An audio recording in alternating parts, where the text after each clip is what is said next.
Oops. What's up, everybody? Kicking things off on this fine day.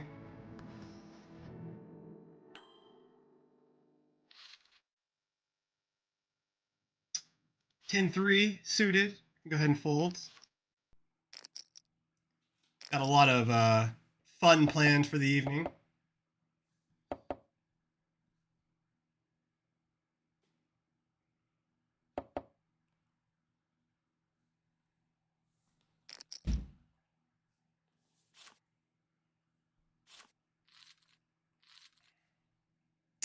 Wait a moment here, and then we'll start another song to kick things off. Since we are multi-streaming, we don't want to piss off YouTube too much, right? Let's do Mr. Kitty After Dark. I like that one. And then after that, we will get started. We'll get started on the festivities shortly. Today we will be reviewing a debate between David Patrick Harry, I think his name is, and a girl named Zina, who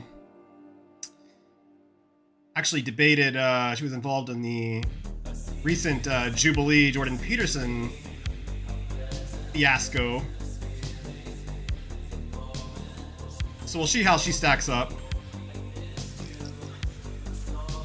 I saw a clip which kind of annoyed the fuck out of me last night, and I was like, alright, well, we got some content for today.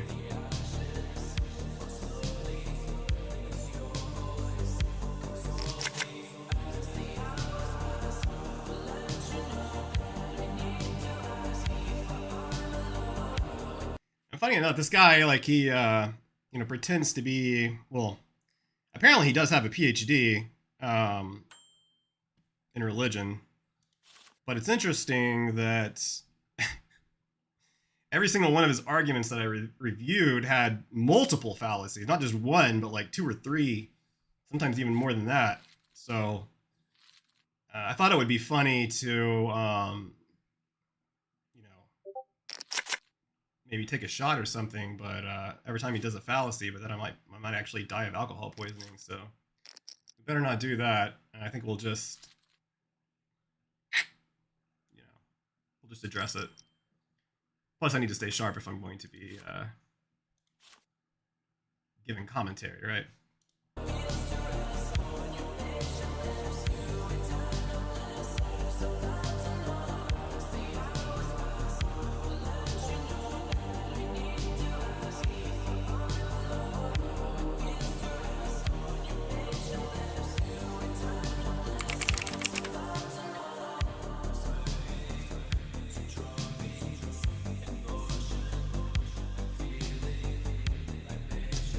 Hopefully everyone's doing well. What was that alert? I heard an alert. Frad Beats followed. Thank you so much for the follow, Frad Beats. For some reason it didn't pop up on the screen. I wonder what's wrong. Do I have my... I don't know. Oh, the stupid fucking thing is way up here. There we go. Fixed. Welcome in, Frad Beats.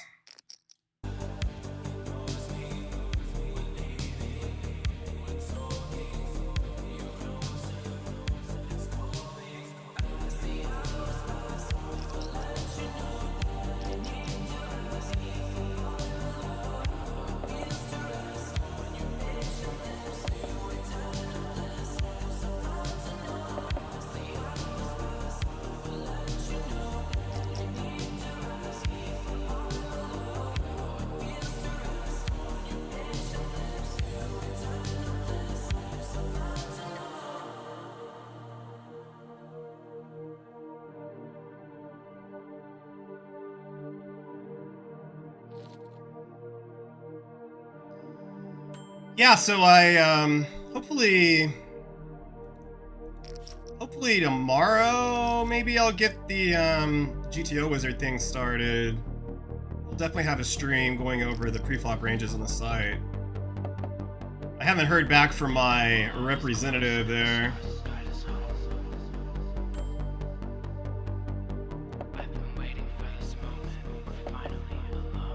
So that's pending. I turn to ask the question, so anxious, my thoughts. Your lips were soft like winter, in your passion, I was lost.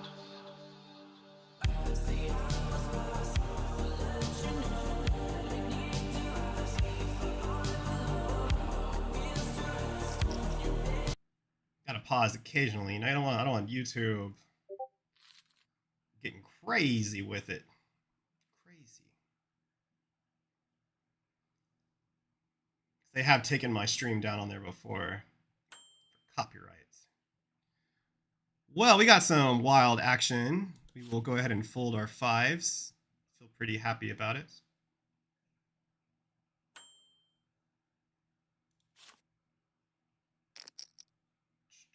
Yo, Sun Bacon in the house. Yeah, you are the first. Someone actually followed, but you are the first chatter of the day. Welcome in.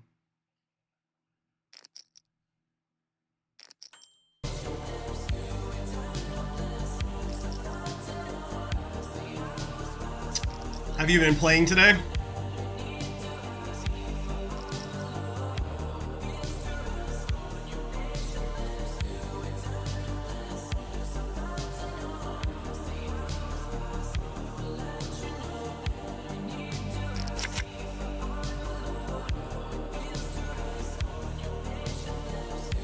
Look how tacky that looks over here with the your name.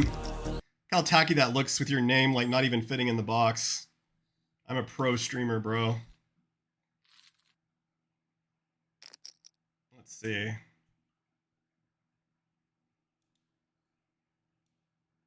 Burp, burp, burp. There we go.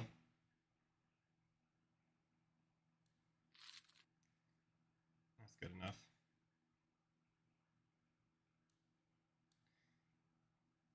Has the bankroll had any movement? I didn't play yesterday. Day before that, we ended up losing a buy-in. Day before that, we won. So we're still right around even with how we entered the site. But I'm sure we're going to crush tonight, right?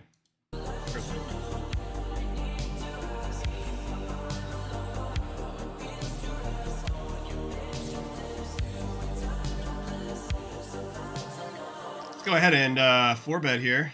Cold 4 to AK versus the small blinds. Let's go. Remember, this is only 100 bigs in actuality. Oh, of course he's got the aces. All right. So we're starting off getting stacked.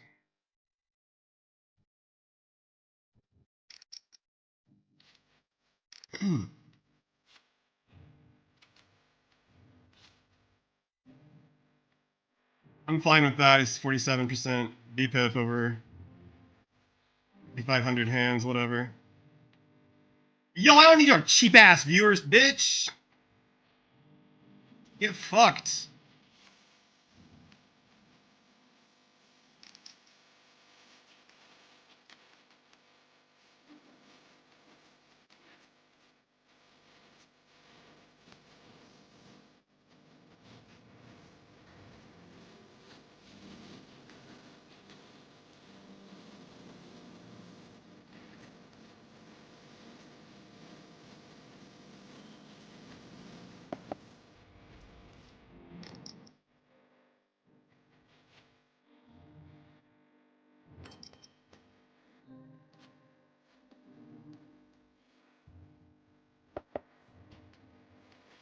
Oh, this is the song that I opened with. It just started auto playing again. Oh well. That's the YouTube algo for you. YouTube playlist.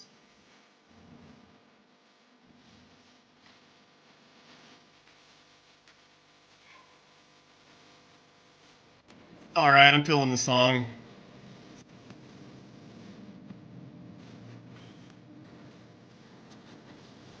found out of this song because she sang like a duet with Lana at a live show recently with us.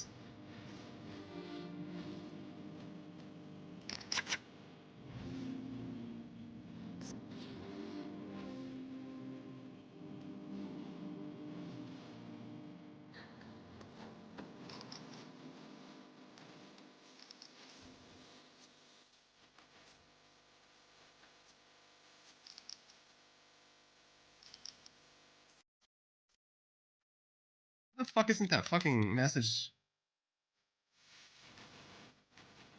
Oh, okay. I was like, why the fuck is that? For some reason my screen wasn't refreshing after I banned that loser. Loser bot.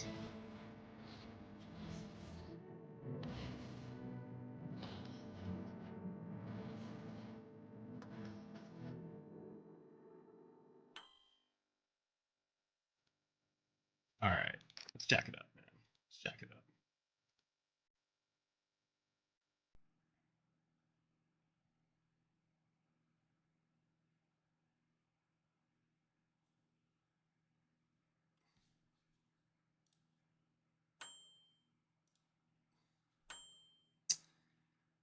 The 5, Queen 5. Down here, the 6s. That guy does not have enough chips for me to call.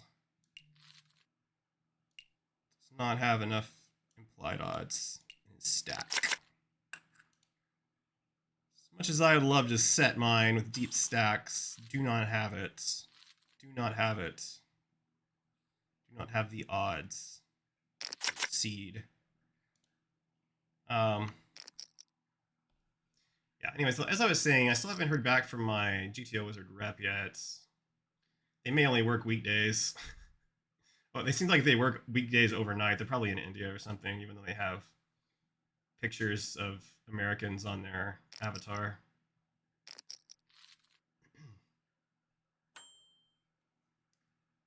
Which, that's fine.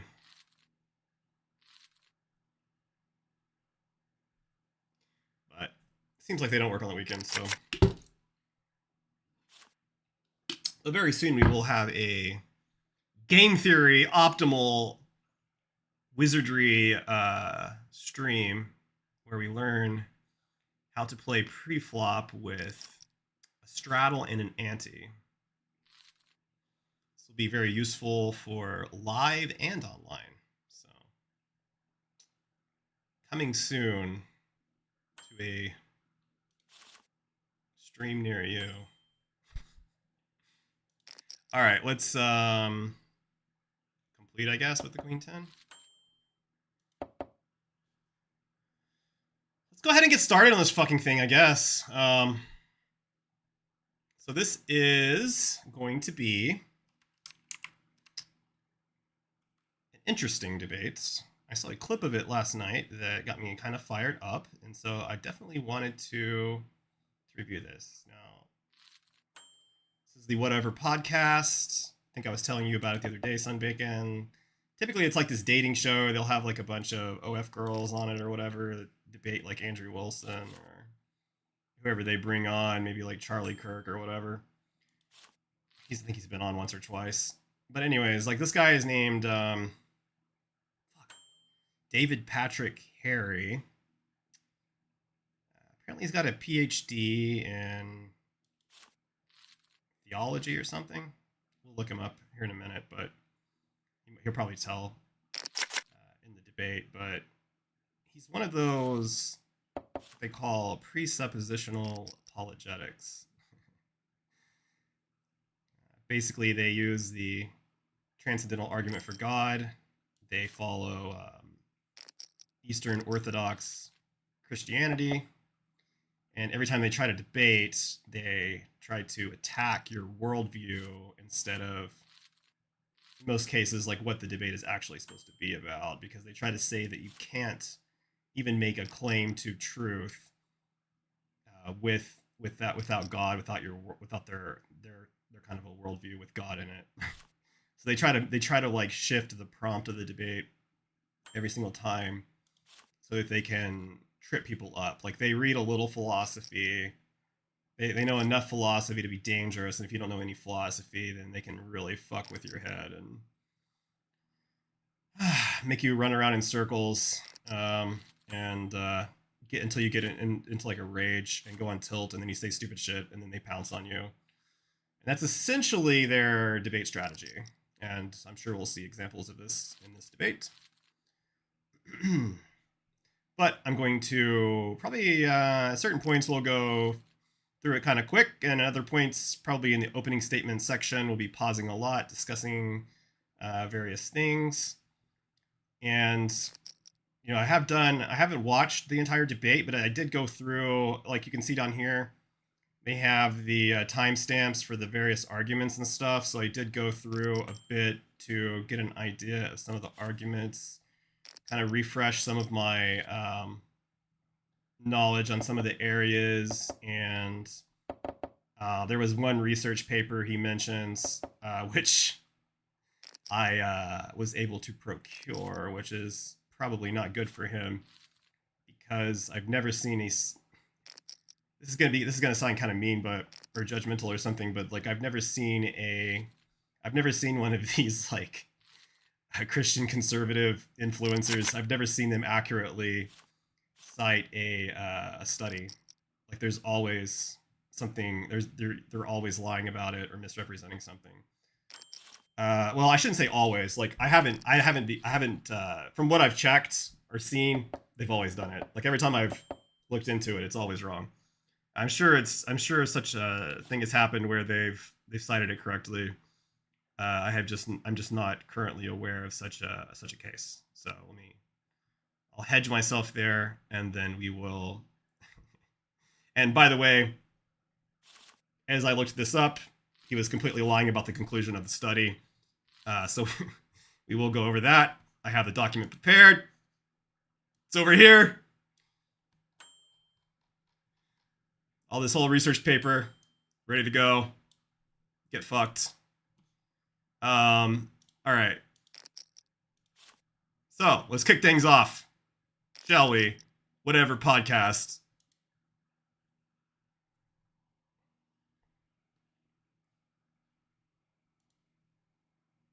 Welcome to a debate edition of the Whatever Podcast. We're coming to you live from Santa Barbara, California.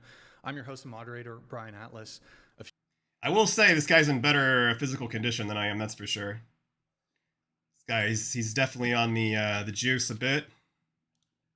Which is all good. I can respect it. Shit should be legal. This is a chick. She recently debated Jordan Peterson on Jubilee. Jordan Peterson chose her because he thought she was the most good faith of all the people he debated. I thought she did a good job on that. So let's see how she does here. My guess is this guy's... Because if you haven't studied this presuppositional apologetics, counter-arguments and stuff to it, you're going to get fucked. You're going to get fucked with. Because they're so good at misdirection and preying on your assumptions going into these. Like, they will do, like, subtle equivocations, sneaking in, like, you know, what we colloquially use a word, like how we use that colloquially, like in everyday speech. They will shift between like a specific philosophical definition and everyday usage to like prove their points. And there's gonna be a lot of nasty shit like that. I'm sure that's the modus operandi of these guys, right? So let's go. Let's see how it goes. Before the show begins, this podcast is viewer supported, heavy YouTube demonetization. So please consider donating through Streamlabs. Let me get the tables back up. Hold on. Super chatting, as YouTube takes a brutal 30%. There we go. That's streamlabs.com/whatever. Link is in the description. We prioritize messages that are made via Streamlabs. To read a message is $99 and up. And if you want to ask, you can ask a question or make a statement. We're going to read those in batches at various breaks throughout the debate. There's not going to be any instant TTS. Now, if you want to just tip and have 100% of your contribution go towards us, no platform fees, no cut, you can via Venmo or Cash App. That's Whatever Pod on both. The link is in the description. We're also live on Twitch right now. Pull up another tab, go to twitch.tv/whatever, drop us a follow and a Prime sub. if you have one. And then quick disclaimer, the views expressed by the guests do not necessarily reflect the views of the whatever channel. Without further ado, I'm going to introduce our two guests. I'm joined today by Dr. The views of the debate I'm watching do not reflect my views. Is that what you're supposed to read every time so you don't get canceled or something? David Patrick Harry. He has a PhD in religious studies from the Graduate Theological Union in Berkeley, California. Graduate Theological Union? Let's see.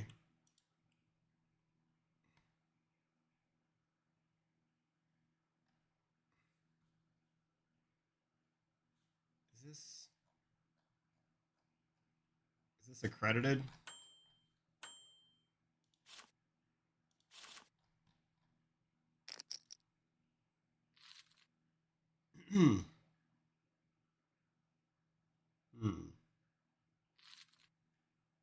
More than a school of theology.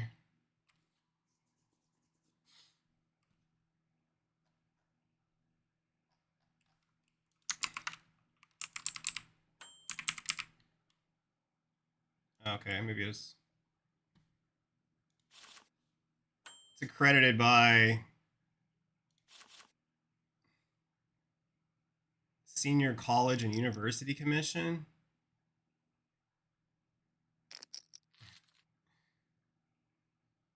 Commission of Accrediting of the Association of Theological Schools. I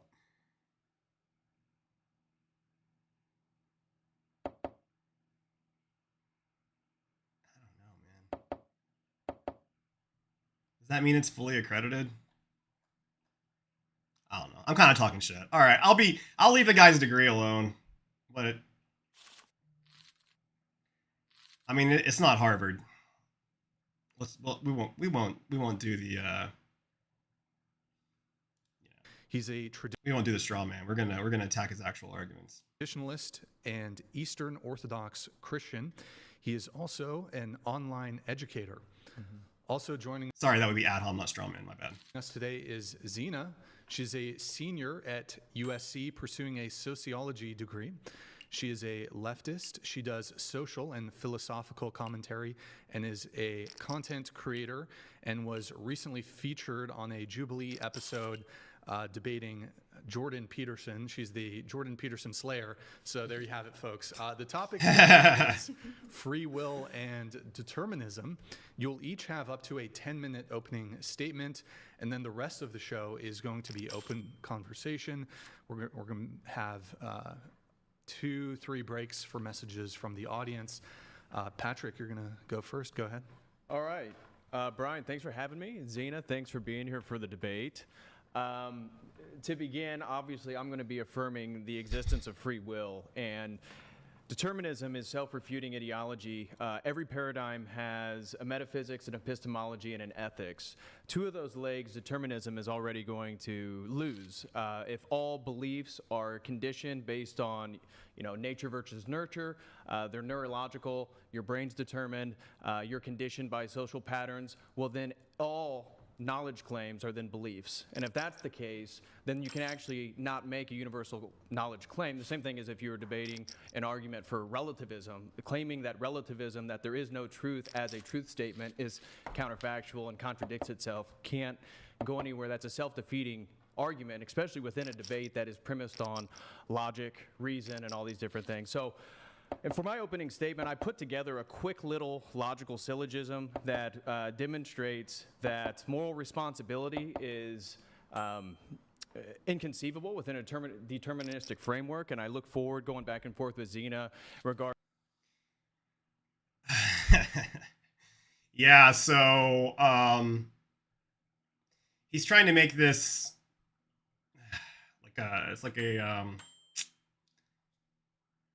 oh shit, we just got a set. No! They all folded. Alright, so essentially he is trying to say that if there is determinism, you cannot have... Let me back it up slightly.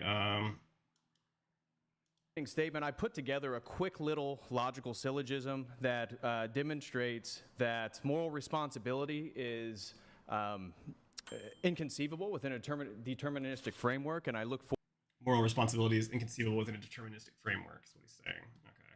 Forward, going back and forth with Zina, in regards to social justice, racism, slavery, reparations, all these different things actually depend upon moral responsibility and people actually having responsibility on their right or wrong choices, good and bad, these types of things. But there isn't an objective standard within a deterministic framework, and so they basically have compatibilism, something like Daniel Dennett's argument, which is really just a semantic argument that's using freedom in a new context, and that's, again, No, Zina, don't shake your head. Yes, don't agree. Play that game. But for just a quick opening syllogism, and so anybody watching, bro, you gotta so like compatibilism is the way that I go with it. Essentially, what compatibilism says is that as long as you are not being coerced or compelled, or like if you're not under duress, you can essentially you're pretty much free as long as you're able to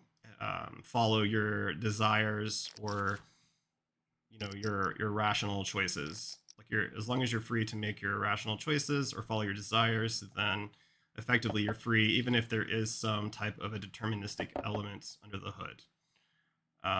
His claims that determinism cannot be rational, he's going to have to justify that. He's doing like a he's begging the question there, assuming the truth of the conclusion is premise, because he's not proving that, he's just asserting it. He needs to justify that premise that determinism cannot lead to rationality, because you can still independently verify a claim, deterministic claim, or like a deterministic like it's not proof that he hasn't provided proof that determinism requires some type of free will. Yeah, or I'm sorry, it hasn't proven that he hasn't proven it, so he has to justify that.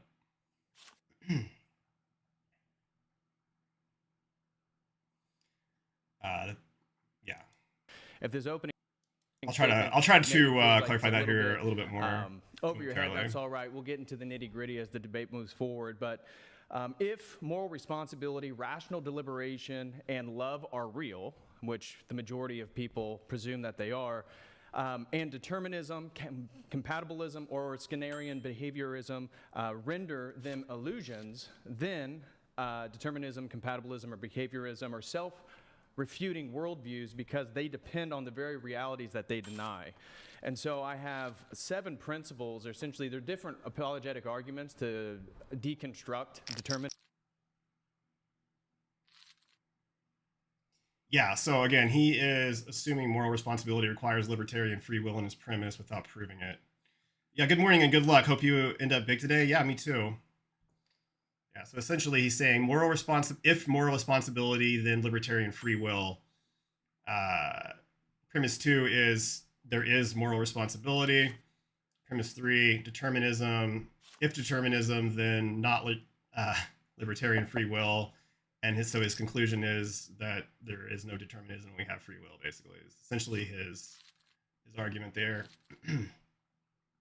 And the fallacy is assuming the conclusion that only libertarian free will supports moral responsibility, when, as I just said a few minutes ago, you can justify moral responsibility with the idea of compatibilism, because as long as we're free to make rational choices and follow our desires, and we're not being compelled by outside forces, then we can be said to be, morally responsible for those actions. And we'll get more into that, I'm sure. He's probably going to bring up, like, how can we hold somebody accountable for crimes, etc. Well, it would be like, well, you're like a malfunctioning bot, right? So you have to be put into prison so that you don't harm other people, basically. Having free will while getting exposed to bad things, that is bad. That is the only way for corruption for a person to happen. They get inspired from the outside. Yeah, that's another thing we'll probably get into. And I'll explain this more in a bit, but I also believe in this idea of like the computational theory of mind. And so Like whenever you're like engaged with like debate on another person, they can persuade you to like change your behaviors or your beliefs. So like they give you input, and based on like this complex series of algorithms or whatever, however your neural network is firing, because we're like more advanced than like ChatGPT or like Grok or something, as far as like we're conscious, or it seems to be the fact that we're conscious. We're able to self-reflect and change our ways. Love the theory in mine, but I only know mine. Yeah, we're able to change our beliefs, self-reflect, and improve ourselves.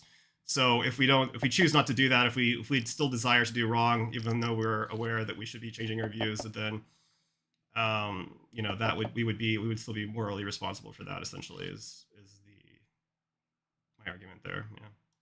The first one would be obviously the moral responsibility argument, that if determinism is true, no one can actually be held morally responsible for anything.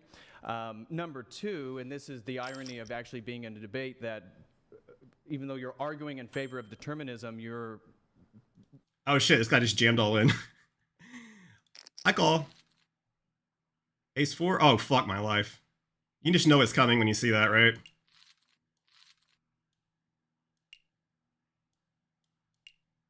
Whenever they flop the flush draw on you. Again, the debate is premised upon... We're already down 2 buy-ins.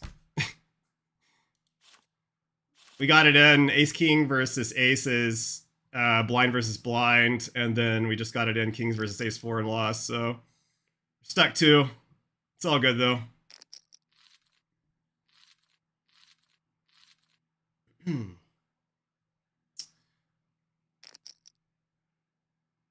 He's also like doing this. He's also doing like a.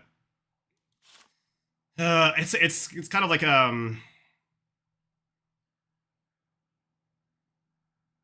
like an appeal to intuition. He's trying to use like the existence of like this idea of moral responsibility as evidence against determinism, and that kind of leads into. It's almost like an appeal to consensus type of thing as well, because the majority of people believe in it. But he's not justifying any of it, and it's also, I mean, like all of these, he's got all these fallacies, and they're like weaving into like one thing, and like it's kind of crazy. That you're going to persuade somebody to adopt determinism, which then undermines the central premise of determinism. So argument from rationality, it's a self-refutation. If determinism... Some good variance with is the losing true, then all hand, knowledge doesn't or matter. beliefs, Yeah, like, so it'd be like, just the majority of people in existence believe that in moral responsibility, like in society, as far as like we should punish criminals and stuff. I think that's where he's going with it. Yeah. Like he's assuming the idea that, and then he's assuming the idea that because most people think that that would require free will, that that's like evidence for his argument, basically. A sufficient justification for his argument, which is fallacious. Consensus is only one can be the winner, and in general, something is better or prettier or whatever than something else. Consensus can just mean that people are in agreement on something. It's like I need to find another table.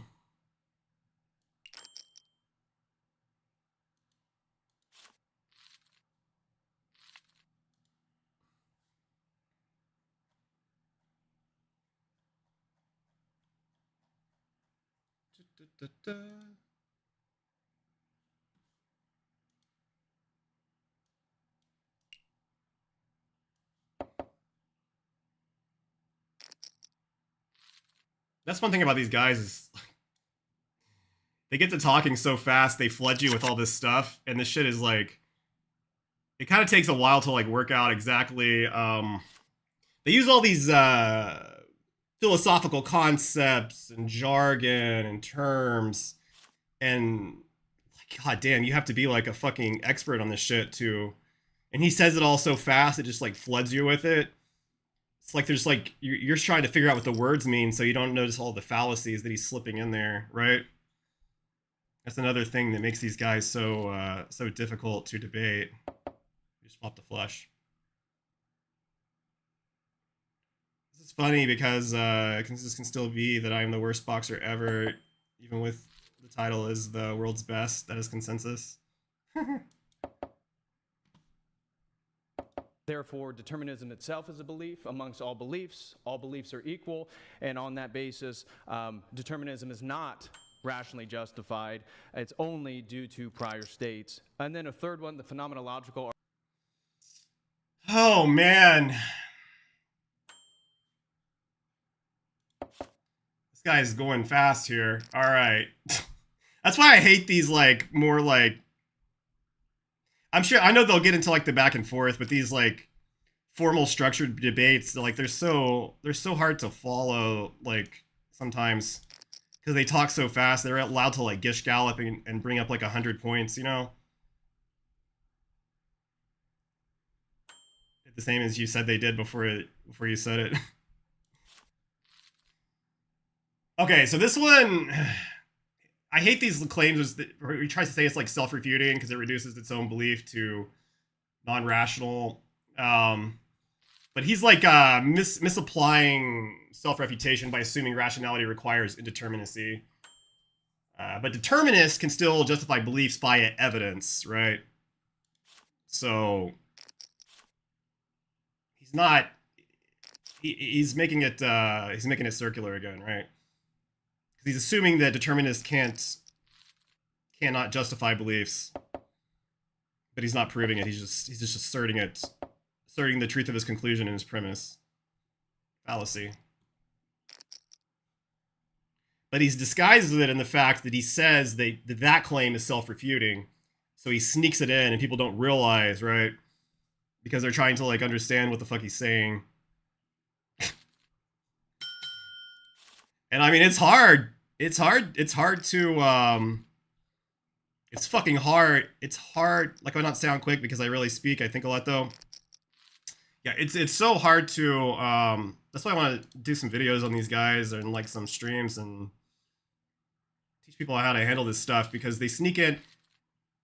They got this sneaky fucking bullshit that they do where they're accusing their opponents of fallacious reasoning or saying that you can't do this or you can't do that or this is a self-defeating argument and all this stuff.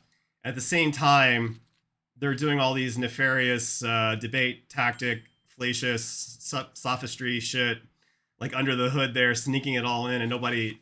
It's like a stage magician doing the sleight of hand, right? That's what it really is at the end of the day. What? Fold a full house? What? Did I fold a full house? What? No, I didn't. No, surely not. What? What?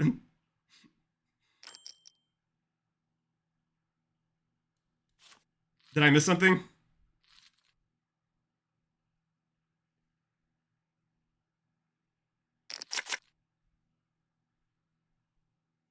Oh, on the left table?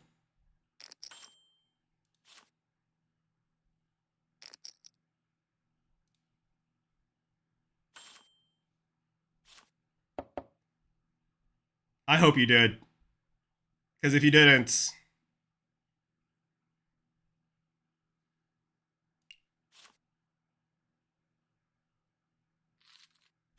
It's way too early for me to be missing full houses, bro.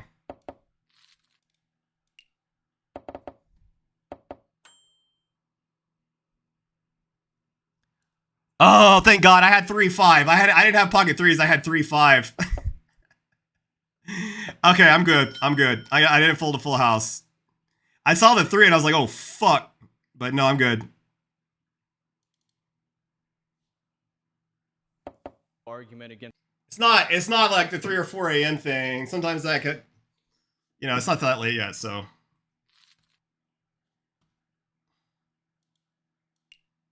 King hand. Yeah, it was, no.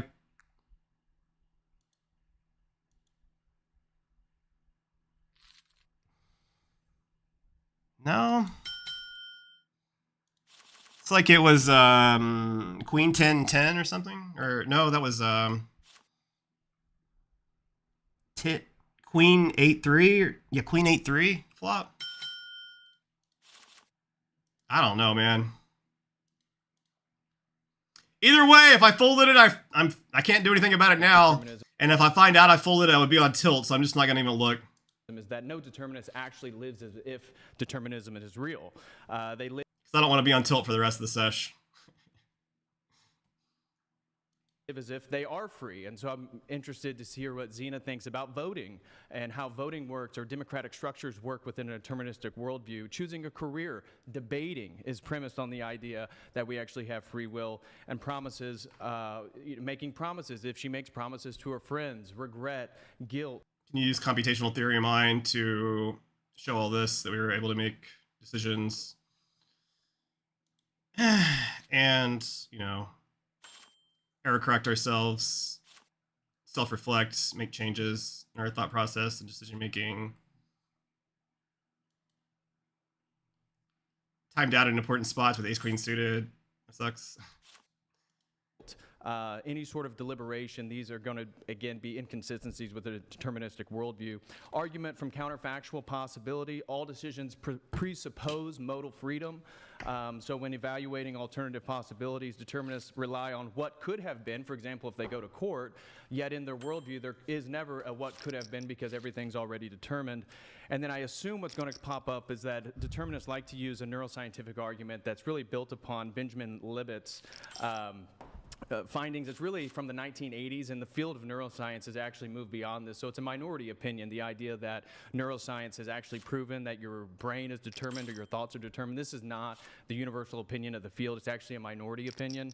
And so Libet himself actually says that his research did not prove this. And the premise of the research is that they were asking people to kind of lift their finger, do different things, and then they were measuring what is called resting potentials, and therefore insinuating that the brain is already determined before the action occurs. And so I reference everybody to go look up David Schroeder's 2012 article. It's titled RP as Neural Noise, RP meaning resting potential. And so the majority of the field believes that whatever was happening is just neural noise, and actually the premise that neuroscience has highlighted that everything is deterministic, that is not a majority consensus. So he's completely misrepresenting the conclusion of that research paper, as I will soon demonstrate. Let me get the paper here. And also he's cherry picking as well, which is another fallacy. It's not actually like any kind of a consensus that free will is... All right, so this is, let's see what page it's on, 82909. Yeah, so it's a research paper called An Accumulator Model for Spontaneous Neural Activity Prior to Self-Initiated Movement. So the reason why he would cite something like this is, well, there's a couple of reasons. One is because he knows nobody's ever going to, or he suspects that nobody will actually look it up. And even if they do look it up, they're going to look at this shit and be like, oh, fuck, I'm not going to read this. So pretty much probably none of his audience is actually going to read this shit. Only his critics would.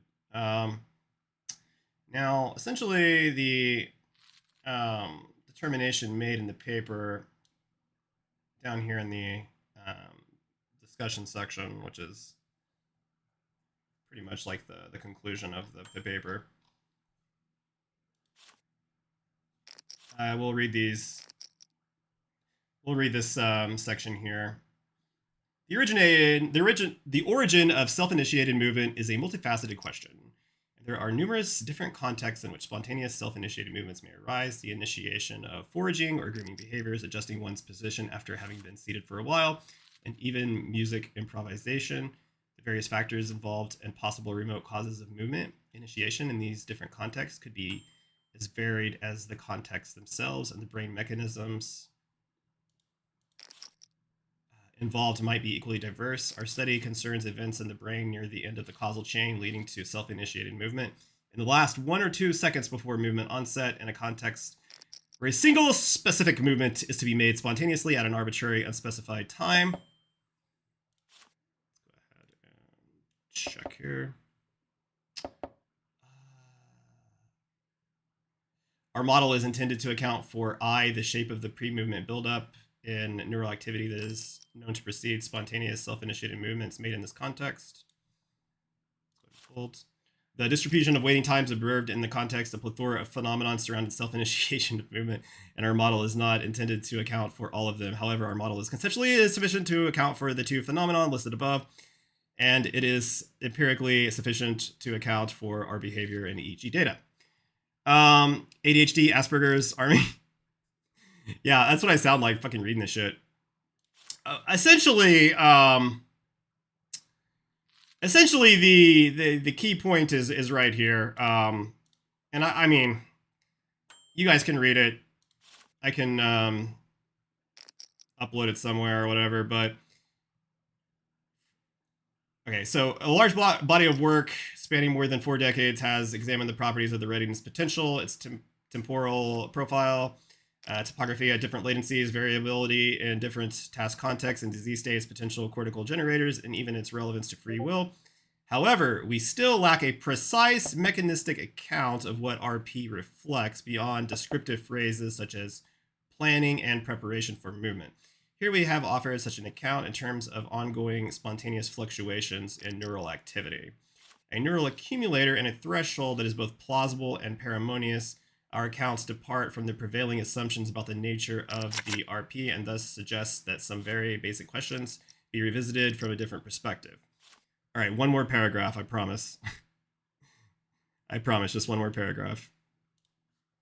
For example, there is a lack of consensus in the field on how best to divide the RP into, that's resting potential, right? So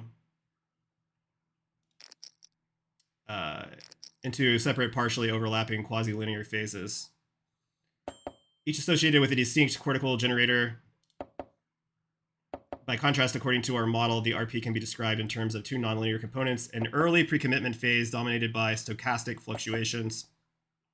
Stochastic fluctuation would be an introduction of some type of randomness or variance or deviation into a specific system. So it's like an element of randomness, basically.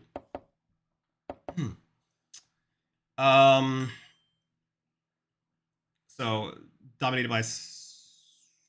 Okay, hold on. Let me go ahead and bet here.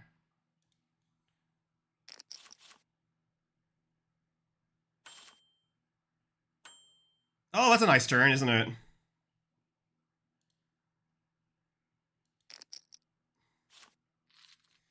All right, so with an involving spatial distribution and a late post-commitment motor execution phase lasts 150 milliseconds. Also, the notion of an unconscious slow buildup of activity biasing supposedly voluntary decisions has been demonstrated in prior studies. Our model is consistent with such pre-decision biases, but suggests that they may reflect stochastic fluctuations rather than an intentional decision process. So essentially, they're saying that there's an element of randomness involved, but there is no evidence of an intentional decision process that requires more study. Yo, what's up, Nio Kwai Z? Good to see you. What's up? What's up? Wait, what's going on here? Okay. Okay. It's getting 3-bet. Oh, he just insta-rips. Stats 47. Oh wait, I was fucking had ace queen. Oh man, that was a fold. I was like in. I don't know what I was. For some reason, I was thinking I had the fucking ace king. I was in reading mode. What book is it? It's not a book. It's a research paper. Called An Accumulator Model for Spontaneous Neural Activity Prior to Self-Initiated Movements.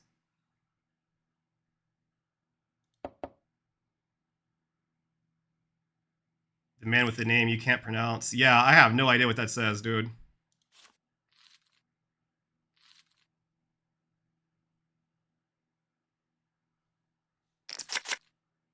But essentially, that was the research paper that this guy cited.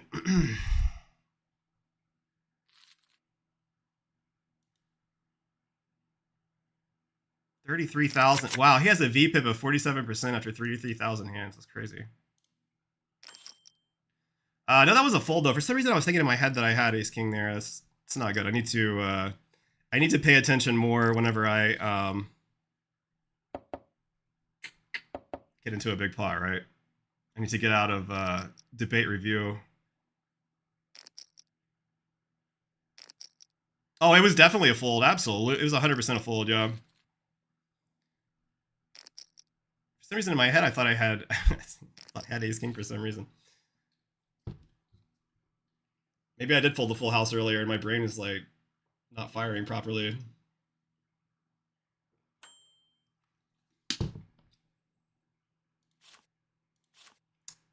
Yeah, it is interesting. It is interesting. Essentially, this guy was saying that the paper shows that we have free will and not deterministic. Decisions aren't made deterministically. But all it really shows is that there's some element of randomness involved, but it could still be an element of determinism in there that we're just not aware of yet. Inconclusive.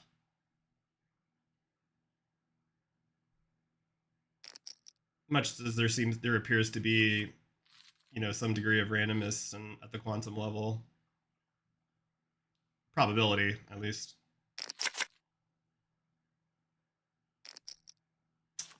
Good to see you, Max Sharkey. All right. Let's try not to make any more mistakes in this fucking poker, right? Holy shit. Creativity and novelty. So if you're a determinist, you're going to have to reject human agency in regards to poetry, art. That was one of the worst blunders I made in a long time, I think. Invention, moral heroism. These things break away from any sort of predictive causal mechanism that they would argue for. And then the last one is the problem of infinite regress. So if you go back to Aristotle, the unmoved mover, this was something that was dealt with in classical Greek philosophy. And so obviously I'm coming at it as an Eastern Orthodox Christian, and so we believe in the Imago Dei, Genesis 1:26. And because of that, I myself am also, in a sense, an unmoved mover, that I can be an uncaused cause within myself as a person, utilizing my free will. So, let me back that up. I didn't catch all that. He's saying a lot of that's why I hate these long openings. Fucking annoying. I hate the debate. It's so annoying that when debates do this, they give these guys, they just let them fucking just go off the yapping, They can say 100 different points and they never have to defend any of them. You have to have a freaking eidetic memory or something. I mean, I guess you could take really good notes. Look at that. What a lovely board. The unmoved mover, this was something that was dealt with in classical Greek philosophy. And so obviously I'm coming at it as an Eastern Orthodox Christian, and so we believe in the Imago Dei, Genesis 1:26. And because of that, I myself am also, in a sense, an unmoved mover, that I can be an uncaused cause within myself as a person, utilizing my free will. So those 7 points, I'm sure we'll probably rehash those and come back, all 7 of which are essentially logical death shots to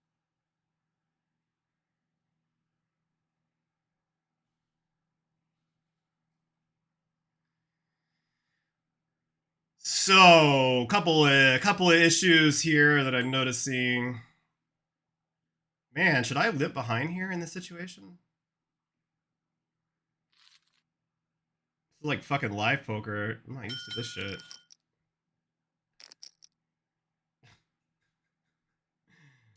Oh, jeez. So, all right, he is attempting to require determinism to explain its causal chain, but he's exempting himself and God from the causal chain by saying that God's an uncaused cause and that he's able to make uncaused causes as well, right? So it's a special pleading fallacy. Yes. That's how I would describe that. Yes. Because he's saying determinism would be an infinite causal chain.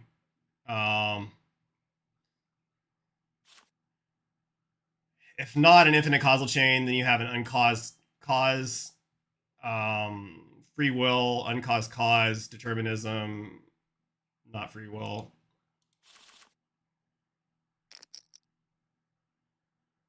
So he's exempting God and free will from the uncaused cause, or he's exempting the uncaused cause for God and free will from the causal explanation that he's requiring of determinism. So he's requiring more evidence for determinism while not providing the same set evidence for his belief. Basically, yes, that's it. That's what I'm trying to say. The determinism, and then the last thing I just wanted to highlight 6 points on why determinism is actually. See, that's what's so annoying about these is like he can sit there and ramble, and it takes like a couple of minutes to like figure out exactly like how to formulate their thoughts to give like a good counter. And he just gave like so many points in like the first like 6 or 7 minutes, right? So many different points. Like you would have to have like a PhD in philosophy to be able to address all of these effortlessly without sitting there and thinking about it for a while. Actually not a dominant perspective within academia, generally speaking. And so determinism was very popular toward the end of the 18th century and into the 19th century. So you have people like Marx and Freud. Also, by the way, he also made the mistake there. I call it a mistake, but he did presuppose God as well. She should definitely try to make him prove that, because he's using God to like justify all of his claims without providing evidence of God. Just begging the question. Another circular flaw there.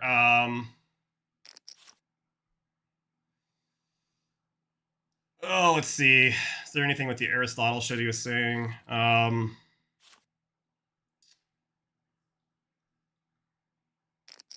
Oh yeah, it's not really an adequate. It's not a good analogy.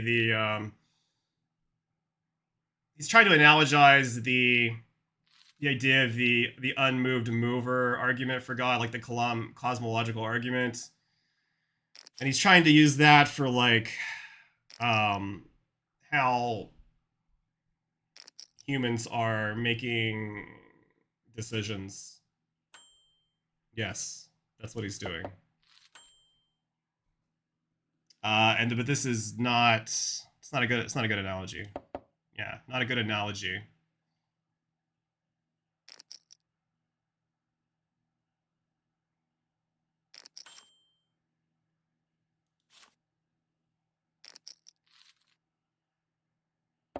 Trying to think of like why that wouldn't. What would be the like intuitively? No, I know it's not a good analogy.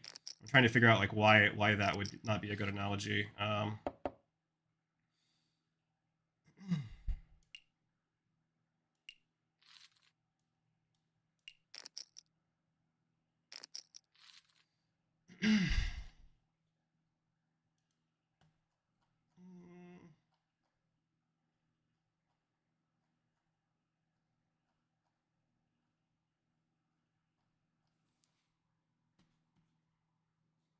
I'll pop in my head here in a minute.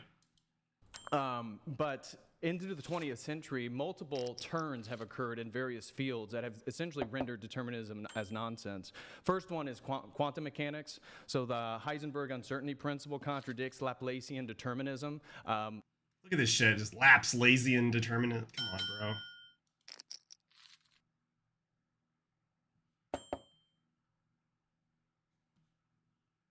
How's it going tonight? Not good so far. We're stuck 3 buy-ins.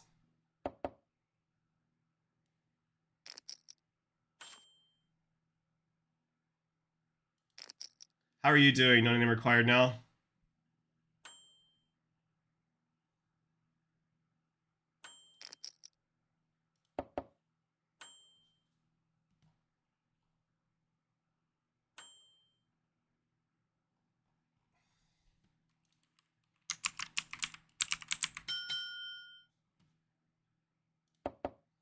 Hold on, guys. I'm trying to think of think of a way to explain the Aristotle thing. Why that's not a good analogy.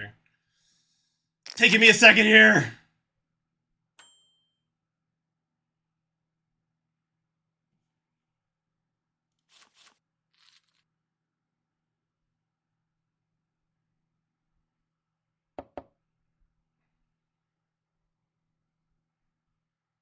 Oh, it's not a good analogy because God would operate outside of our causal system for the initial first mover, and the human decision making would be within the causal system, right?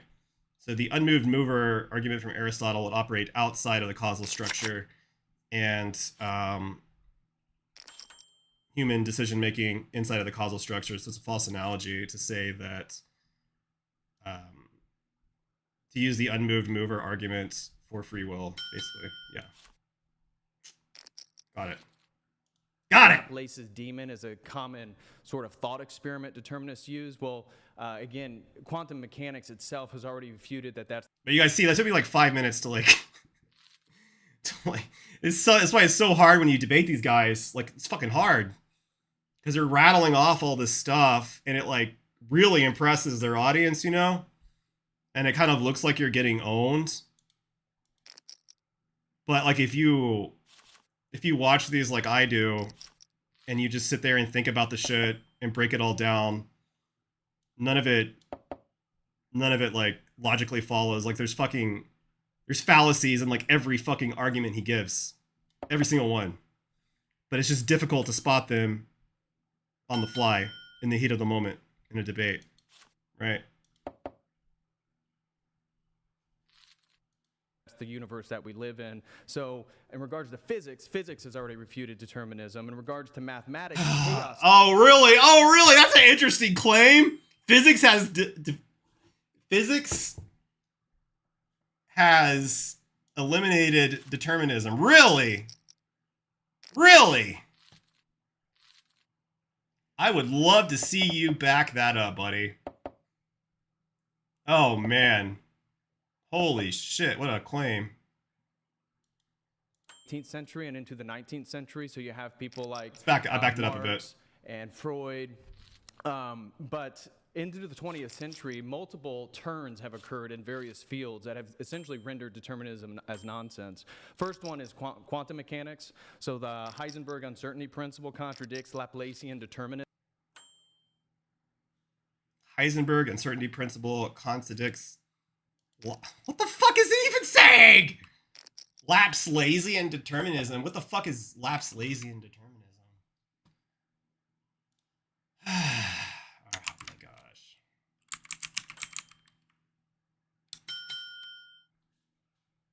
All right. I don't even know how to spell that.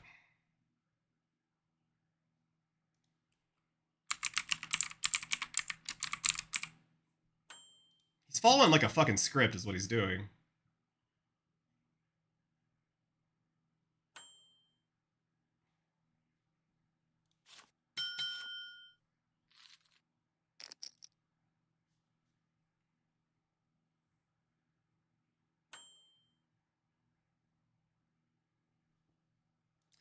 Yeah, so the Heisenberg uncertainty principle states that there is a fundamental limit to the precision with which certain pairs of physical properties of a particle like position and momentum can be known simultaneously. The more accurately one property is known, the less accurately the other can be known.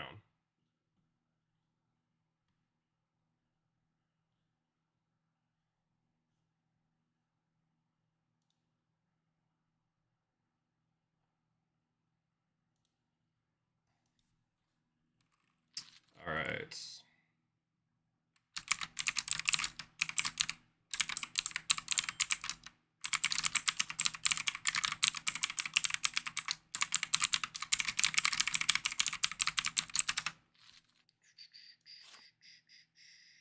See what Grok has to say about it. I'm not a fucking physicist, you know. It's like he's making these like obscure claims, mixing physics with philosophy to like try to like trip her up and shit. My guess is there's something to do with My guess is it's perfectly explained to something like the many worlds interpretation, where all quantum probabilities branch out into like a different universe, or it's like the same universe, but it's a different branch, basically.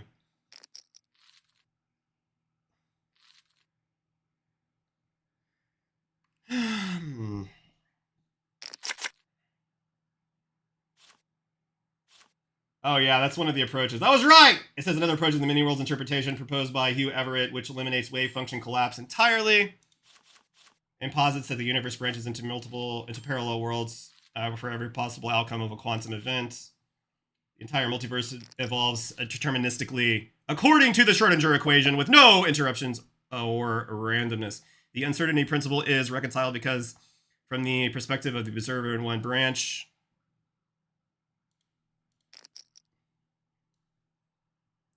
measurement outcomes appear probabilistic. We experience only one world, unaware of the others where alternative results occur.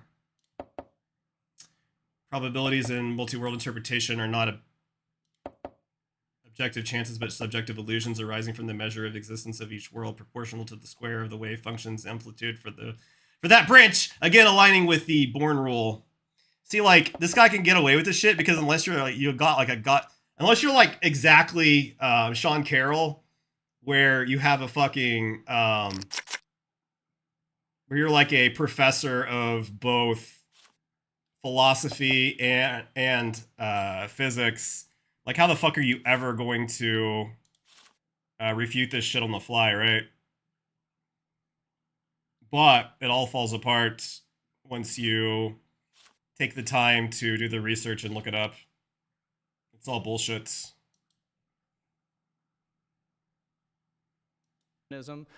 Laplace's demon is a common sort of thought experiment determinists use. Well, again, quantum mechanics itself has already refuted that that's the universe that we live in. So in regards to physics, physics has already refuted Do some research, bro.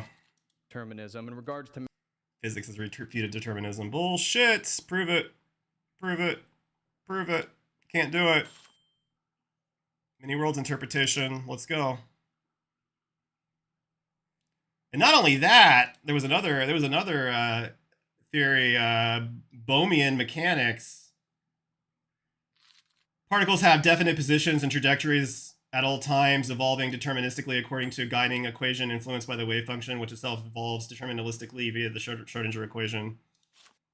So there's like multiple ways to explain it all deterministically. So he's just fucking lying, or he just doesn't understand science. Probably just lying. mathematics chaos theory in the 1960s. Probably both, actually. I mean, Also, this is like when I don't understand something, like I fucking look it up, right? Like, I mean, yeah, that's what I do. refuted determinism because it demonstrated that in an attempt to actually show that deterministic systems are completely determined, it demonstrated that actually they're unpredictable. And what's up, I'm Woozy! Deterministic full system that we've discovered yet. Number 3 is mathematical logic. So Kurt Gödel's incompleteness theorems demonstrates that there are limits to Oh man, this guy is just doing the name dropping of like the who's who in the philosophy and physics and neuroscience, just dropping all this names and shit. It's like,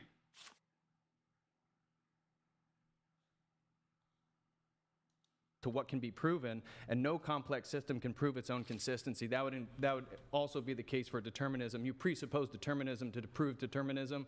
That is a contradiction. oh yeah, well, you're doing that all the time in this exact same. You're committing that same fallacy in almost all of your arguments. It's pretty funny. Cognitive revolution, linguistics. Noam Chomsky has already refuted the idea that we are determined. Language acquisition, so that was another. Noam Chomsky has already refuted. Complex system can prove its own consistency. That would also be the case for determinism. You presuppose determinism to prove determinism. That is a Presuppose determinism to prove determinism. You're presupposing free will and God. Why do you get a pass, bro? Why does he get a pass? Contradiction. The cognitive revolution, linguistics. Noam Chomsky has already refuted the idea that we are determined. Language acquisition, so that was another turn. Gerald Crump, what's up? Hey, good to see you. Well, welcome in. In the 20th century, again, refuting determinism. And then number 5, philosophy of mind. So funny that he thinks Noam Chomsky can just refute determinism. The guy's like he's a fucking linguist. Like, it's an appeal to irrelevant authority. Epiphenomenalism is typically the way that determinists would argue for their philosophy of mind, but emergentism is now the dominant thesis. I'm more of a hylomorphic Aristotelian. I'm in that camp more so than even the emergentism camp. But it shows that mental states cannot be explained by conditioning alone. And then the self-referential collapse, this is essentially the logical basis that all of this debate's going to hinge on, is that one cannot rationally affirm determinism since... Wait, what was his exact claim with Chomsky? Hold on a second. I'm going to pull up the transcript real quick.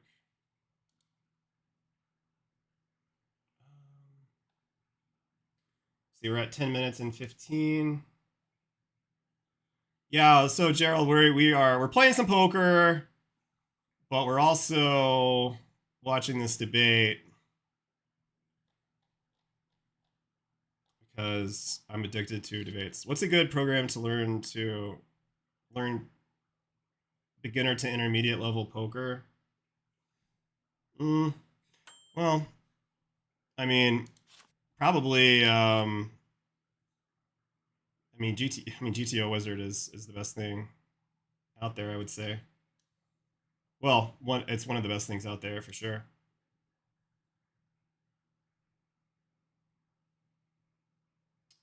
let's look up here. Demonstrates to her limits if you prove that no complex system can prove its own consistency. That would also be the case for determinism. You presuppose determinism to prove determinism. Contradiction, the cognitive revolution, linguistics.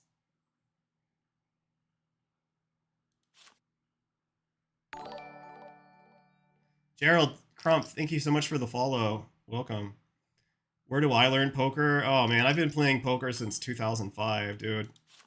So I've pretty much done it all. So like, I've been on the training sites. I've read the books. I've been on the training sites, watching the videos from all the pros and shit. I started doing that right from the beginning. Like, when I started playing in 2005, I started out with the books, and then Card Runners opened late that year. I got on Card Runners, and I was like one of the first people on there. Gave me a big advantage. So I've been on all the training sites that have pretty much ever been created. I've been on. I've used. I've taken bought a lot of courses. I've been involved in I've been involved in 2 different coaching for profit groups, Poker Detox and Nacho Poker. They basically build data-driven poker strategies. And I've used the GTO Wizard stuff. Trading sites or books you recommend? Do you play tournaments or cash?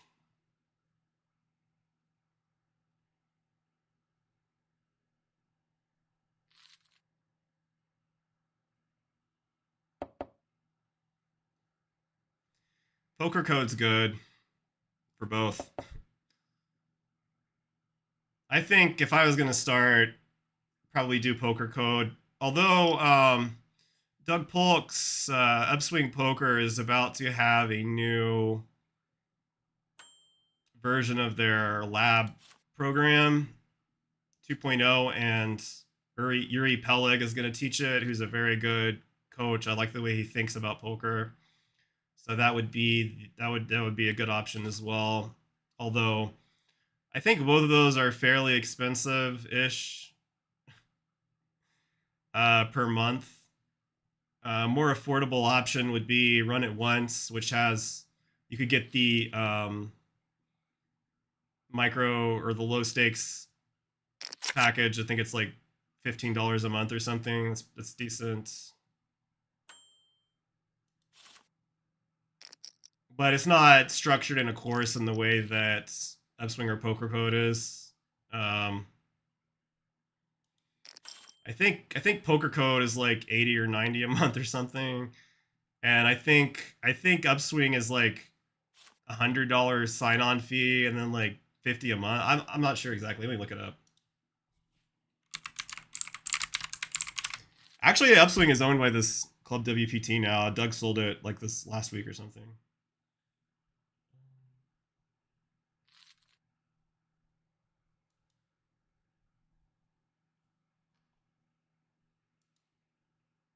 don't even know.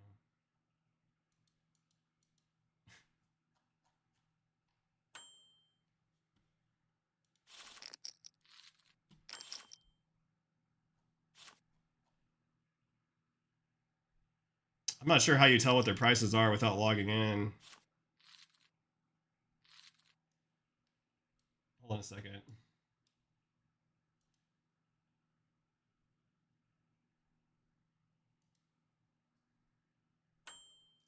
I don't remember what my password is on there. I'll have to figure it out. But I don't know. You can check it out. Once you log in, it'll tell you the prices. I think Poker Code is Fader Holes. He's a famous tournament player. But there's a guy on there who's very good that does the cash. Stefan Sontheimer, excellent player, crusher, plays mid stakes on Poker Stars and wins. Looks like it's 60 pounds a month on there. It's pretty good. It's a good site. Lots of content. Lots of content. The fuck was I even? Oh yes, Noam Chomsky. Contradiction has already defeated the idea that we are determined. Yeah, it's an appeal to irrelevant authority. Yeah, I wanted to make sure that he wasn't making like a linguistic claim, but he's actually just he's making a yeah, he's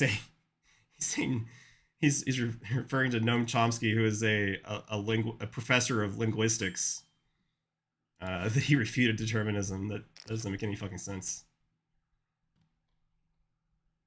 Not sure what to work on, you mean? You're not sure what to work on?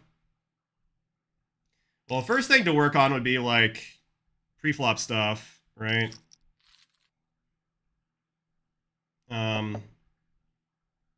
That's the easiest to learn, and it'll save you a lot of potential money.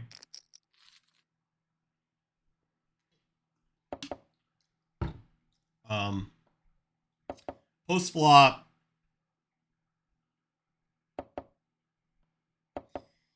I mean, honestly,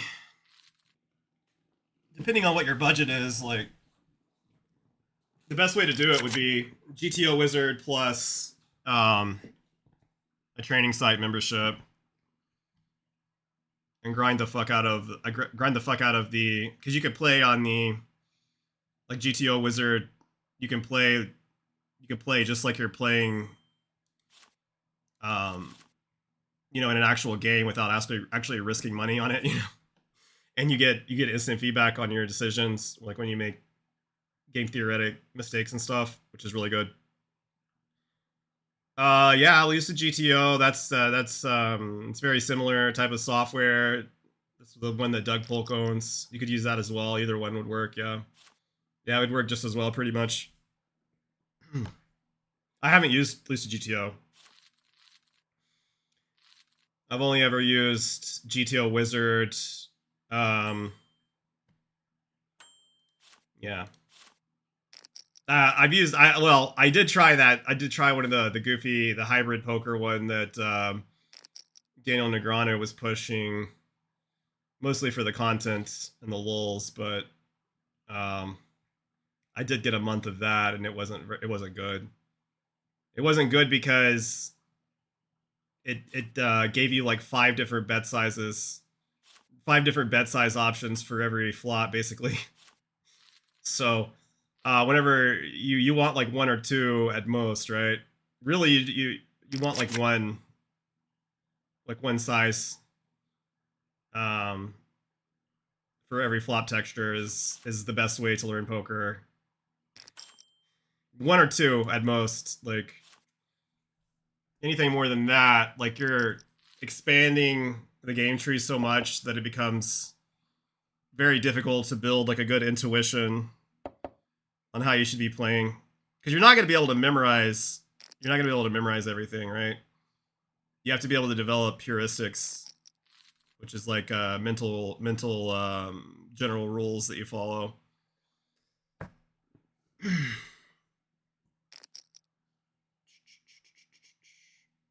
Since belief in determinism is due to prior states, then it too is a non-rational belief that cannot be rationally or universally justified. And so that is my opening statement. All right, thank you.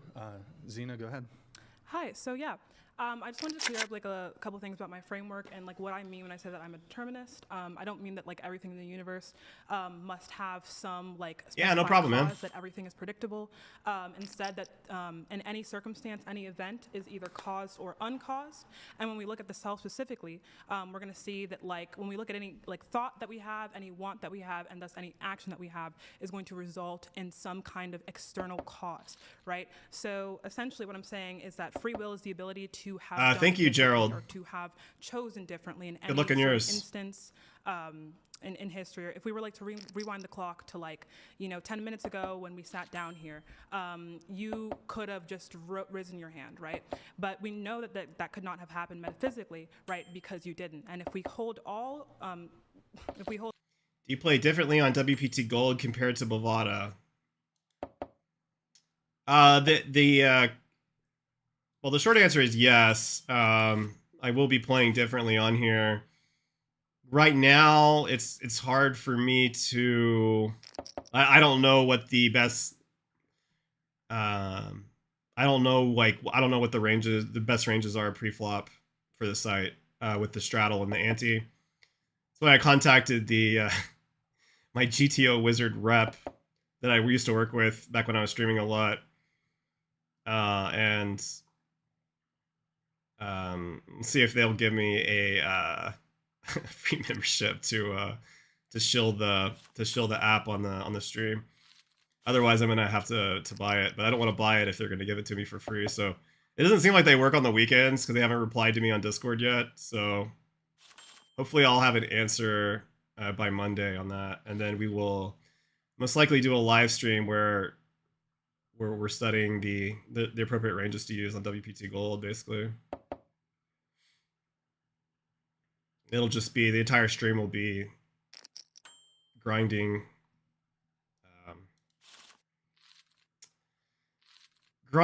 and figuring out from every position. We'll start with single raise pots, every position, 8-handed, and then we'll go into 3-bet pots and then 4-bet pots. And when I get like in the high 90% success rate, then and the drills that I run, then I'll start moving. I'll move to another position. That's basically how it'll go. I'm not sure how long it'll take. Usually I learn pre-flop stuff pretty fast because you can look at the grids and be like, okay, like this is like 10s plus, blah blah blah blah blah, So like usually from the earlier positions it's very easy.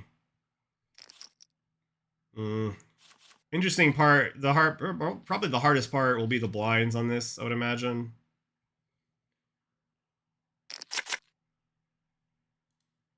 Because like that, the big blind on this is like, not the straddle, but the I guess you call it the middle blinds. I'm not sure how to play that at all in this.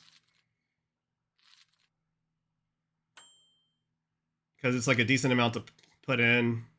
I mean, I guess the best way to think about it is just that this is actually the big blind, and that's kind of what I've decided on. But I'm just not sure exactly how to play the blinds mainly in this, and I'm sure I'm playing too tight in some of these other positions because of the ante. So we will get answers on all of this very soon. I promise.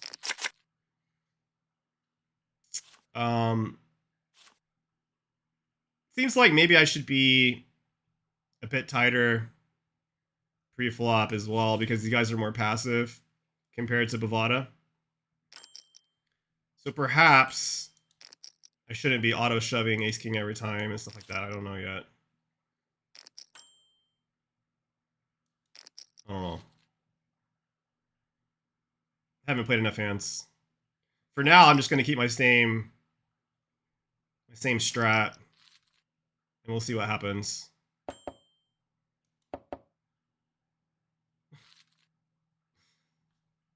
Trying to trap. All events constant and all variables constant and all like the environment constant. In that moment, you did not raise your hand because there was no cause, right, for that to occur.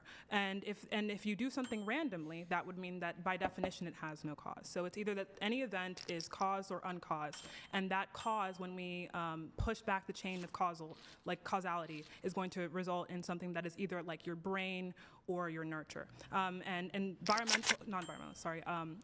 People who kind of study just like the way that we have evolved as human beings have kind of found that this idea of free will is a feeling that we have. It's a sense that comes kind of like after the fact when it comes to like action, where we feel like we have some agency because we have developed the ability to create a conjunction between this idea of like the past, the present, and the future. So, as we evolved, the organisms that were able to say, hold on, wait a minute, yesterday I did this and today I want to do that. Free will is random will, according to her. Is that what she said? I have the transcript thing I can look back.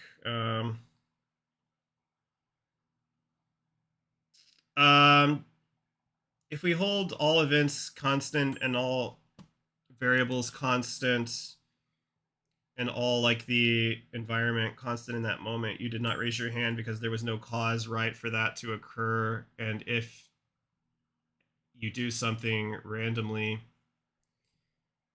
that would mean, by definition, it has no cause. So it's either that any event is caused or uncaused. And that cause when I don't even know what the fuck she's saying, to be honest.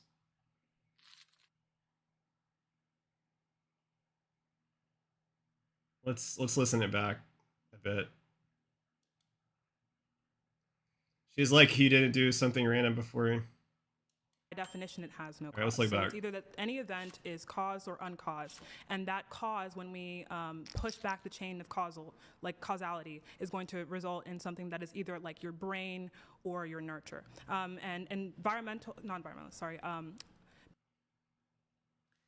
So if we push back the chain of cause and effects for why we make decisions, it will either be a result of our brain or our nurture. I think she's trying to say nature versus nurture, right? I think that's what she's trying to say. If you push the chain of causality back for decision making, the ultimate cause of it will be nature versus nurture. Something along those lines. A little bit hard to follow, I guess. But I think that's what she's going for. People who kind of study just like the way that we have evolved as human beings have kind of found that this idea of free will is a feeling that we have. It's a sense that comes kind of like after the fact when it comes to like action, where we feel like we have some agency because we have developed. Okay, so this idea of free will is a feeling we have after the fact. Like we have some, after we make a decision, because we feel like we have some degree of agency. She's like, you didn't do something random, therefore you aren't free. the ability to create a conjunction between this idea of like the past, the present, and the future. So, as we evolved, the organisms that were able to say, hold on, wait a minute, yesterday I did this, and today I want to do that, they were able to strive for different goals, achieve more, and that's kind of just going to be like reminiscent of like intelligence and things of that sort. So essentially, it's just that if there's nothing that internally, right, is uniquely kind of causing your actions or your thoughts. Instead, your thoughts prompt your actions, but your thoughts have some cause that are either due to some type of biology or some type of nurture. This is kind of like the whole field of psychology, the nature and nurture debate. And then, yeah, I there are figured it different out. angles we can take this from. It's pretty simple, so yeah. Okay. She mean we have 0 degree of agency? Yeah, she's arguing the deterministic side. That she's essentially saying that free will / agency is an illusion, and that after we make a decision, we feel like we could have done otherwise. I've talked about this a bit before on the stream, but if you think about it, like, what is the mechanism by which thoughts arise in your mind? Like, if I tell you to think about a movie will just pop into your head. But what was the mechanism by which the decision was made on which movie was chosen, and why is it different today than it might be tomorrow or the next day after that? There's some degree of randomness there, or it's difficult to ascertain. It's difficult to say that we can. It's difficult to make the determination that we can say that it's free will that we chose a particular movie, or if it was determined by some process in our brain that made it more likely for us based on whatever we did today, some butterfly effect type situation. I mean, that's like choosing to be a robot if she believes that. Well, funny enough, yeah, that would be essentially the idea of it. It would be kind of like we are biological AIs, responding to our environments.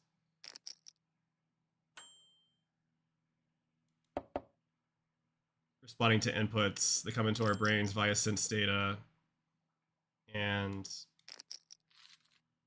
But we have the ability to reflect and to change the way our algorithms process information, essentially.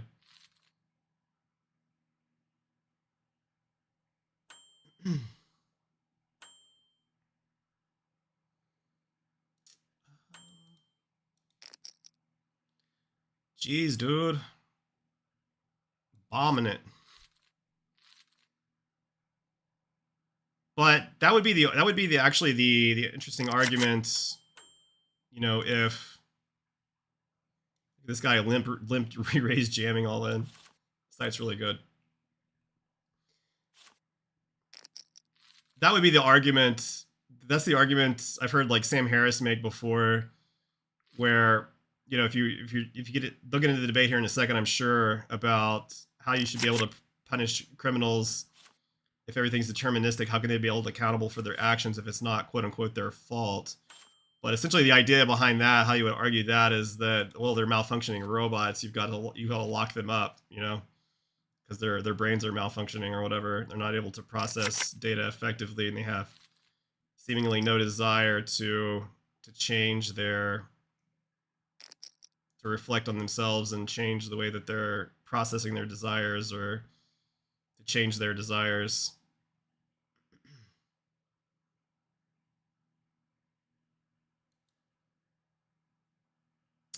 One of the definitions of yoga also, by the way, is the cessation of the spontaneous activity arising in the mind. It's like it's like what they try to do in like Zen Buddhism. They're trying to achieve that state where they're not thinking at all. Like there's no thought arising. They're just completely in the moment. So anyone have to discipline can make the excuse, I was born to be lazy, so I don't work. Does that even make sense? I have no discipline. It's not an effective way to like live your life. They can make that excuse, but if you look at the idea of compatibilism and computational theory of mind, because we're able to essentially like reflect on our lives and our history of our choices and actions, we're able to correct our behaviors and make adjustments. It's like you could think of it like we're self-correcting AI that's able to work on the way that you process information, basically. So in that context, or from that vantage point, you are responsible for your own software, essentially. The output of your software you're responsible for. Because nobody's compelling you from the outside such that you have to act a certain way. So you can still think of it as being free, even if there is some type of deterministic mechanism under the hood. After each particular action, we still have the ability to adjust our behavioral algorithms. Choosing to not self-reflect means there is freedom. Well, it's you can think of it as freedom. It's not like it's not like necessarily like I mean, I guess it would depend on how you defend. I mean, that's one way to view that you have freedom such that nobody's forcing you to do anything. But could you have done otherwise is really the question. Like, if I was born an athlete, would I just eat McDonald's every day? Like what did you eat for dinner today? Could you have done otherwise? Because could you have? Not so sure. Only if I had prompted you. If you told me you're gonna eat McDonald's tonight, and I was like, I'm gonna predict on my stream later tonight that you're gonna eat McDonald's, and then you might change it, but you're responding to like a stimulus. It's like, how are you going to? Could you have done otherwise without my prompt? That would be the kind of the argument there. It's kind of trippy to think about. Okay, it's trippy. I like this topic. It'll fuck with your head.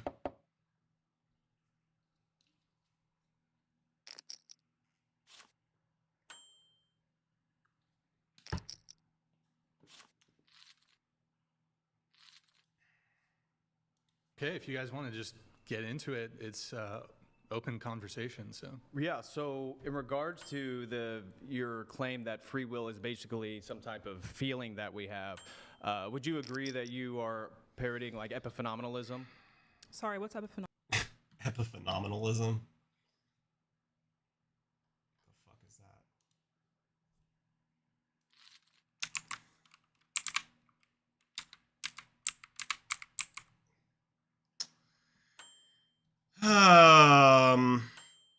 We're getting like a small little 3-bet down here. I think I still have to fold this. The stimulus is McDonald's is tasty.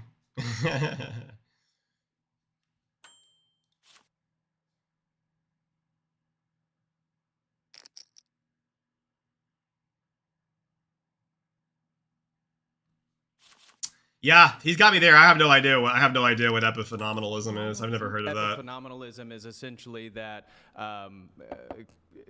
consciousness is something that is a byproduct of neurosynapses, brain activity, and it's not an emergent property, right? So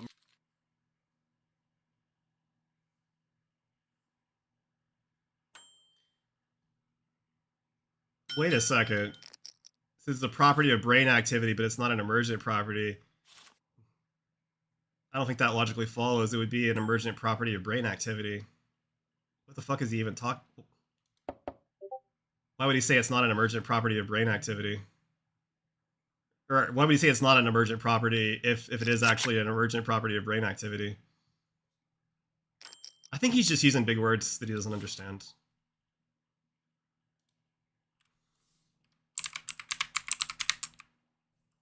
Epiphenomenalism.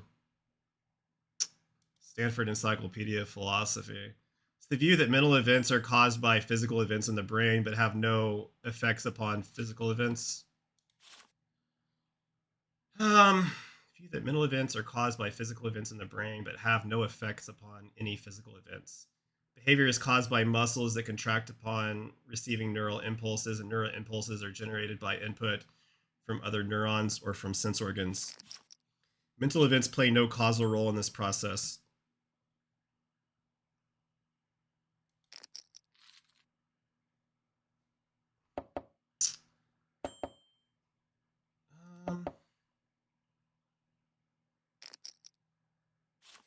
To a steam whistle that contributes. Yeah, I don't think he knows what the fuck he's talking about, essentially. View that mental events are caused by physical events in the brain but have no effect upon any physical events.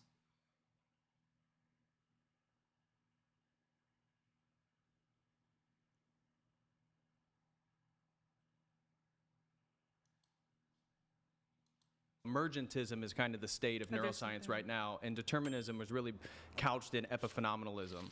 So it's an epiphenomenon of brain activity. It's a sense that you're free, but it's not actually you're free. That's called epiphenomenalism. I think there's a distinction between consciousness.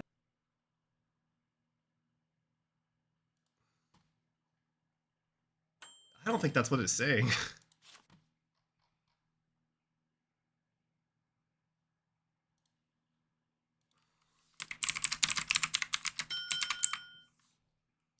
Let's learn about epiphenomenalism real quick.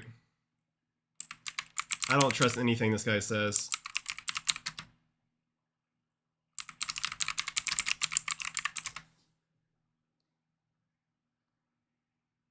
People can give narratives of how they believe that matters to them. They get to define their own truth about how they feel about life, either predetermined or free will. So this topic is really invalid in my opinion because people are free to feel how they want and it's not right or wrong, true or false.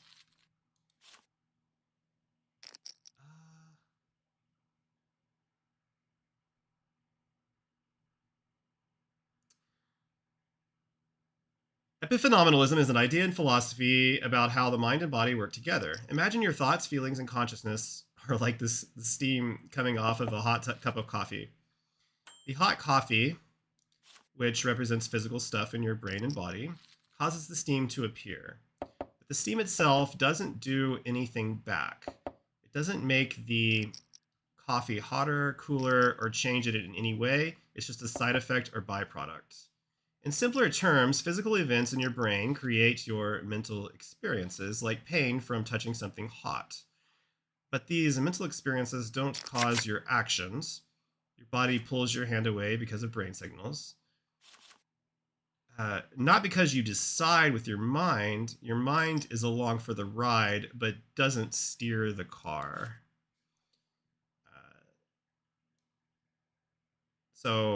Yeah. This view tries to solve the mind-body problem, which is the puzzle of how non-physical things like thoughts connect to physical things like brains.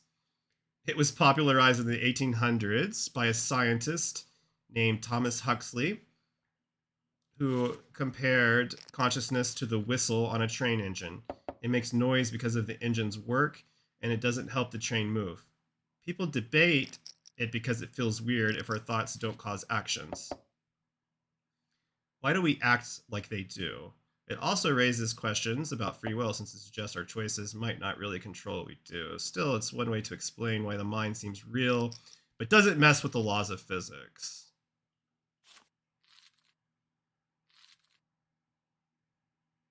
Yeah, so it's a theory about how the mind and body work together. And what was his fucking explanation of this? Consciousness is something that is the byproduct of neurosynapses in the brain activity, and it's not an emergent property. So emergentism is kind of the state of neuroscience. Determinism is really couched in epiphenomenalism. So epiphenomenon of brain activity is a sense that you're free, but it's not actually you're free. That's called epiphenomenal. I think there's a distinction between consciousness of itself and free will. I'm just reading the transcript.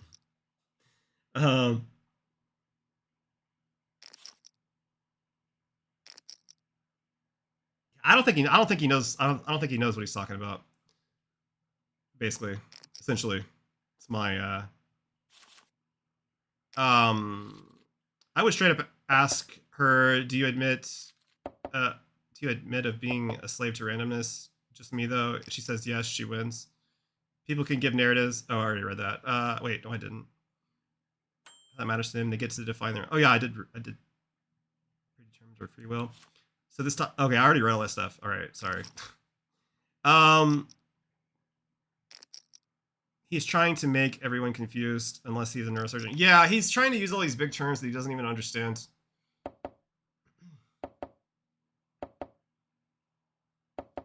In of itself and free will. I think that free will is an illusion, correct? We're still a little bit kind of murky on like the nature of consciousness in of itself, but I do believe that free will is a feeling rather than something that is true, something that you can locate, etc. I think that instead it's kind of like our conception of like these processes and like the ways that we interact with the world. So you're arguing that the only thing that exists is materialism, right? Like the material world? The material world, right? So like I'll go through and I'll do like a YouTube video on this where I put everything together in like a concise format. I could probably just cover almost everything in his opening statement, honestly, because he kind of laid out all of his arguments. I can just pause like every 2 seconds, catching everything. I don't think I have to posit that to make my claim. Not necessarily. I'm simply. Well, I'm saying, asking, what is your claim? Do you I are you a told you. materialist? I don't think I have to, like, I haven't completely refined, like, my ideas on kind of, like, materialism versus idealism. I would probably be a materialist, but I don't think I have to, that entails this conversation or it's necessary for the conversation. So. Well, the idea is if you're assuming materialism or any sort of epiphenomenal understanding of free will as some type of experience that's not rooted in actual consciousness or human agency, it's a circular argument because you're appealing to materialism, your brain, to come up with the universal truth statement that everything is determined. Hold on, I'm not appealing to the brain. I'm saying that, like... Then how do you come to your knowledge claims? Okay, so I'm saying that our brain interacts with our environment, right? And that is what creates our wants and desires. How do you win this debate? How it changes anything? Well, I mean, it's kind of a... It's not really a topic that you're going to come to some easy objective truth in the form of a debate on, right? This is an ongoing topic in like neuroscience, and if it's ever solved, it will be, you know, done scientifically and not from like in terms of like a philosophical debate. But the way that you would win this debate essentially is just to be super knowledgeable about all these philosophical topics and be like a god at you know, analyzing all of his arguments and spotting all the fallacies and making him account for them. So, like what he just did, he just accused her of a fallacy. Let's back that up real quick. Let's see, we're at 1450. Let's back this up real quick.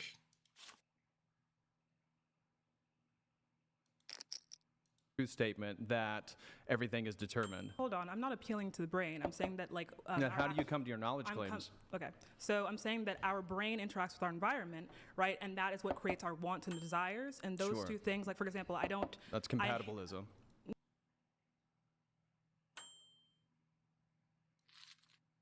Hold on, I didn't go back far enough, apparently. Materialism versus idealism. I would probably be a materialist, but I don't think I have to, that entails this conversation or it's necessary for the conversation. So. Well, the idea is if you're assuming materialism or any sort of epiphenomenal understanding of free will. Basically, he bet so small in the turn there. I had the gut shot, the overcard. 5 could be good as well. I just went ahead and called. As some type of experience that's not rooted in actual consciousness or human agency. It's a circular argument because you're appealing to... Okay, so he's saying... circular argument because you're appealing to materialism, your brain, to come up with the universal truth statement that everything is determined. Hold on, I'm not... Yeah, so basically, he's accusing her of the circular reasoning fallacy while he's doing it at the exact same time. Because he's accusing her of it, he can hide the fact that he's got it too, right? Because he's assuming the truth of God. He's assuming the truth of free will. He's assuming all of this stuff without proving it as well, right?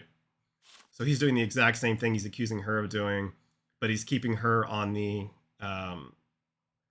defensive. He's remaining on the offensive, so she doesn't notice kind of the sleight of hand there that's going on. Yeah, this is philosophical stuff. That's basically how you would. That's kind of how you would win the argument, though. Is you get somebody on a point like this where they're making claims like this, and you're like, "Hey, wait a second, buddy. Justify what you just said," and then they can't justify it, and then you win. Basically, is how you would. You can catch them if they're not being like good faith. This debate proves one point, though. Life is good in America, and people get to think about this nonsense instead of going to work. Yeah, these people are probably making decent money. To materialism, your brain, Debating. to come up with the universal truth statement that everything is determined. Hold on, I'm not appealing to the brain. I'm saying that like. Now, how do you come to your knowledge claims? Okay, so I'm saying that our brain interacts with our environment, right, and that is what creates our wants and desires. And those Sure. two things, like for example, That's compatibilism.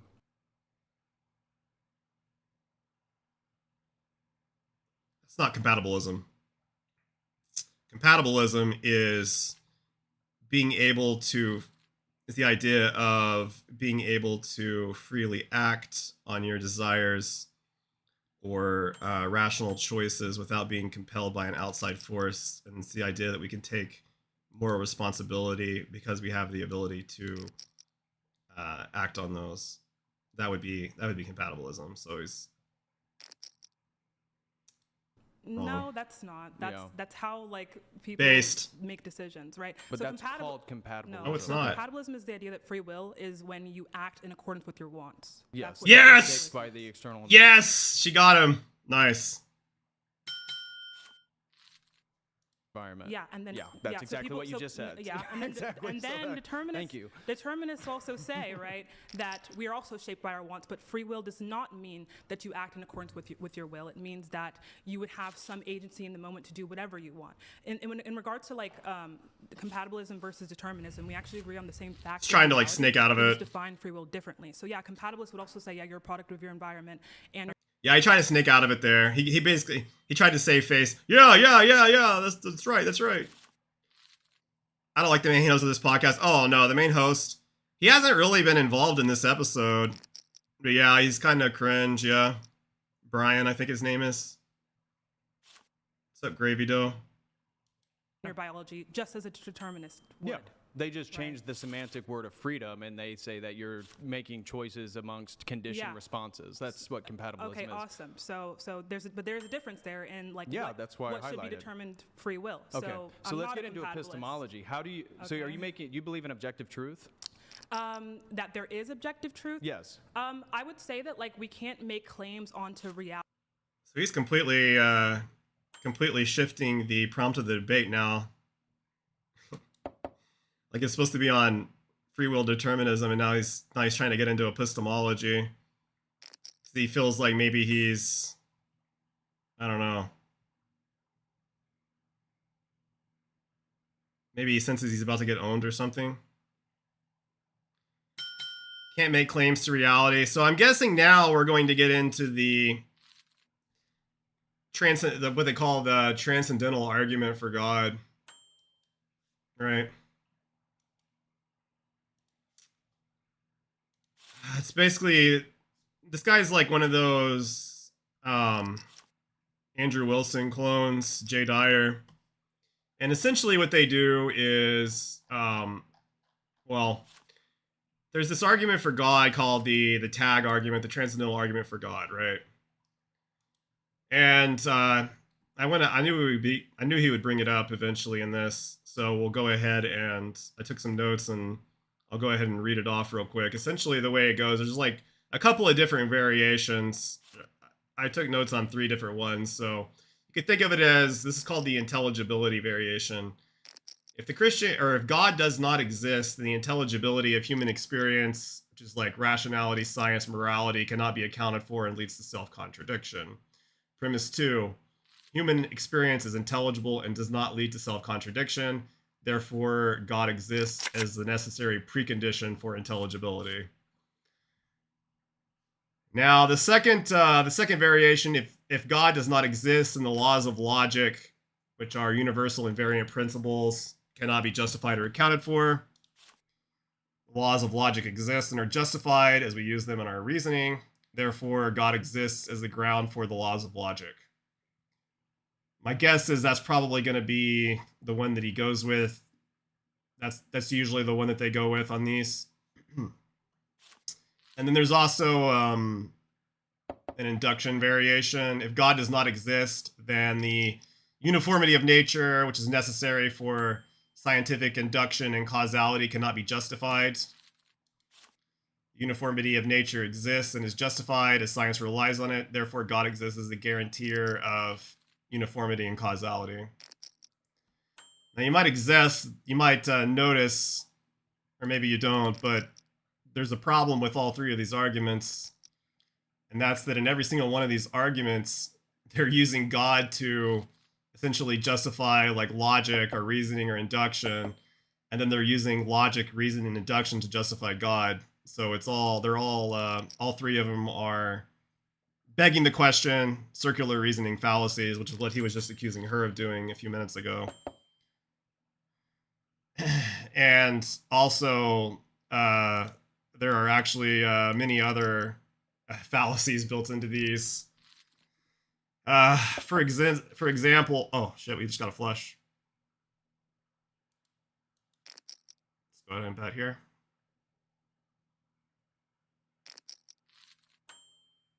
Got him. Begging the question, why seek so high knowledge over wisdom and experience?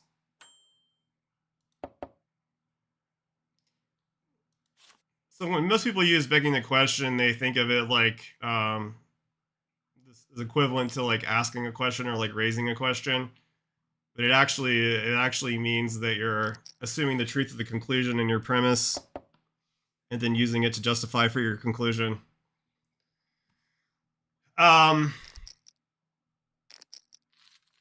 So a couple of issues with this.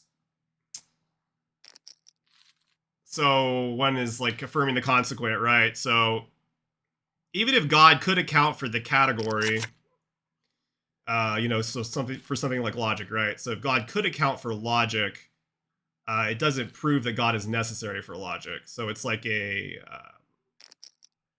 necessary versus sufficient condition, right? God might be sufficient to account for logic, but he hasn't proven that God is necessary for logic. He's just asserted it. So that's another fallacy. Basically, it's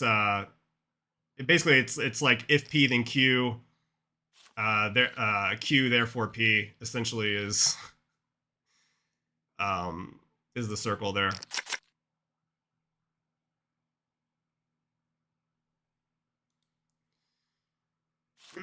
Also, false dichotomy fallacy as well in these. Presents with like this binary choice of there's either God or impossible for logic.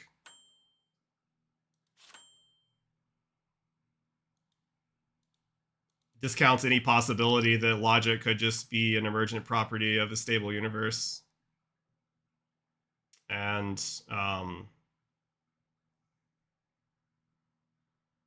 also,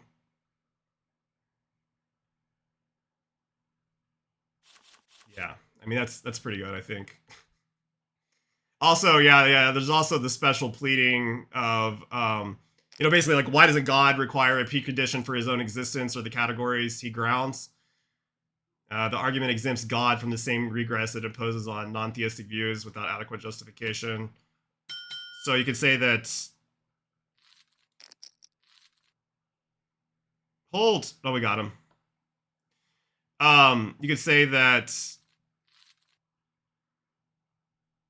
how do we justify logic without God? But then you could say, well, wait a second, how do we justify God, right? He's exempting himself from that entire process. So there's like, so with his one argument here, there's like 5 built-in fallacies on it. And they never get called out on it because they're kind of hard to spot. I mean, kind of intuitively, you know, the argument kind of smells a little fishy, right? But it's like really hard to, it's fucking, I mean, if you're in a debate and the guy's like aggressively like coming at you, you have to like sit down and think about it for a second,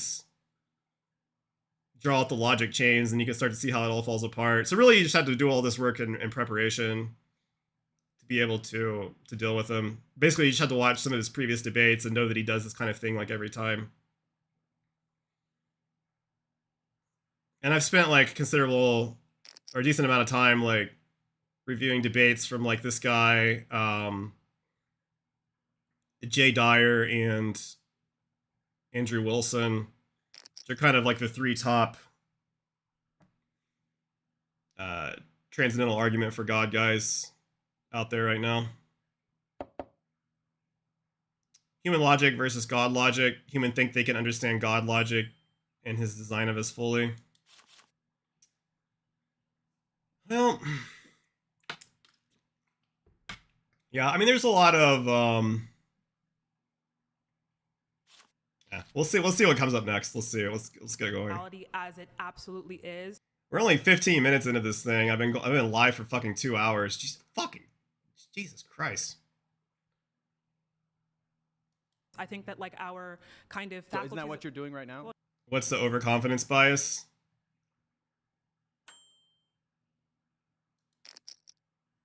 I guess we complete there. I don't know.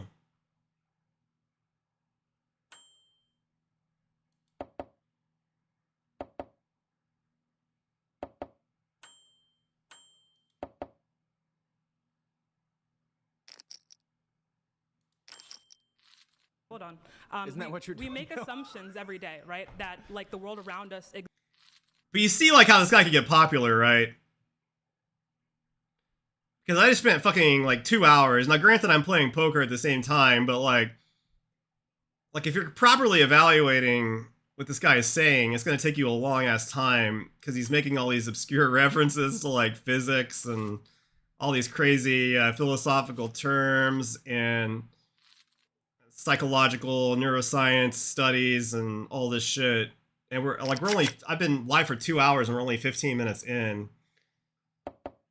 Like, if you're just watching this for entertainment, like you're just accepting everything this guy says and it looks like he's owning her, so you don't really have that much reason to question anything he's saying. But like if you really formalize and break down everything into like the logic chains, dude, this guy talks so fast about like all these different concepts and stuff. It's so dense and like you hear him say stuff. How are you watching whatever podcast without going and saying, well, this is a special whatever podcast debate special, right? So this is not like the typical one. The typical one, it's got a bunch of like OnlyFans girls in it. But this is just like a regular, like intelligent college girl who was on that Jubilee debate show. And it's just these 2 people on it, right? What's up, Vandalize? So that's the reason. It's not got the usual like crazy shit. But also I just like it. I also do enjoy a little drama action as well from time to time, right? Personally already pass if I see a male try to argue with a female. That is pure stupidity. Exists. So we Says Sunbacon. do things like science, right, and psychology. And that's we induction, assume, yep. yeah, it's an assumption, right, that everyone like acts upon today. We don't really know what the world exists outside what it looks like outside of a human body. We know that, like, for example, ants don't see the same things as us, neither do like insects. Like, even the color schemes that we see are different than animals. So we know that, like, objectively, the world does not look the way that we see it, right? But we assume that it exists to interact with it, for ease, etc. That's how scientists come to conclusions. There are baseline assumptions, right? Yes, to that's very engage good. with any of these practices. Yeah, but science is also appealing to the laws of logic, the law of identity, and Yeah, all these but different things. but I they all- asked you a simple But question. they all lie Do on you- assumptions, yeah. No, they're not assumptions. So you don't believe that 2 plus 2 we equals lie- 4? We rely on the. Does 2 plus 2 equal 4? We rely on the assumption. 2 plus can 2 I equal answer your 4? question? Because Yeah. I don't want it to be a debate where, like, you're gonna interrupt me and we can't have, like, fruitful Go ahead. discussion. If we Awesome. can, yeah, just allow people to finish their. Sure. Yeah. Go ahead.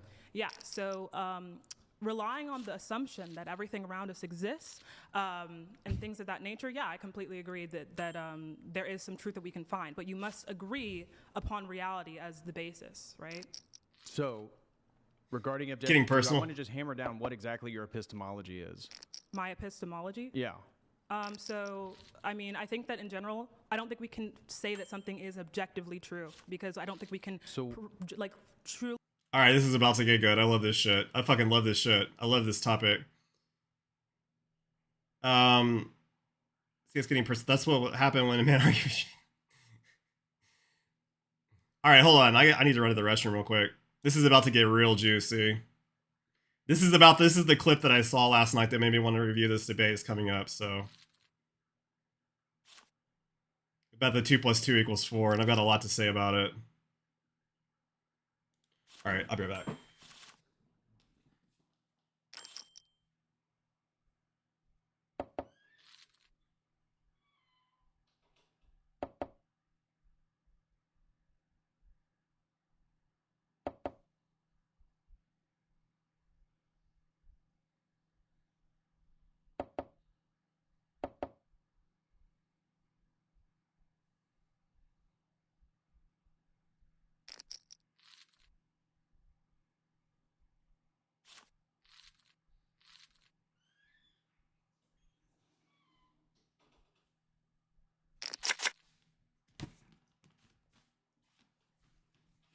All right. So that's what happened. Okay. Yeah. So what's already happened, I don't know if you guys noticed, but she says she doesn't believe in objective truth. And he's already, essentially what he's doing, he's equivocating on two different, he's equivocating on the overall bundle of things that you would call truth. And he's narrowing the definition to an area called analytic truth, right? So 2 plus 2 equals 4 is what's known as analytically true, meaning it's true by definition based on our current understanding and knowledge of the symbols of the language of mathematics. So it's true by definition. And that's distinguished from like what you would call a synthetic truth, which is something that's true empirically. That would be scientific, like a scientific truth, or like an empirical truth by experience type of thing. Now, of course, there's problems. There are issues being able to say that something is objectively true in the synthetic sense, right? Because Hume's problem of induction, that just because you can notice a correlation, there's no necessary guarantee that after the 5 billionth trial, at the 5 billionth and one, that'll still happen exactly the same way or whatever. Of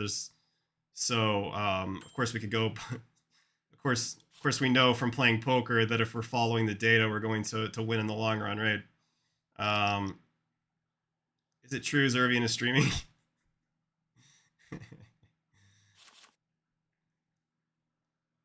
Yeah, that's I don't know, man. Am I or do I have like a really long delay?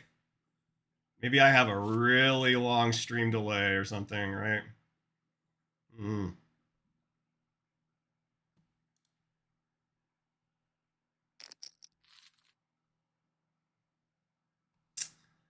That was a good one though. Or maybe I uploaded a VOD, right? A fake stream, yeah. Actually, this is actually another interesting. This is another interesting problem in philosophy. It's it's called a Gettier problem. So when you define knowledge, the primary definition is a justified true belief.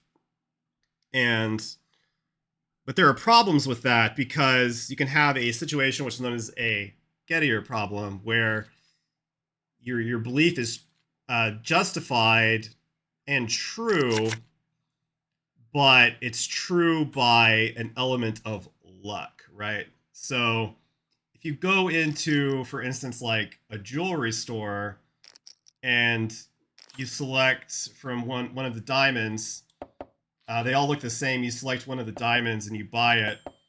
Then you have your diamond, right? So you have it's justified true belief that you have a diamond. You actually have the diamond. But actually, as it turns out, that was the only diamond in the store that wasn't fake.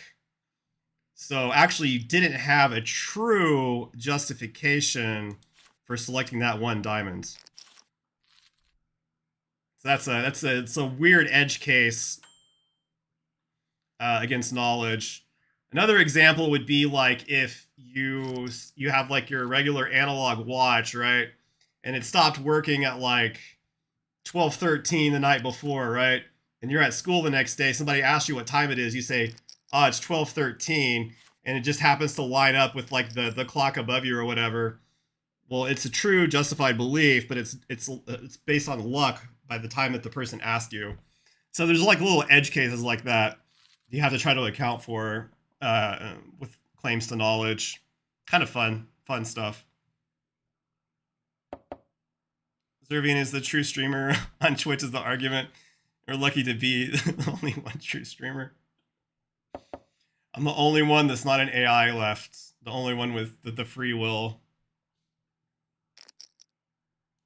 Really like see reality as it truly is, because we already know that our faculties of experience, our senses are set in some way that we know other animals already don't have, right? So we can only trust like the human experience and like what like patterns that we recognize across the human mind, but we don't exactly know what it could look like outside of a human faculty of like perception. Do you understand what that means? Yeah, which means that you just Yeah, so she's kind of going over, it's sort of like the idea Immanuel Kant had of the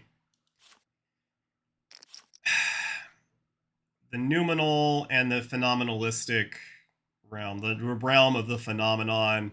It's like what we see based on our perception of sense data that our brains are like come like pre-programmed to interpret sense data, essentially, that enhances our ability to survive evolutionarily.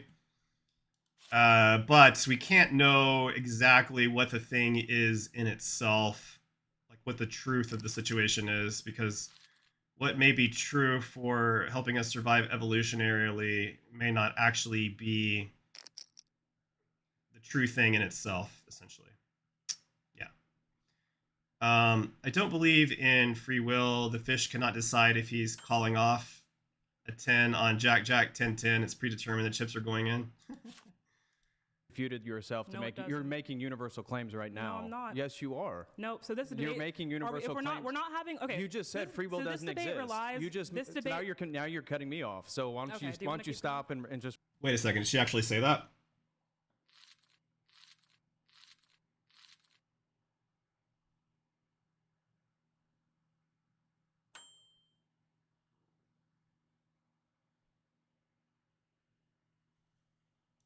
relax for a second, because what Okay. you did is you just fundamentally contradicted yourself by saying that all we do is If I think I like sushi, is it true I like sushi?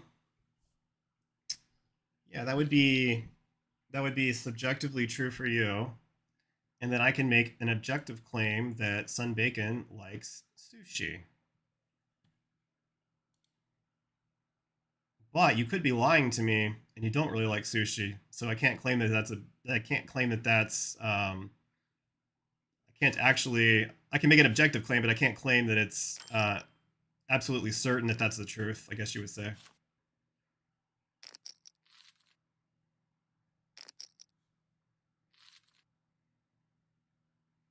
So the truth can be subjective and objective. Well, you have to. Okay, so the distinction there is you can make you're telling me that your subjective truth that you like. What the fuck were we even talking about? I lost my train of thought. Sushi. Fucking hell. Yeah. So you could say I like sushi. Based on the way that your brain works. Your taste buds or whatever. You like sushi. And that's a subjective claim. You can say sushi tastes really good. All right, that's fine. And but now, because you've told me that you like sushi, that is a description of you, right? So that's external to my mind, that description that you're putting out there. So I can say objectively, Sun Bacon says that he likes sushi. Now, so yes, from that perspective, it can be a subjective and objective because it's different. It's a different contextual layer of evaluation, right? You're examining it from a different contextual layer. Because how many people need to believe it to be true before it can be true? Don't do the appeal of the ad populum one. We already talked about that.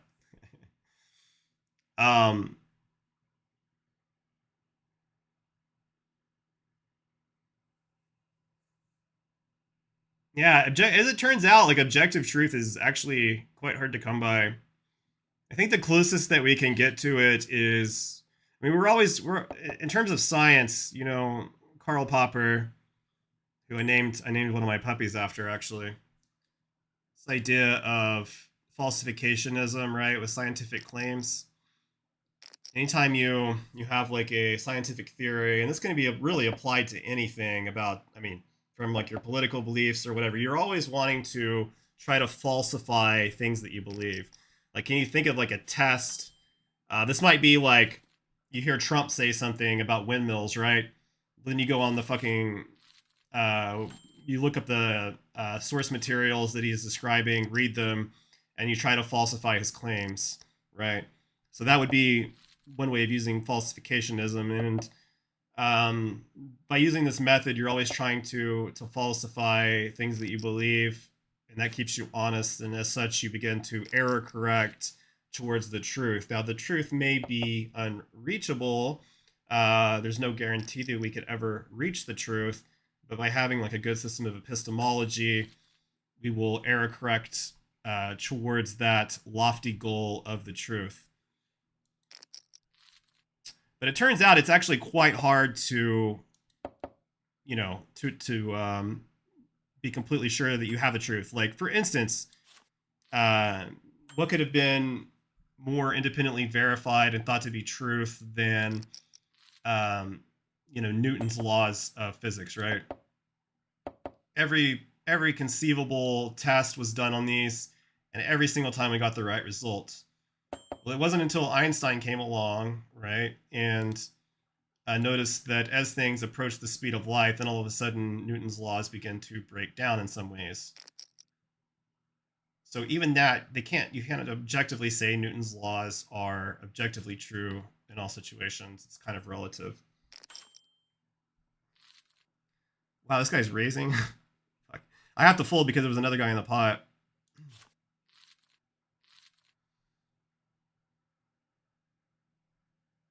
So it's just shaky, right?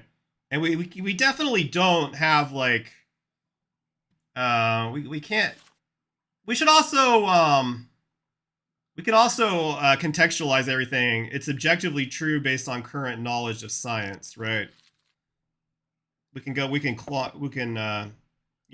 hedge everything like that and say we can have objective truth like that. But then there's a difference between objective truth, maybe, and based on what we currently know or current understanding of science, and absolute certainty of that objective truth. There is a distinction there that's very important.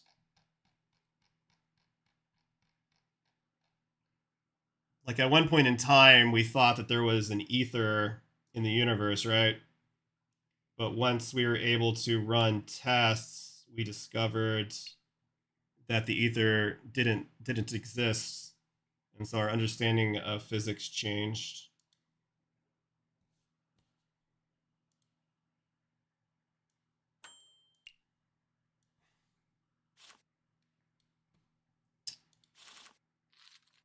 And by the way, it's not necessary for Karl Popper's falsificationism to, you don't have to be able to conduct the tests right now. You just have to be able to think of possible tests. So for instance, string theory is a valid scientific theory because you can conceivably think of tests that could be conducted, even though our current technological limits won't allow it. It's conceivable that in the future it would be testable. Whereas something like creationism is not a scientific theory because there's no test with which you could run that you could prove creation, right? You can't run a test in a lab to prove creation.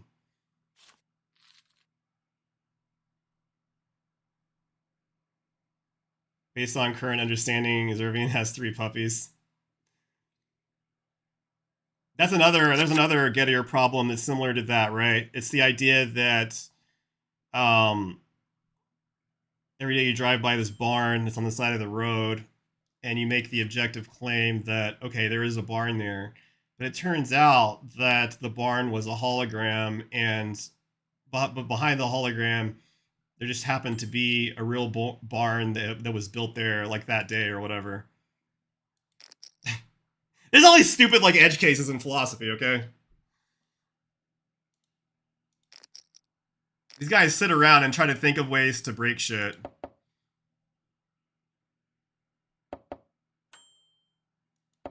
It's not looking so good for my kings.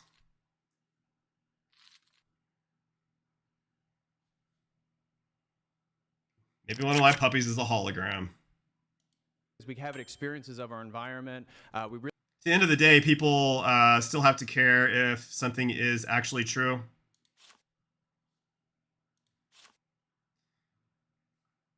Well, you can still effectively treat things as true, right? Like I mean,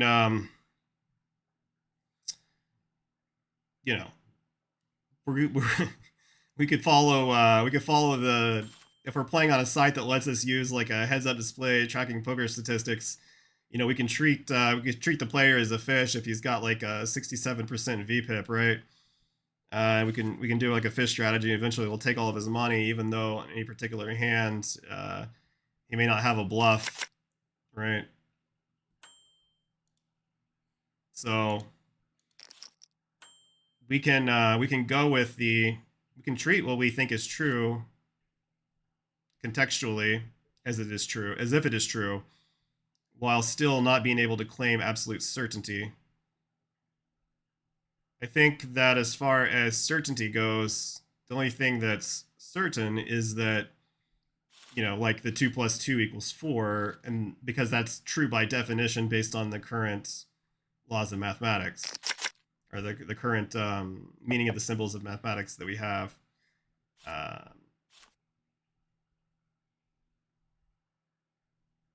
And if it could be proven that 2 + 2 = 4 is not true, then there would be something that would have to reevaluate mathematics entirely.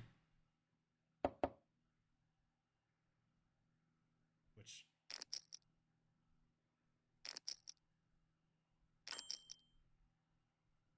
and then lose 600 big blinds to him. Yeah.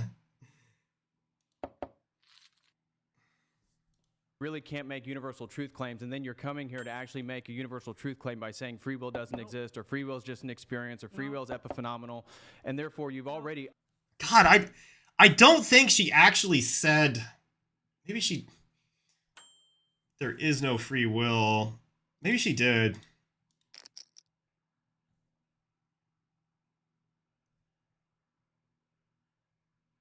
I think the best way to approach it is to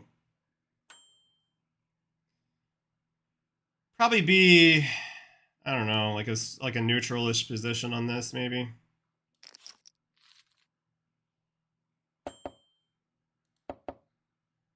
I guess she did probably say that there's no free will, to be fair.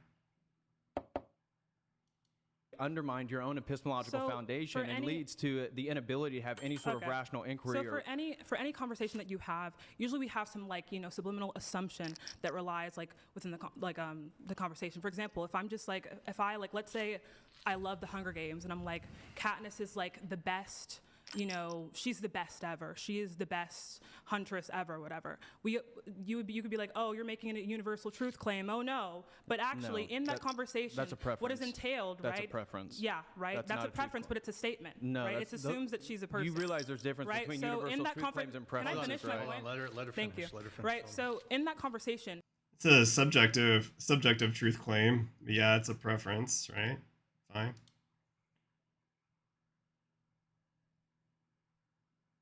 Potato. Would be a millionaire if I put $4 together and it became a lot more. Can you imagine these two getting married and how they're feeling? Oh man. Yeah, that would be wild. there's an assumption made that we're presuming that, we're making the presumption that these people, exist at some sense, like at some sense, I guess, of being like fictional characters, right? But there's an assumption there that you're making. So I think the most correct way to say that would be like assuming or like knowing that she's a fictional character, Katniss is like the best huntress ever, right? But like whenever we're in a conversation, She's the bestest ever. whether it be metaphysical, whether it be philosophical, political, there are some underlying assumptions made to make any claim. The underlying assumption with this claim that I'm making is that free will is an illusion, right? So, but That's a universal claim. no, it's not. That's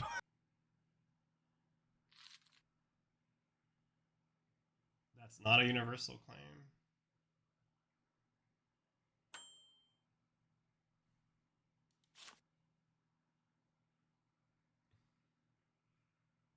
Let me try to think here.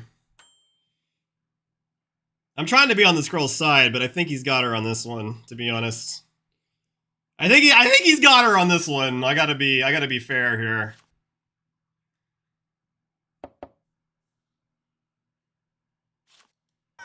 No, it's not. You just said it's What an is a illusion. universal? What is a universal Let's see how she argues it. claim? A universal claim is when you make a fact or a truth claim that is universal. Yeah, no. So it would also mean That, it's yeah, that's what it do you is. think so? Yeah, that's what it is. Do you see it as synonymous with absolute claims? Do you see that as like a distinction Between absolute claims and universal claims?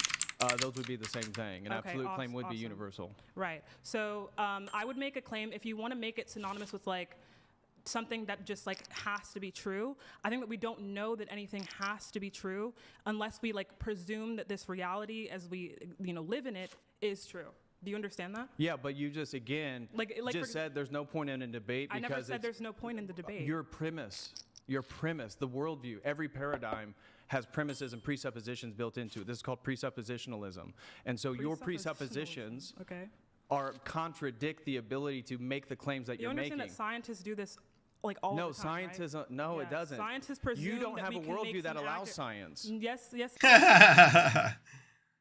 Do you lose the debate if you admit I don't understand something or I haven't heard of a concept?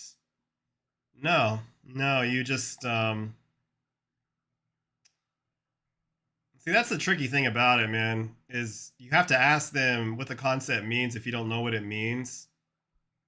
And they can just fucking lie to you about it. Right? That's that's one of the problems with the format in general, I guess you might say. Like, I love debates, but that's one of the issues with it. Like earlier when he was talking about epiphenomenalism, he was misrepresenting it. He's misrepresented compatibilism at every opportunity.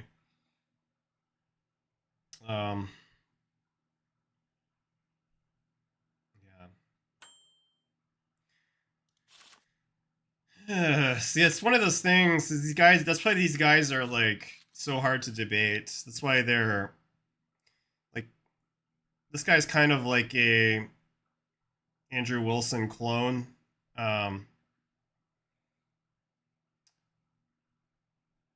Jay Dyer type guy. But it's kind of like these three guys. I say he's a clone. I mean, they pretty much all have the same views, the same arguments. But yeah, they'll throw out all these fancy terms, and if you don't know what they mean, like your brain is sitting there thinking it's the stage magician. I've said this several times. It's the stage magician misdirection trick. You're thinking about what the fuck does this term mean while they're slipping in all this sneaky shit to like fuck with you. Yes, I do. No, you don't. Scientists acknowledge this. Yeah, they do. No, I'm very aware. Do you know what like I the law of causality is? Oh, yeah, I know what the law of. Okay, Do what's you? the law of causality? You tell me. You're the one Okay. that's bringing it You're up, the one right? who You're the knows one that has it written Okay. down on her paper here Yeah, so she can look down and read the it's- definition. Okay, it is here. But Exactly. yeah, people, you have notes. These too. are But- just these are oh, outlines for just- your oh, worldview. They're different. I don't than have mine. definitions written Okay. down. Anyway, the law of causality essentially says that every event has some cause, right? If it's not, it doesn't have a cause, it's random, right? And we make all these claims assuming that we can make some type of like statements on reality, presuming that Ha! it exists, right? So much for my set, lol. Scientists must presume that reality exists to make the claims that they do. So in the circumstances of this debate, I'm going to presume that reality exists, and therefore I'm going to make the claim that any event is either caused or uncaused. Does that make sense to you? Yeah, but it's still you have no epistemological foundation to make Do you an know what actual claim. epistemology has to do What with do what you we know can what know? you're Yes, you're a it's the study- senior. the study I have of a knowledge. PhD. I'm I actually a exactly junior. know exactly what Pildoratory fallacy. epistemology is. Actually, yeah, so it's I the study of knowledge, what we can Exactly. know. I have a PhD. Exactly. Etc. Right? Exactly. So even in that gives us a framework for knowledge, right? It is the framework that and we I'm use saying to that make, you can't make universal knowledge claims within I don't that think paradigm. I am making a universal knowledge claim. So most Does of the time free we're will not. exist? No. Okay, then that is a claim. So at no presuming, point now presuming that Came reality over. exists, So, yeah. He's got a PhD in religion, by the way. at no point right now Holy in the crap, future dude. in the past free will has Theology. existed, correct? No.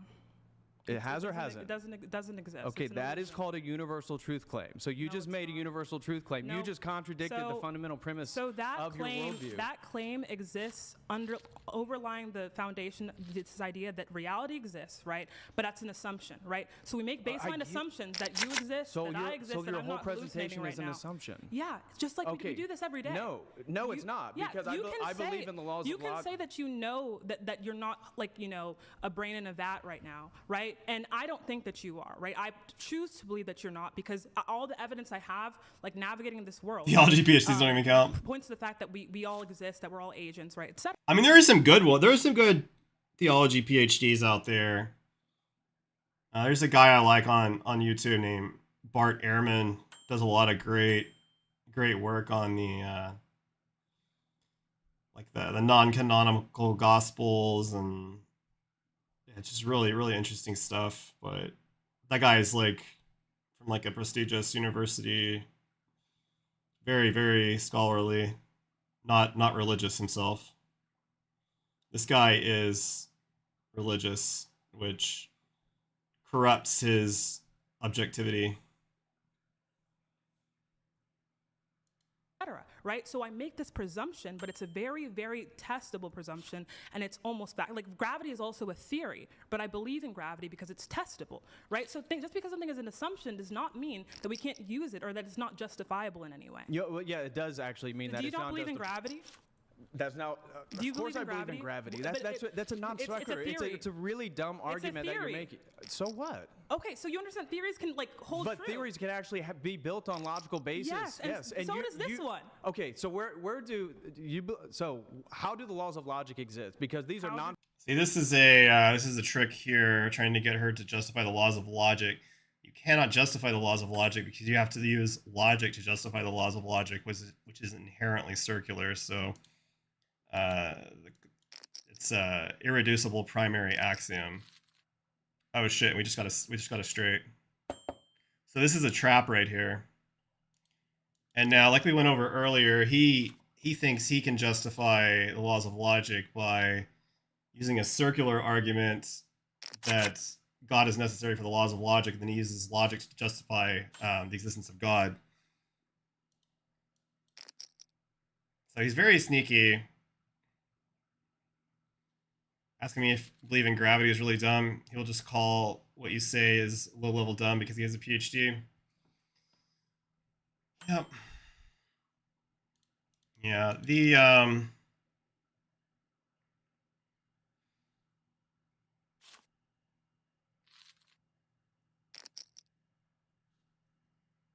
Let's just go on and see what else they say. Physical thing. Yeah. I'm curious what your cosmology is, because if you believe in the Big Bang, See, he's just jumping around, bro. Like, come on. if you believe in the Big Bang, and you believe People love to conflate the term theory in physics with the colloquial use. Yes, yes, yes, USA number. Theory is bulletproof as it gets in science. Math has proofs. Yeah, very, very good point. Scientific theory has to have an element of testability, verifiability, and falsifiability. Whereas something like creationism can never be a scientific theory because there's no test you could run to falsify it or verify it.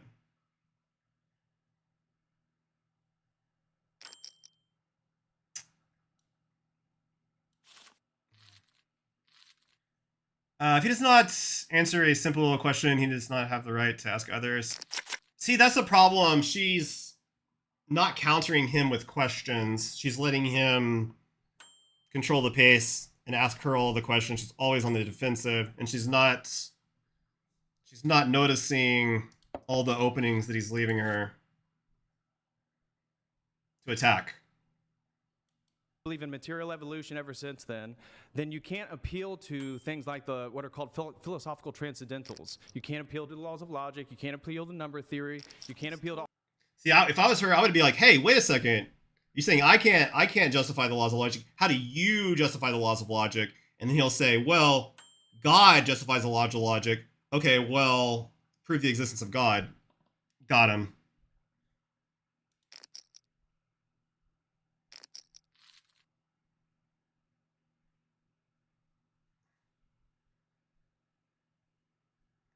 And then most likely what I've heard these tag guys do is they'll say, well, I'm making a...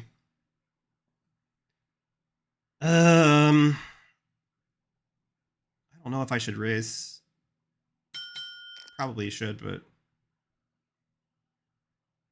it's kind of awkward with this guy behind. So they'll say that, oh, I'm making a meta-logical claim about logic, right? Oh shit, he actually had fucking 8-4. Wow. I'm making a meta-logical claim, so I'm making a claim about the existence of logic itself. It's like, yeah, okay, but so he'll say that's inherently circular by nature. So the saying that my transcendental argument is circular doesn't apply there because my metalogical statement's naturally circular because I'm using logic to talk about logic or whatever. So it's accepted in this one case, special pleading, blah, blah, blah. But the difference is that he's making actually a theological claim before he makes the metalogical claim.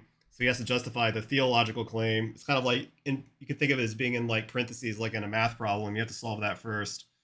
So that's the counter argument to that shit. Metalogical only okay for PhD.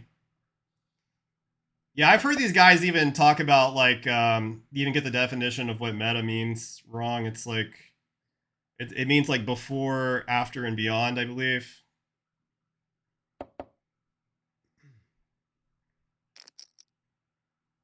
So like in the context of like the tag argument for God, it's a metalogical claim because it's like before logic, a claim of like before logic, what was necessary or whatever. But if you're making a theological claim before that, you have to justify that before you can make your metalogical claim.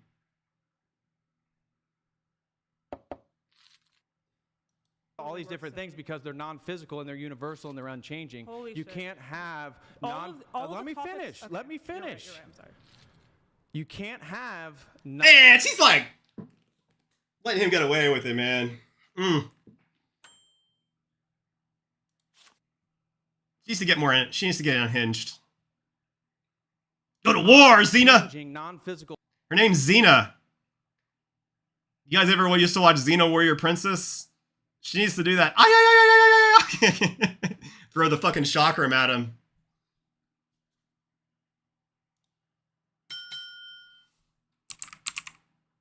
Oh wait.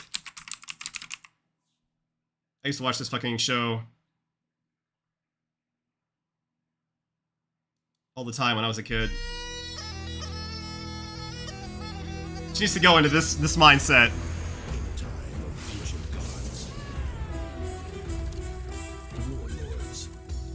getting paid. Otherwise, she left already. I don't think they get paid. I think they just do it for the exposure on social media because they get a lot of followers from it.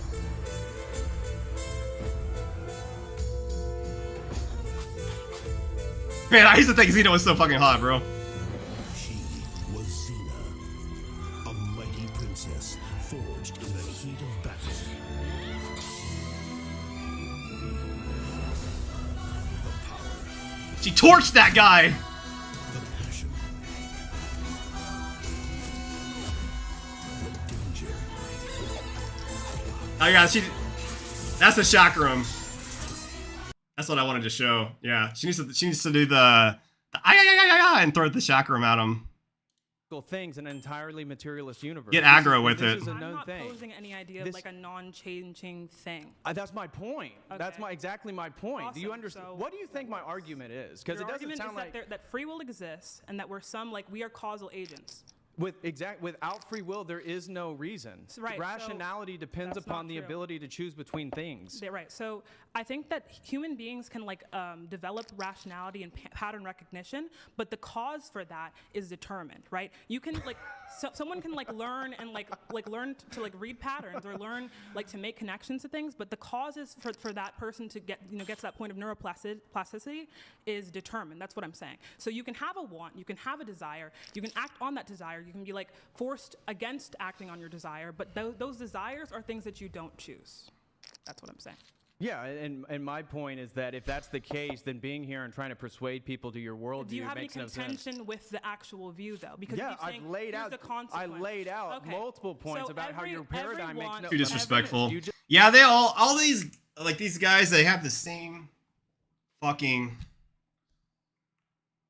I mean, to be fair, this guy is not as bad as Andrew Wilson. He's not as mean as Andrew is. Andrew Wilson is way meaner to these girls. This guy is actually fairly well behaved considering. I think of the three, I would say it's Andrew Wilson, Jay Dyer, and then this guy in terms of the biggest dicks.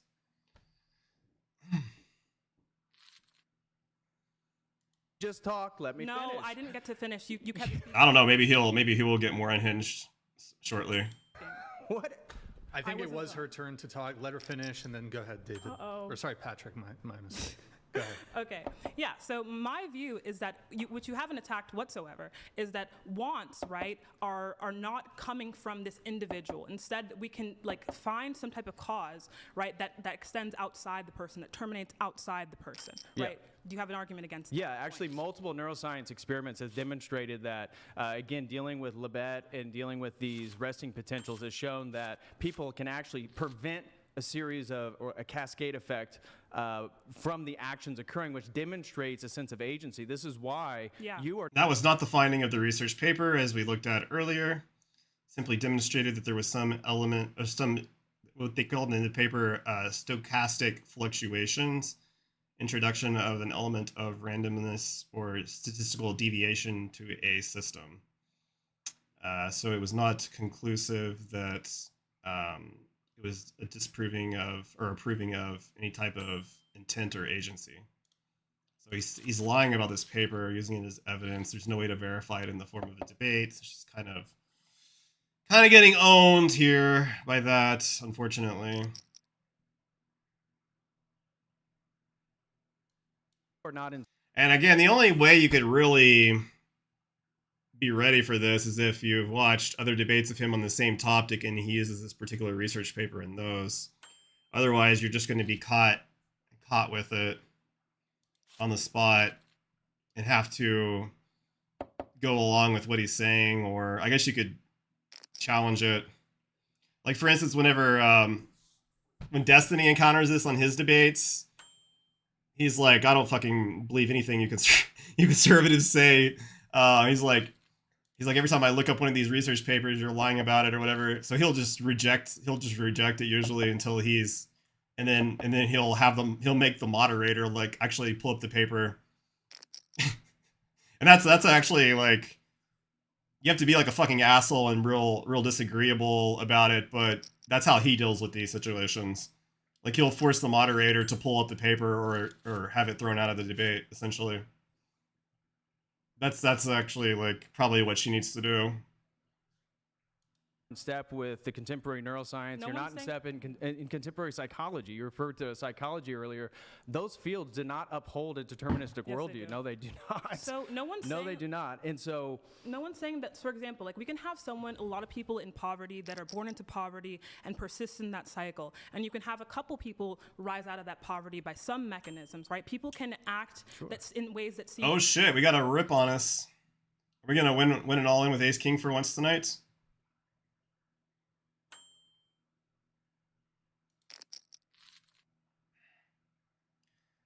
Well, oh fuck my life, bro. King Queen got me.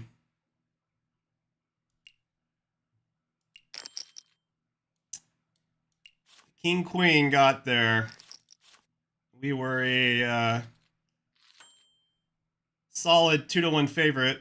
Well, what should we do? Just go all in, I guess. We've only got 70 big blinds and he raised to 10. Looks like we're on tilt.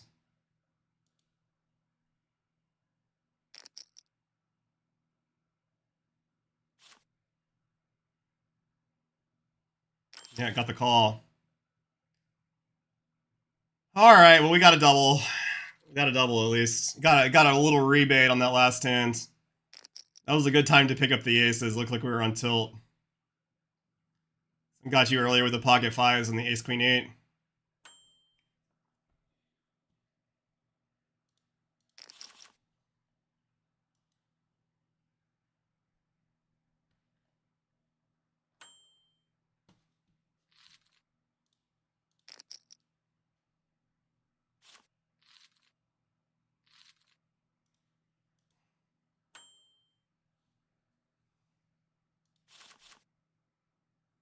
Ace, ace, baby.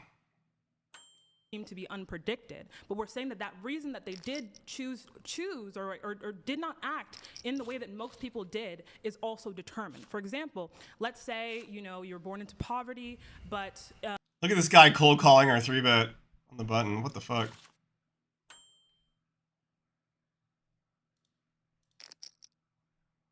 These debates always all or nothing mindset, but the truth usually lies in the middle of a controversy. Well, I mean, it really just depends on what you're debating. Most of the time, a lot of the time, the truth is binary. Like as far as like what issue is true, like it's it depends what the issue is, right?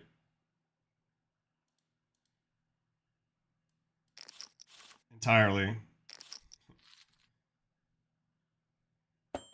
Sometimes people can definitely be wrong about something they're debating. Other times,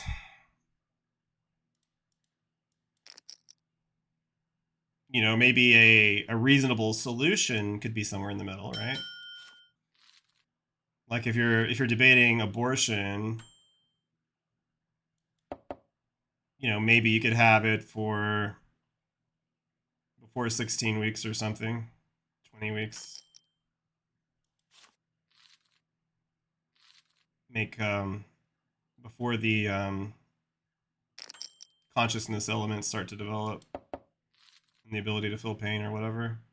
I don't know.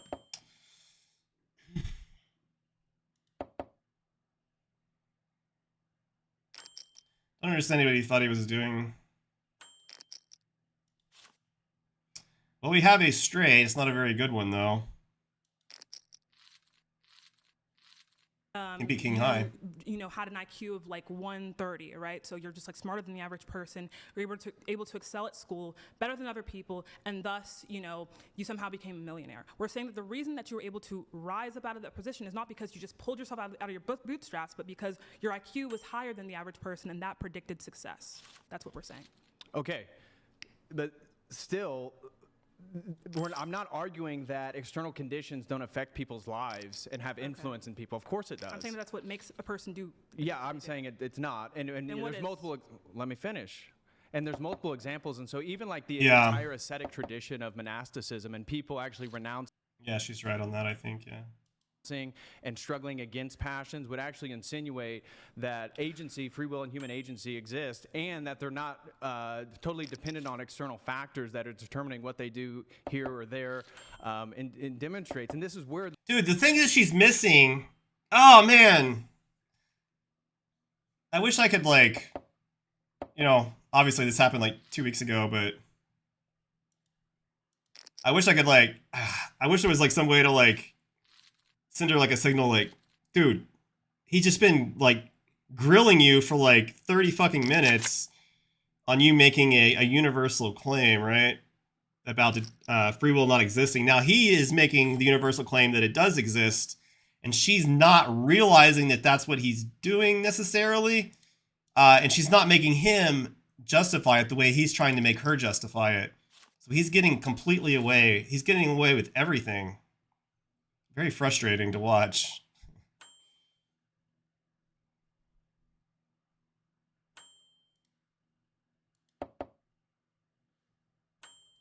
The latest research in neuroscience actually is. So Like, So- tell me, what experiments in neuroscience... Looks like we're all in over here against Ace Deuce. Got him! We finally got him! Alright, we got one. We got one. Double up, double up. Right. validate, So Let's go on a sick run before the end of the stream. because I once again, literally looked at all the the research. entire nature and nurture debate. If She's running that because she deeply agree with him. If working course free will exists deep in our soul, we know it does, and we will naturally lean on it. Yeah, but you gotta make him try to justify it. She's taking the opposite position.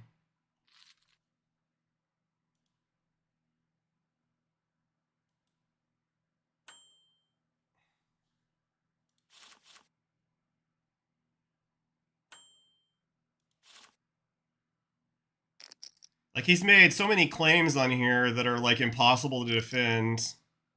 Not necessarily that one. You can come up with good arguments for that, but the other stuff... A lot of the other stuff. She's gonna lose because she's not convicted in her side. That's how you feel. Well, she's not catching what he's doing either. That's... His strategy is working well because he's using all these big words that she doesn't know and not super familiar with, which he's really not that familiar with either. But he's kind of he's like misrepresenting what a lot of them mean, and in order to keep her kind of like off balance and on the defensive. I think he's just lying. Yes. Yeah, he's lying about a lot of this stuff. He's lying about that research paper, for instance. He's lying about the conclusion of that research paper, saying that it shows that there is an element of intention and free will demonstrated by the study, and that's not the conclusion of the study. That's not what the study says. It says that they were not able to ascertain a strict deterministic model. There was some element of randomness. There could still be a deterministic mechanism responsible for the inherent randomness. We just don't know exactly what it is, or what the the seed is that was creating the randomness necessarily. Like in terms of like computer science, for example. Like if in the C language or like Java or something, you'll have like these, you'll have like a randomization function, and you pass it a seed. Like you might pass it the time stamp from your computer or something, so that it's always going to give like a different output. Effectively, it's random, but it's not exactly random, right? Could be something like that, a deterministic mechanism producing a random output that we simply do not understand how it's being calculated. That's all that shows. It does not prove free will, intention, more testing and data required. if like the cause of someone's action does not come from their nurture, it comes from their I wouldn't trust this guy with his skin tight dress shirt and high fade hairstyle he just got 4 hours ago. Yeah, I mean the dude's jacked. I mean he's in good shape. It's like some kind of a fucking, I don't know.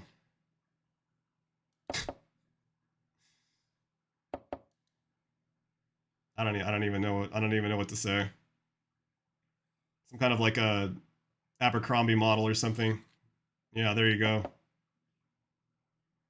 They still have those like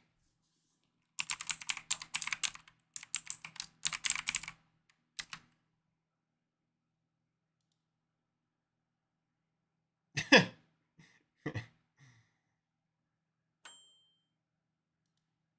fucking Abercrombie models. All right, let's 3-bet over here. from their nature, right? So this could be biology. This could be like, for example, we can look at like Phineas Gage, I believe his name is. He had like some type of pole that like went through his eye, and through his prefrontal cortex. I think it was around his amygdala, and it caused him, right, to act erratically, and it caused him to act impulsively, and he was doing things that we. I really want to get to the 2 + 2 = 4 part tonight.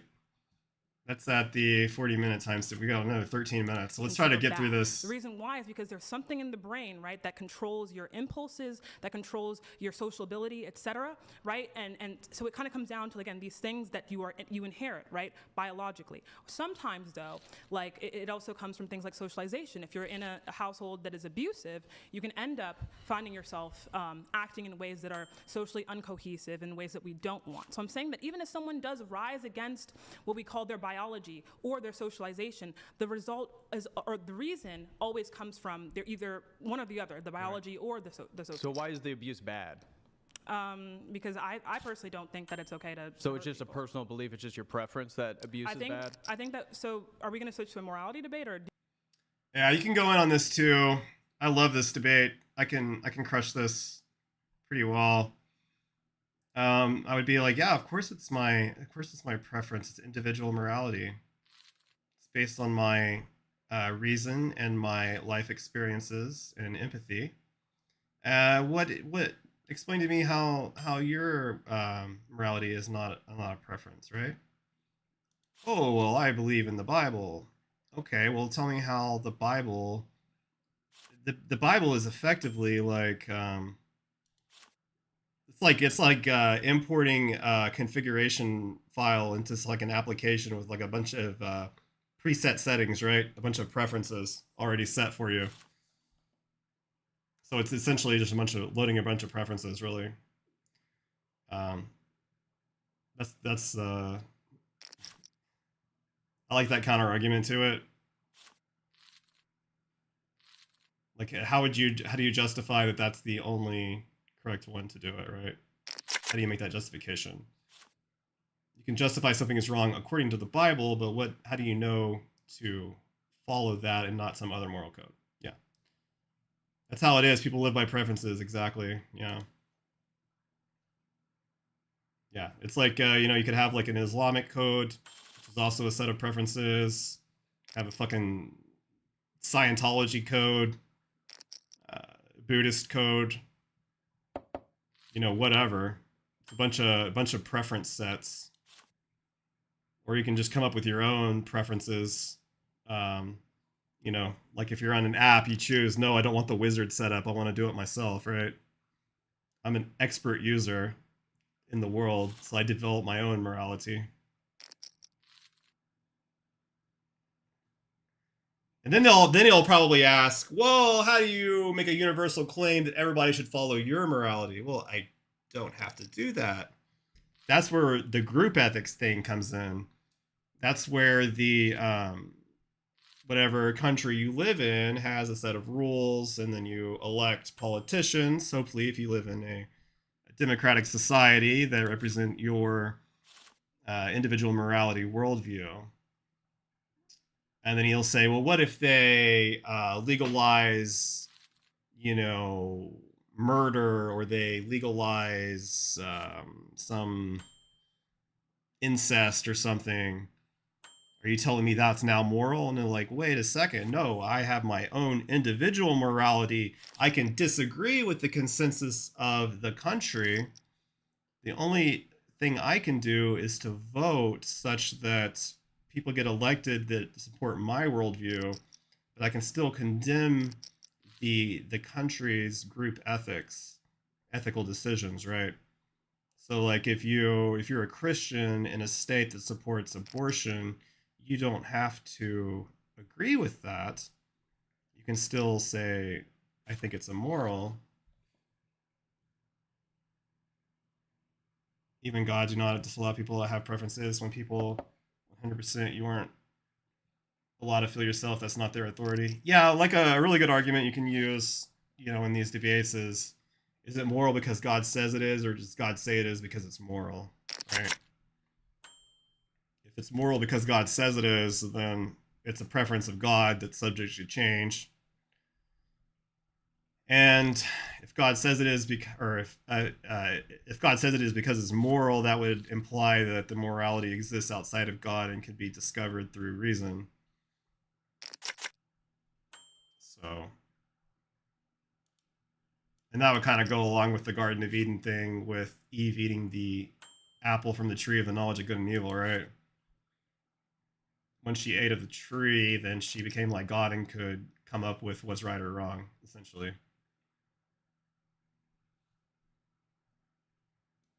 Do you want to stay on the It's topic all the of- same thing. No, it's not. Yes, it is. No. It's- Not necessarily from God. Well, a lot of these guys think it is, though.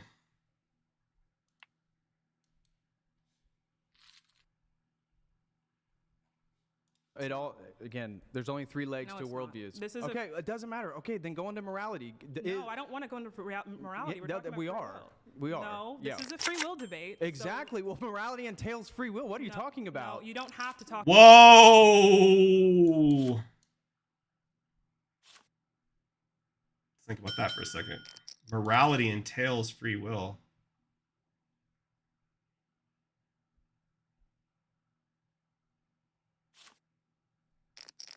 No, he has to prove that. You'll have to prove that. He's saying that if morality, then free will must necessarily follow. But he's again not considering the compatibilism arguments, computational theory of mind type stuff. If you don't support LGBTQ, it is immoral for a lot of people. So it's another false dichotomy. Also, it just doesn't logically follow.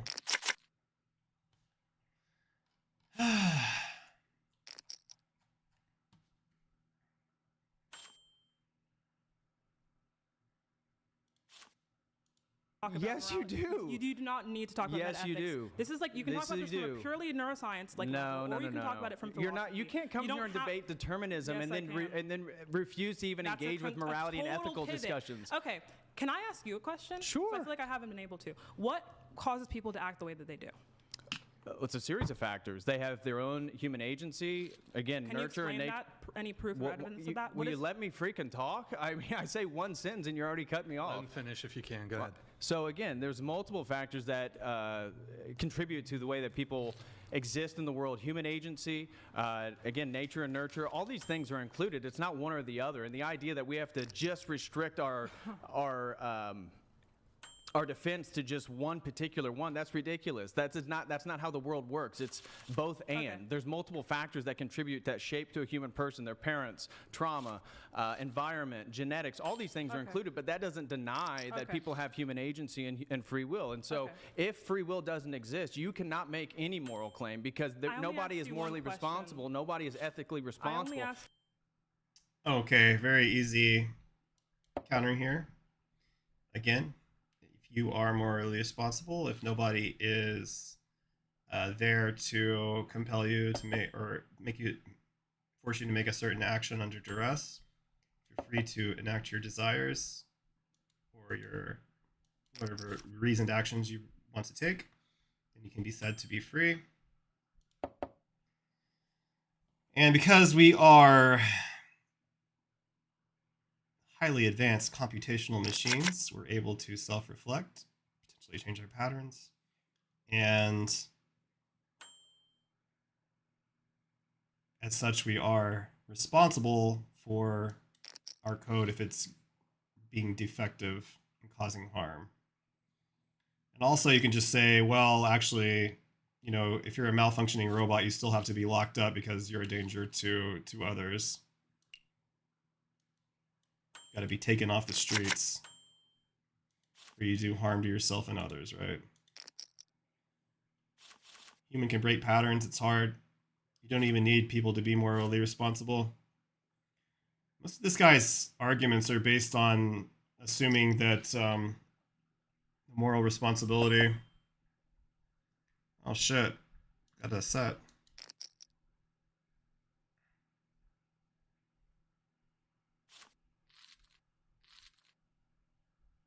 It's not supposed to stop, but through effort they can. Yeah, I mean, like it's not supposed to be necessarily easy, but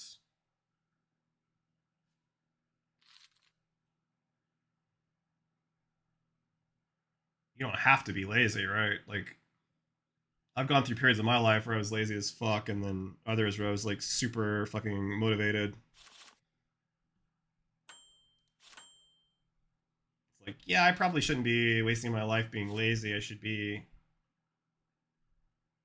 utilizing my time more efficiently. Adjust our algorithm. To be a robot, it is easy. Well, not necessarily, since most people wouldn't even realize that they're a robot, right?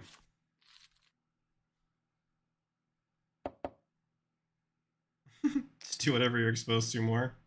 And this would be Well, it's not completely accurate to say that you're necessarily like a robot. It's more of like you're an AI bot, right? So your neurons are giving you some sense of consciousness, the ability to respond to your environments and prompts. And then, of course, we all have different IQ levels. You know, she's kind of talked about that a bit. Ability to, or horsepower of our computer system, I guess you might say. Our brains.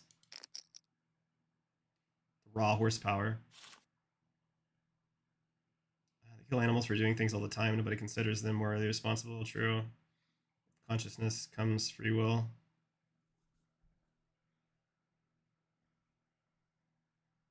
Not necessarily. Not necessarily.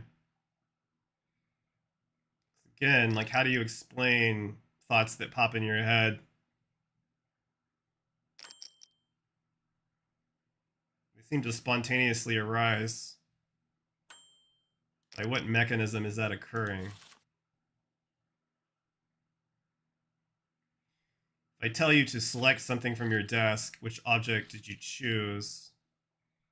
Why didn't you choose the other object? Could you have chosen the other object? Could you have done otherwise?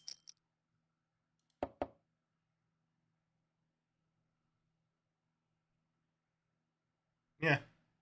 Trippy to think about.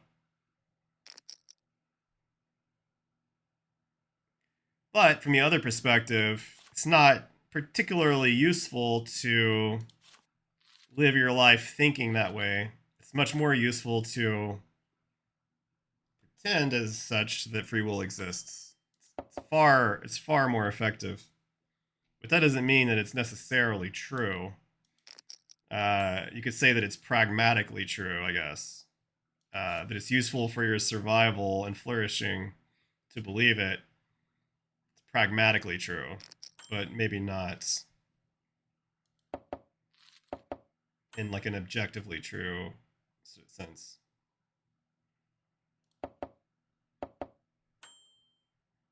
Could be.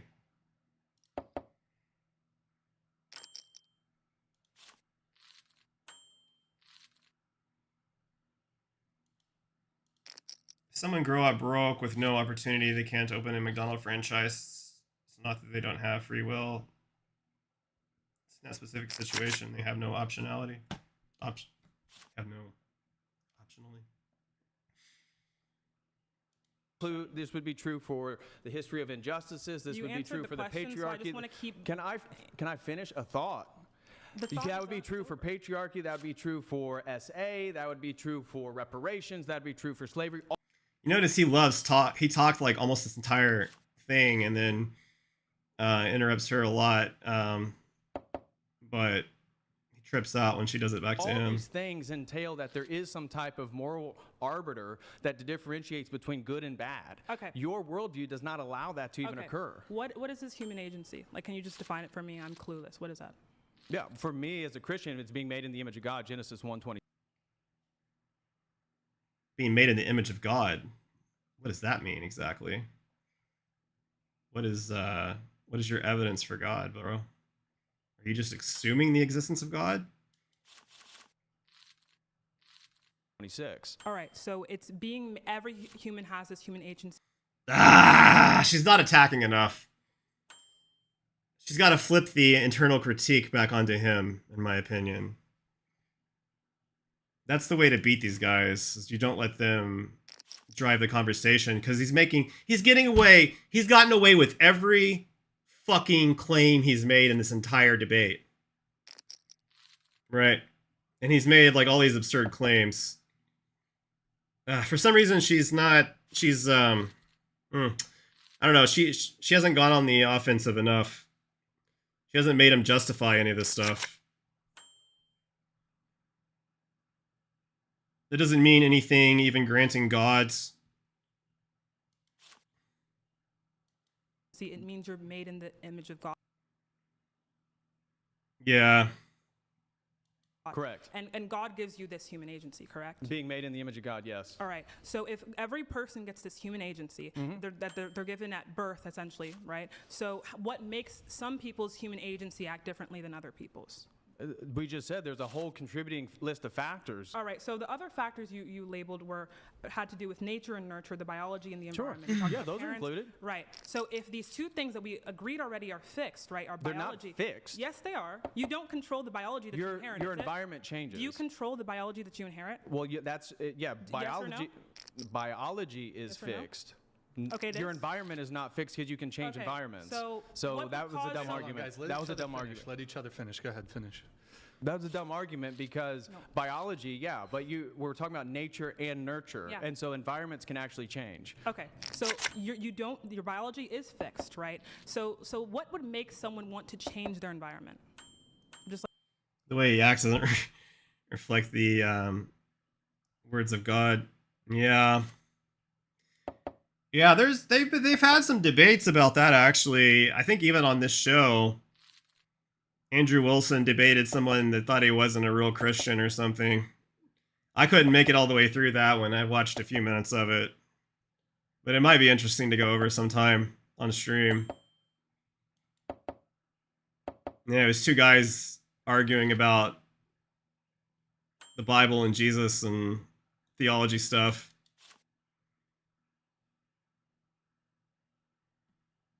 And basically Andrew Wilson was coming after the guy for not doing enough research on the Eastern Orthodox theology. Not even marginally close, yeah. give me an example. They want new scenery. Why would they want new scenery? You tell me.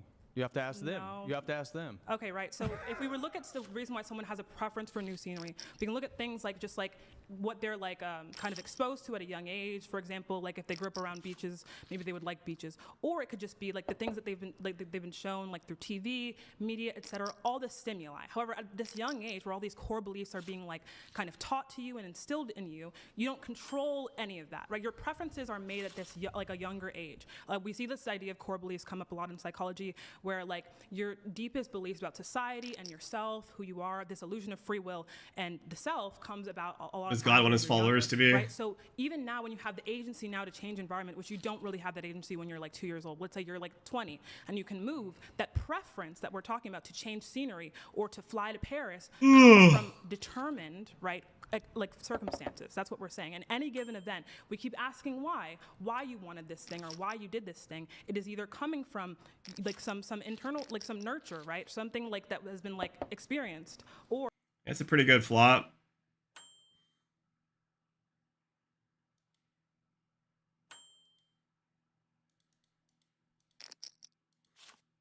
from someone's biology. That's what we're saying. And once again, this human agency, you haven't explained in any regard how this thing, like if it's first of all, if it's given to you from God, how is it yours? Like, how did you choose your human agency? Number one. And number two, when we look at how it interacts with your biology, if biology affects your human agency, we know that that's fixed, that's already out of your control once again. So it comes.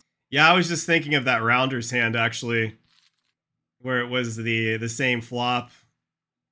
And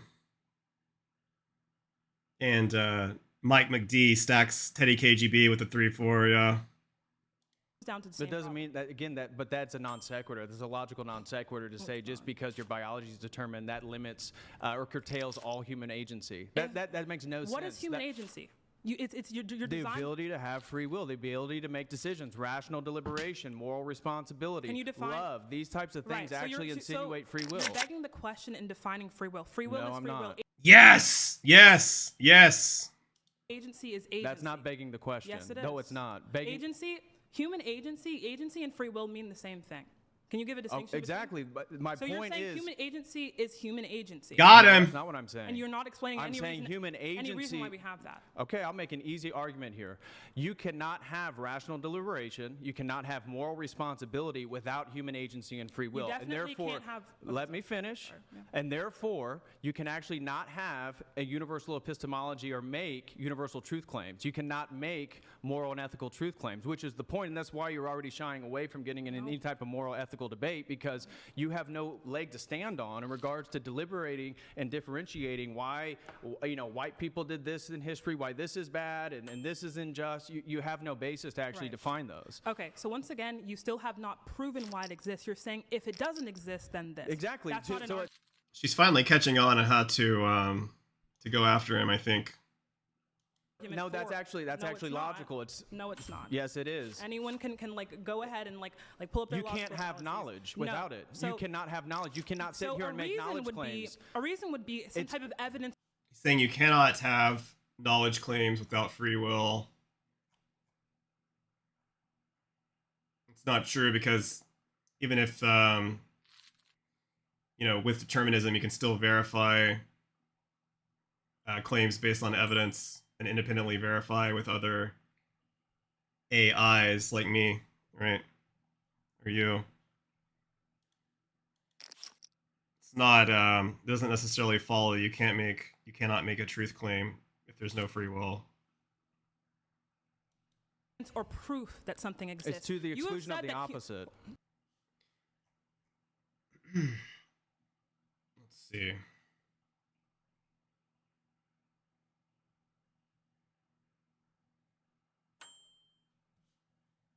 Let's check back here.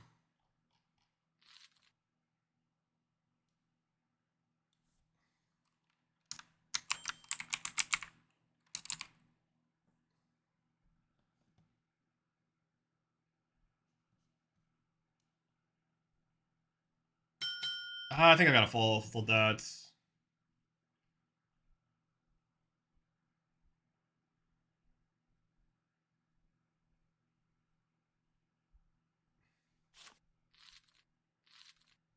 Yeah, so basically he's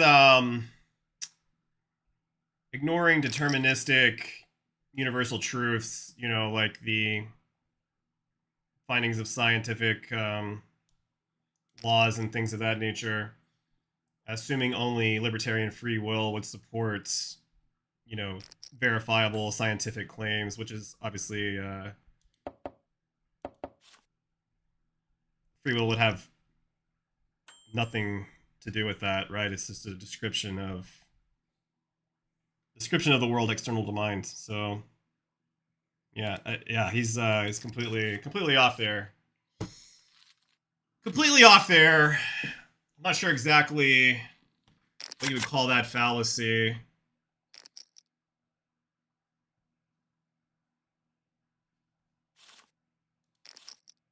Yeah, maybe it's just like an error in reasoning in general. Nope. Yes, Let me it is. continue. So to give a reason for something would be, oh yeah, human agency exists because we can look at this and this proves it. Or Okay, we can look at neuroscience. no. The arguments that And demonstrate can when I- people I reach a haven't finished. threshold.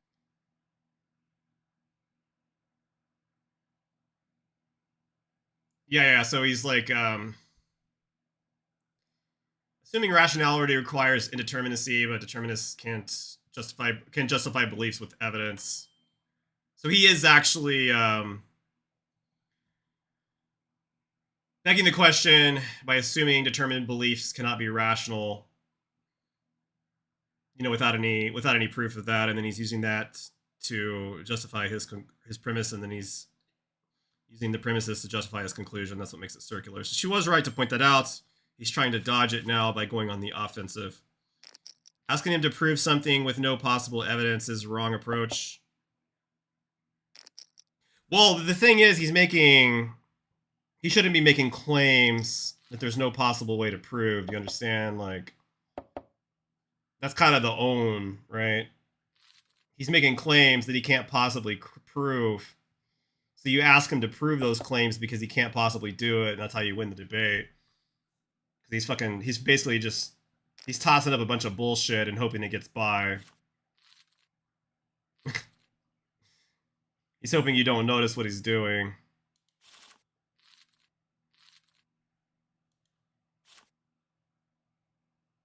No possible way to prove there is no free will. Mike, I don't know if that's Mike. I don't want to say Mike Cuck. Mike CUCC46. Thank you so much for the follow. I wasn't trying to insult my new follower. I'm not sure how to say the last name. Thank you so much for the follow. Tell me how to say your last name. I won't screw it up.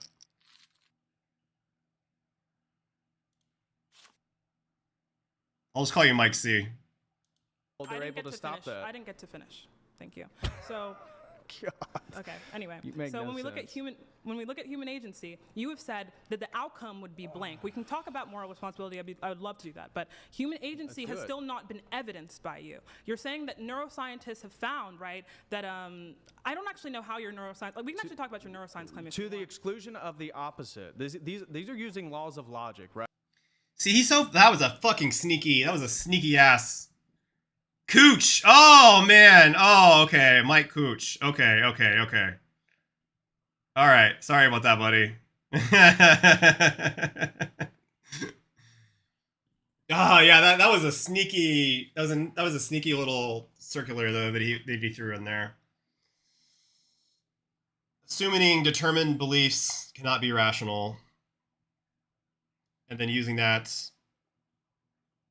justify his premise, and using his premises to justify the conclusion that they can't be rational. Sneaky.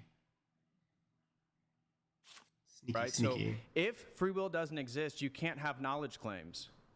So like, Spin 5bet, thank you so much for the follow. Welcome in. So essentially, if determinism, then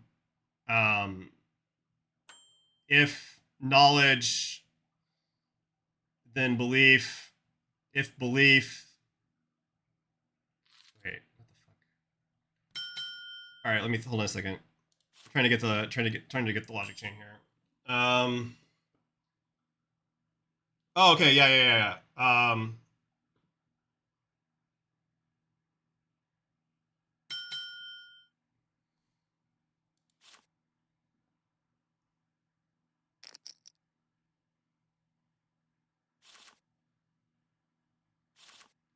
Assumes that, okay, so he's assuming that a belief is not knowledge, but you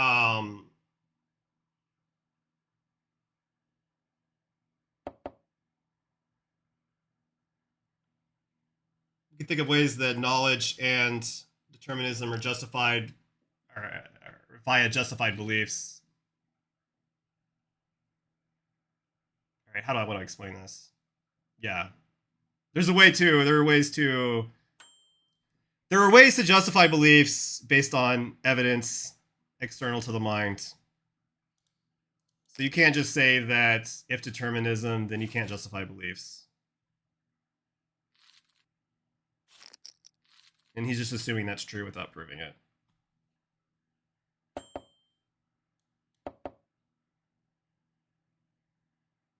Sorry, this stuff is hard to...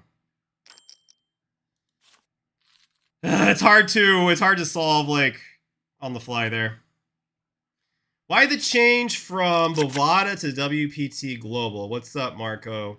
Okay, yeah, so the change, essentially, I wasn't liking the way Bovada was headed with the bot stuff. So they're not really doing anything about it. It's getting worse. The bots are getting harder to spot. For a long time there, it was very easy to spot their tendencies. They had very specific bet sizing tells, and they played very specifically, very easy to exploit. But what they started doing is they plug their leaks with the bet sizing tells, blending in better. They also have bots now imitating the fish as well, and they play completely different from real fish post flop. Very difficult to, and then they work together as well, colluding by some mechanism. So yeah, that's basically the reason. That's the reason I switched sites. Is the site is super soft. There doesn't appear to be any bots on here, and I think that my win rate will be really high on here. Whereas my win rate on Bovada was still winning, but you know, it had dropped from like 8 big blind 100 at 1-2, 200 and L. It dropped down to 4, and then in like 2023 it had dropped down to like 4, and then in like 2024 it had dropped down to like 2.5 or 3 or whatever, something like that. So it was like trending down.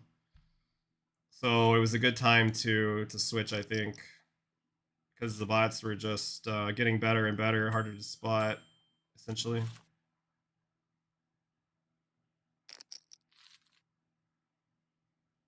Turn her into a sea turtle.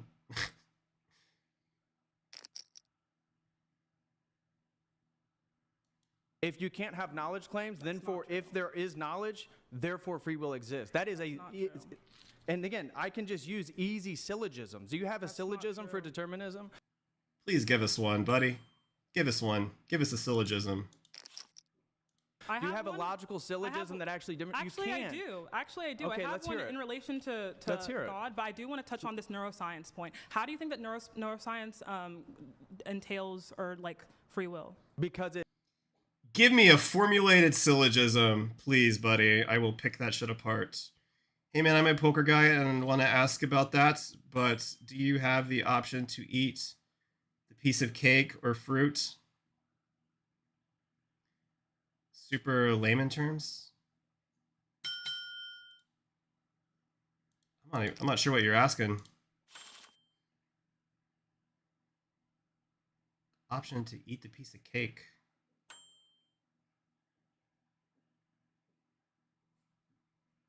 Are you talking about in relation to the debate? Like the free will? Like, do you have the free will to eat the cake?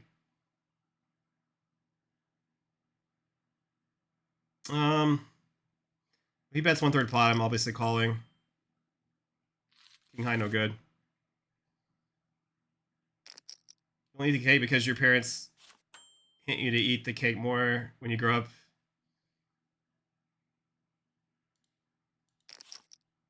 Oh, am I?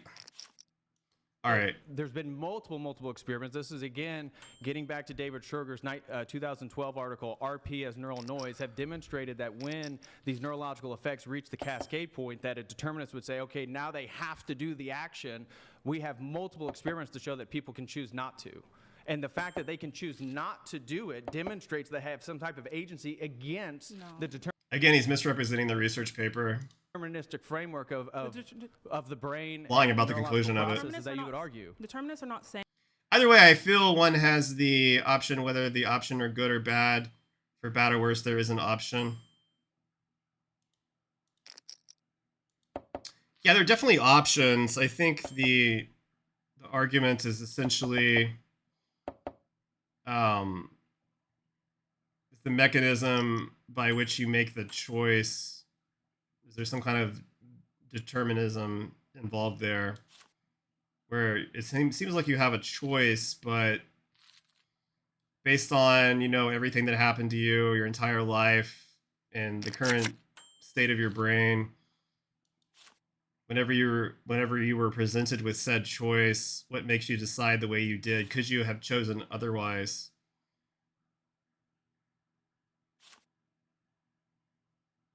That is the interesting question.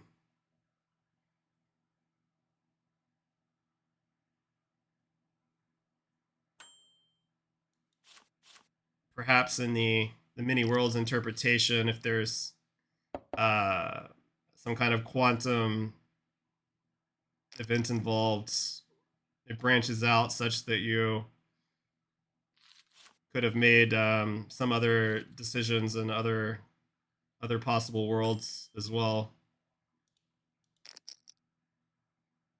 It wouldn't always be the case because there's clearly some decisions that you're simply never going to make. So it's not like some people get it wrong where, you know, there's maybe some universe where every possibility that could potentially happens. It's not really like that in actuality, because there's like some things that you just would never do, right? Like I'm never going to choose right now to walk out my door and go jump in front of a car, even though that's a possibility. I guess that would be that would be a choice. That's a choice, right? But I'm never going to make that choice. So is there an objective good and bad? Well, the way I would answer that question is I would say that the word objective there probably isn't being used properly. Now you could say, is something good or bad according to a particular objective code? So, you know, something maybe like the Bible, or, you know, some other moral treatise that tells you what you should or shouldn't do, or like the laws of the country that you're in. So you could evaluate it objectively in that sense and say, based on this treatise, it's good or bad. You can say that objectively. But you can't say objectively that you should follow a particular moral code, because that requires, because objectivity is something external to mind, right? Not dependent on the mind. So it's a description of kind of like what exists in the world. So subjectivity also often gets strawmanned. People think that subjectivity is only about your feelings, but it's really everything that's dependent on mind. So it's thoughts, feelings, and personal experiences from your life. So that would also include reasoning ability. So you could have like objective standards for good reasoning, you know, like the laws of logic, you know, all the formal logic stuff, how to design good arguments. That's all objective, but it requires the subjective mind to actually instantiate the system of reasoning and perform the function of it. So to evaluate whether you should or should not follow the particular moral treatise, I would say that is a subjective moral judgment. Yes. That's my answer to the question. That morality is subjective, based on reasoning, personal experiences, etc. But that doesn't mean that... So fundamentally, what being wants to off themselves, well, people... All right, I gotta be careful what I say because we're on Twitch, right? They don't like this kind of stuff. So in video games, people sometimes jump off cliffs because they're mad or whatever, I guess. I don't know. They call with the nines.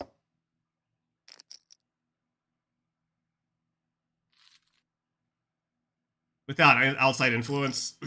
Well, you could have outside influence, yeah. I mean, I don't know. Some people are just sad, you know?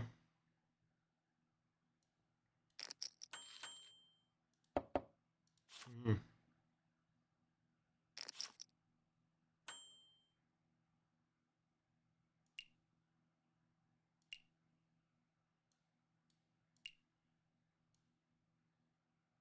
Interesting. This guy just rips it. Gotta wonder what he could have there, right? Did he really hit runner trips? But he did jam into two players, so I'll give him credit. Species would not reproduce if that was so. Well, you have to understand that usually people that do that, their brains are not functioning properly, right? That would be my argument there. Like there's something, what do they call it? Neural divergent nowadays? Is that the politically correct term? Like there's some chemical imbalance in their brain that's probably causing them to act that way. I hate to use like fucking Epstein for an example, but that's a good example of a guy who's like a fucking billionaire. Then he got caught, and so now he's never going to get out of jail. So that would be, he actually has like some reason to do it, right? Because he's living this billionaire lifestyle. Now he's going to get his prison food and have to worry about his cellmate doing stuff with him in the middle of the night or whatever. If he drops the soap, or how he got his money is interesting. Yeah, nobody really knows how he got his money. Apparently he was like a math teacher, right? In like the 80s or something. And then in like the 90s he was rich as fuck. And I don't know, it's kind of a weird tale. His brother's rich as hell too.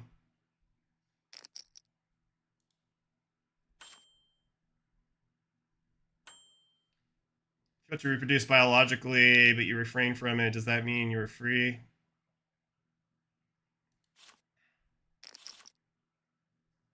Well, that just means you're an incel.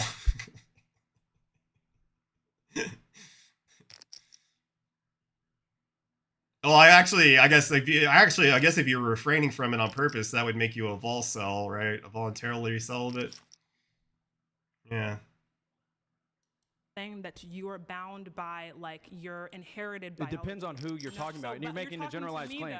Okay, so don't say determinist then, because actually many determinists when you come do. into this debate and you give me like some type of like refutation, it's like tailored to me and like. Well, like you what I'm have saying, right? So you've made some general like blanket like College dropout, got all these big jobs. Look up at the man who hired him at the Dalton School, his first job. He wrote a wild book. Oh, yeah, I'd be interested to check that out. I have been doing a decent amount of research on Epstein lately, following all the Trump stuff.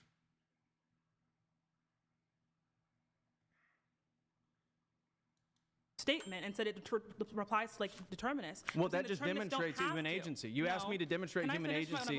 Multiple neuroscience arguments do that. You just asked me to demonstrate agency. Multiple neuroscience arguments have done that. This like Andrew Wilson debate tactic is so old. Oh! Debate tactic? But anyway, what are you talking about? So yeah, Andrew Wilson and this guy are basically like clones. Like they debate almost exactly the same, except Andrew is actually more aggro than this guy even. Andrew's a better debater than this guy, but they use a lot of the same tactics. I think I think he's the best like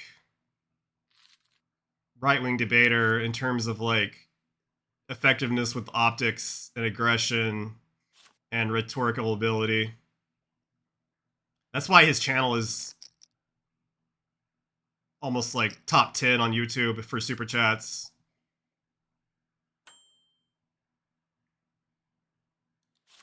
These dudes are posers. Not that their argument is false, but they put on a show. Well, yeah, I mean, look, the guy... I don't know if you were here earlier, but like when I was saying, essentially what this guy does is he comes in, he's kind of got like a preformed script that he follows on like every debate he does, where he challenges your worldview. And he uses all these big philosophical terms that nobody knows what they mean unless you have a fucking PhD in philosophy.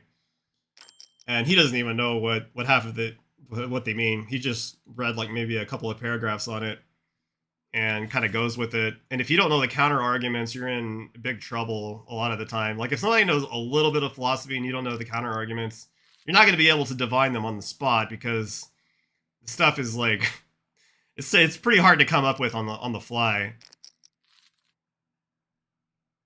Like you're talking about like you have to come up with like hundreds of years of philosophical research and argumentation on the spot. It's almost impossible.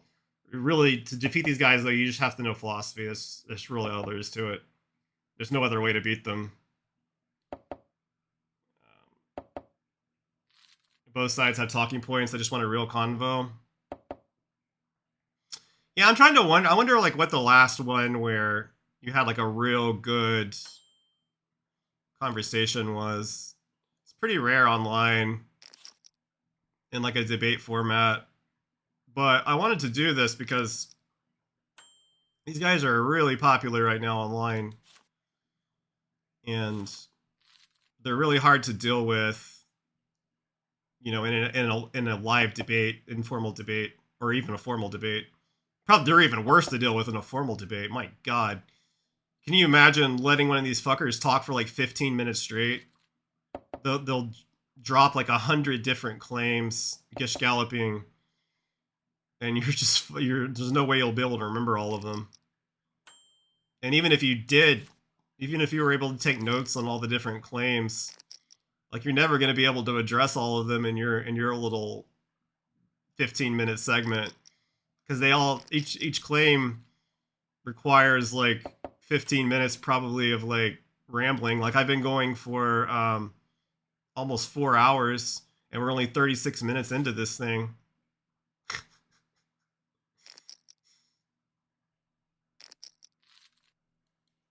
Back to what I was saying. So in regards to like determinism in of itself, not all determinists have to entail that like, I don't think any determinists entail that like you can't act differently than like in some way like your biology predicts. That's not true. And also, Actually, there are some that do. Well, Yeah. that's not mean. You're I dating didn't me. say So that. anyway, Did I say some that do, or did I say Zina? If you're bringing in an argument, it should be a refutation against my point. I'm saying Anyway, generally so- regards to the and argument. what You're that talking about means is- determinism. so when we You're talk talking about determinism. reasons- I said determinism generally speaking. All right? Okay. So keep So- up. You're like 3 steps behind. Okay. So when we talk about when someone acts against any type of like biological stimuli, there's still a reason for that. There's a little of that Andrew Wilson About aggression out there. and nurture. So that what you just brought up is not a refutation against determinism. It is. The entire field of neuroscience, this is why No, it's they not. believe that there's human No. agency. This is why Oh, lies, lies, lies, lies. Call him out on that. Call him out on that. The entire field believes in agency. Citation, please. Even that one research post that he said does not, the findings of this research paper does not indicate intentionality or agency.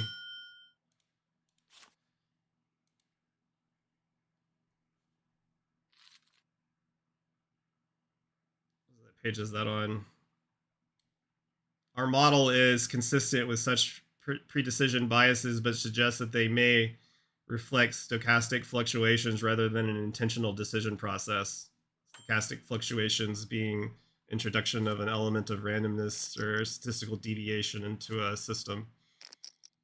So he's completely lying about the conclusion of the paper, essentially, over and over and over again. And there's no way to, that's the annoying thing.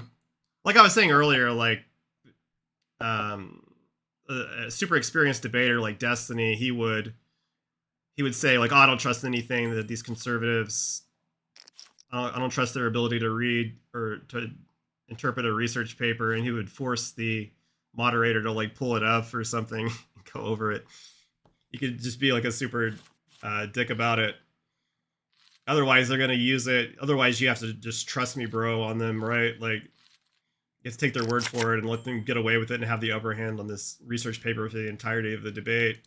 So really, you just have to be a fucking asshole and make them look it up or shut the fuck up about it, basically. I mean, it's easier whenever you're doing it over a Zoom call because you could just have another window open and look it up yourself. why the philosophy of mind has adopted emergentism and believes that human agency is an irreducible fact. Someone choosing against So some you're type saying of that's not the biological case in the proclivity. philosophy of mind right now. I'm saying that what you're saying does not In the philosophy of mind, entail you're saying free that's will. not the case. The majority of Correct response. Let's look it up and verify. Let's look it up right now. Look it up right now. Come on, Brian, look it up. Let's get a citation here. Philosophers in the philosophy of mind do not believe that human agency is an irreducible fact. I think that Yeah. This is he's making a claim that there's a consensus in the field on this particular issue, but I think his entire case is built upon one research paper that he's misinterpreted, and he's trying to apply that. This is actually well, assuming that the research paper was correct, or actually no, we won't even assume that. We'll just assume this research paper, we'll assume that it said what he says it says, which it doesn't. But if the entirety of the rest of the field is actually against the conclusions of that paper, then this would be an appeal to authority fallacy because they're not in agreement. So when he makes the claim that they're all in agreement, let's check that. Let's look it up online. If there's some particular way to look that up, I don't even know, but let's find there's probably some way to look that's the problem. This is going to take like 30 minutes of research to verify this claim. This is a failure of the format of debate, I think. But I'll look it up tomorrow. And we'll figure it out. Appeal to authority fallacy and take apart either side. Probably. I'm focusing more on this guy, obviously, but I mean, she's definitely making mistakes as well. if they meet it in No, the let's talk compatibilist about the sense, field. no, if we talk about a field, Yeah. if they meet it in the compatibilist sense, that might be true. I think that a lot of neuroscientists and a lot of philosophers are like compatibilists, but I don't believe that they believe No, in this, they like, are not. No, I know for a fact actually. There definitely are a lot of compatibilists, yeah. Most philosophers don't believe in libertarian free will. That's been like it's No. been debunked. No, it's yeah. not. Yes, yes, it is. No, it does. Okay, you're just making shit up right now because Okay. this is not even the case of You academic. can look it up. I actually write academic papers. I actually That's write fine. books and stuff. So I That's actually. Yeah, this is definitely an appeal to authority fallacy. I have a PhD, I write research papers, so I know better than you. Absolutely an appeal to authority fallacy right there. Is the other one, is a little murky because you're making unverified claims about consensus, so depending on the results of that claim, then it might or might not be a valid appeal to authority fallacy, but this is ironclad all day, every day. Really deal in depressing these to me. circles and I deal with That philosophers. makes me happy because it must I not di- be that hard. Because he has philosopher friends, or he writes research papers, he knows better than she does what the consensus of the field is. So I hate that arguments take down my opinion rather than say the consensus. I mean, if it's like a topic that neither of you have an expertise in, like if you're debating like a flat earther, right? I mean, and it's like some obscure field of physics, and you can look up, okay, well, this physicist says this based on that research. You could cite that as like an appeal to authority. It's valid. It's not a fallacy. And then the consensus of experts agrees with that physicist. That's a valid appeal to authority. It's not a fallacy. But anytime you're in a situation where, especially in like a philosophical debate, you should never be appealing to an authority of like a particular philosopher. In philosophy, you have to give the argument every single time, because a lot of these issues there's no like They're philosophy. They're in the realm of philosophy for a reason, right? If it could be objectively proven through like the scientific method, then it would be in the realm of science, but it's in the realm of philosophy, so you have to win with arguments.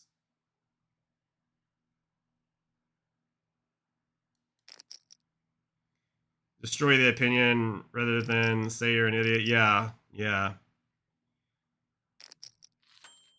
Like, you can be mean in a debate, and you can call someone an idiot, and that's not an ad hominem fallacy. It's only an ad hominem fallacy if you say you're too stupid to understand my argument. Then that's an ad, because you're pivoting, you're deflecting away, so you don't have to explain your position. Basically, you don't have to address the argument. He's probably said one at some point today. I just haven't caught it, like an ad hom one. Sorry. Ad hominem already. Wow. So we're off to a great start. You almost called me the R word earlier. The so R word? What? Yeah, I heard. Oh, retard? The R word. I don't know if that's Oh supposed to my be. We can get back to gosh. Oh debate, my though. gosh. You guys want to Did debate your the R Fifi? word, Yeah, or- did your Fifis get hurt? I didn't say I was hurt. Well, it sounds like it. It sounds like you were hurt when I ad hominem you. Well, my No, point that's is that what it's a you do. logical fallacy and I do wanna demonstrates the All right, let me go back and see how she used it exactly.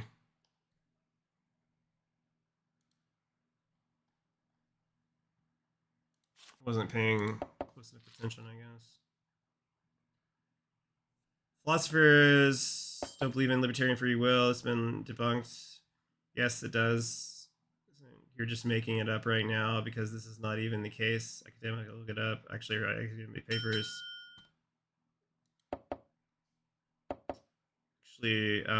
Actually write books and stuff. Deal with these circles. Makes me happy. It must not be that hard. Sorry. Oh, wait. Hold on. Let's back it up. Hold just a second. All right. Really deal in depressing these to me. circles, and I deal with That philosophers. makes me happy because it must not be that hard. Okay, so she's saying that because he writes the papers, it must not be that hard to do it, implying that he's an idiot. Actually, this is not an ad hominem fallacy. She's just being mean. She's not like refusing to engage with his argument. He's making an appeal to authority fallacy, and then she's being mean back, making fun of him. So it's not. I don't think it's a fallacy on her end. Sorry. Ad hominem already. Wow. So we're What if they're too stupid to understand? Well, yeah, I bet. I mean, that is an issue. That would be an issue, wouldn't it? I be controlled. That would be an issue, and that does come up. I've seen that many times in debates. I just feel calling one stupid in the reaction to one who cannot prove that they're stupid, not in this situation specifically. Well, you have to be. He's been a dick to her this entire time, so she should be like more aggro, and she did it kind of in a funny way, I think. Yeah. we're off to You a great almost start. called me the R word earlier. The so R word. What? Yeah, I heard. Oh, retard. The R word. I don't know if that's Oh supposed to my be. We can get back gosh. to debate, Oh my though. gosh. You guys want to Did debate your the R Fifi? word, Yeah. or- Did your Fifis get hurt? I didn't say I was hurt. Well, it sounds like it. It sounds like you were hurt when I ad hominem you. Well, my No, point is that's what that it's a you do. logical fallacy and I do wanna get- demonstrates the infutility Okay, of your so- argument. I don't even. God, I wish she would have noticed his. I wish she would have noticed his fallacy he was making, the appeal to authority, that he writes books and stuff. He has a PhD, and so he knows philosophers, so he could determine what the consensus is based on that. That would be such a good comeback right now, that he was making that fallacy, but she didn't catch it, unfortunately. I want to count how many times you've done that, but it's fine. Anyway, we can get How back many to times what. I've said an ad hominem? Yes. How many? Tell me. How many So, times have I? I love no, how tell you want me. to pivot. Tell me how many We're times have talking I? about free will. That's my Do you point. want to talk about free will? Exactly. Okay. So again, if someone acting against any type of biological stimuli does not entail free will, that means that the cause still bottoms out somewhere in like socialization or nurture. That's not like determinists don't say that like biology is the end all be all. All right, we're about to get to the good part. I'm going to, based on the timestamp. This is the clip. Coming up is the clip I saw last night. All right, I'm gonna run to the restroom. Be right back.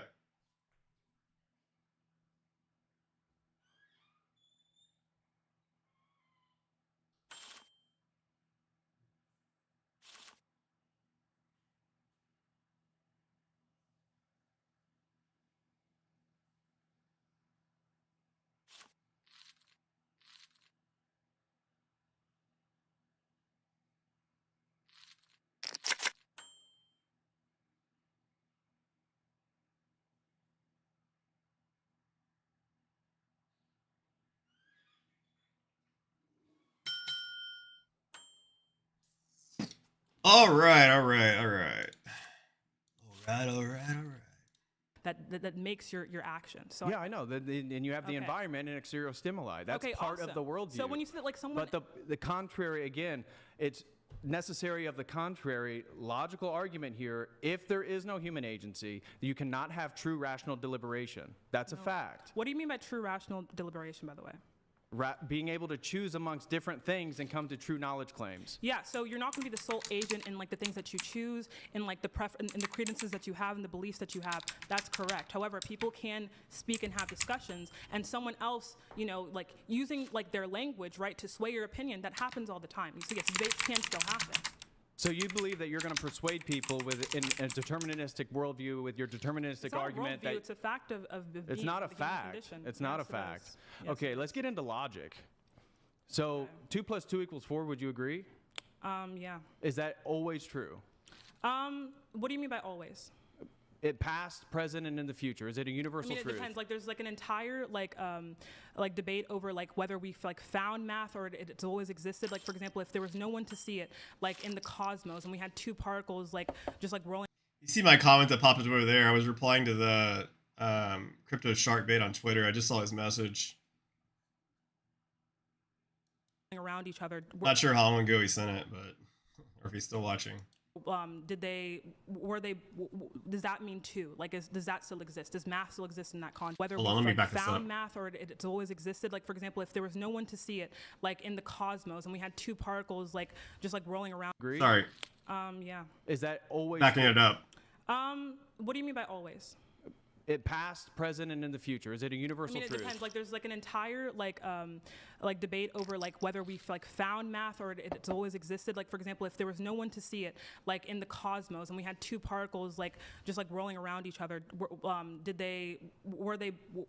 that mean two? Like, does that still exist? Does math still exist in that context? I think that math is probably something that we like observe and that we've kind of come to use like in a utility sense. But I don't think that I think there probably needs to be someone there counting for like for there to be one or two or three things. I think it's like there's some utility in math. So I don't necessarily think it's like something that you can quantify in this way of always existing. I think it's something that we kind of constructed. So you're saying numbers are only dependent upon the things in the world? I mean, if there's no Okay, so essentially what he's doing is he is taking the totality of truth, right? Which involves like you can think of it as involving like an analytic and synthetic distinction where analytic is something that's true by definition, like all bachelors are unmarried, or 2 + 2 = 4. Like if you understand the meaning of the words, then it's necessarily true. Or if you understand the meaning of the symbols in the math problem, based on a current understanding of math, then it must necessarily follow that 2 + 2 = 4. But he's conflating that with the synthetic truth, which is truth by experience. That would include like all of your scientific truths. So when she says there's no way to necessarily have like an objective truth, she's kind of thinking more along the lines of the overall like synthetic scientific truths in terms of like science and physics and things like that. And he's kind of doing this equivocation fallacy where he's using two different definitions of truth to make his point. So he's using the overall version of truth that everyone thinks of whenever they think of truth, but then he's using a very specific subset of truth, the analytically true by definition, to prove his point, right? So that's where the fallacy is. Because it's very easy to prove 2 + 2 = 4 based on the understanding of the words. So he's using that to justify all truth, which would include like empirical truth as well. So that's the fallacy. That's what I'm trying to say. That's the demonstration of the fallacy there. But she's not quite catching it, unfortunately.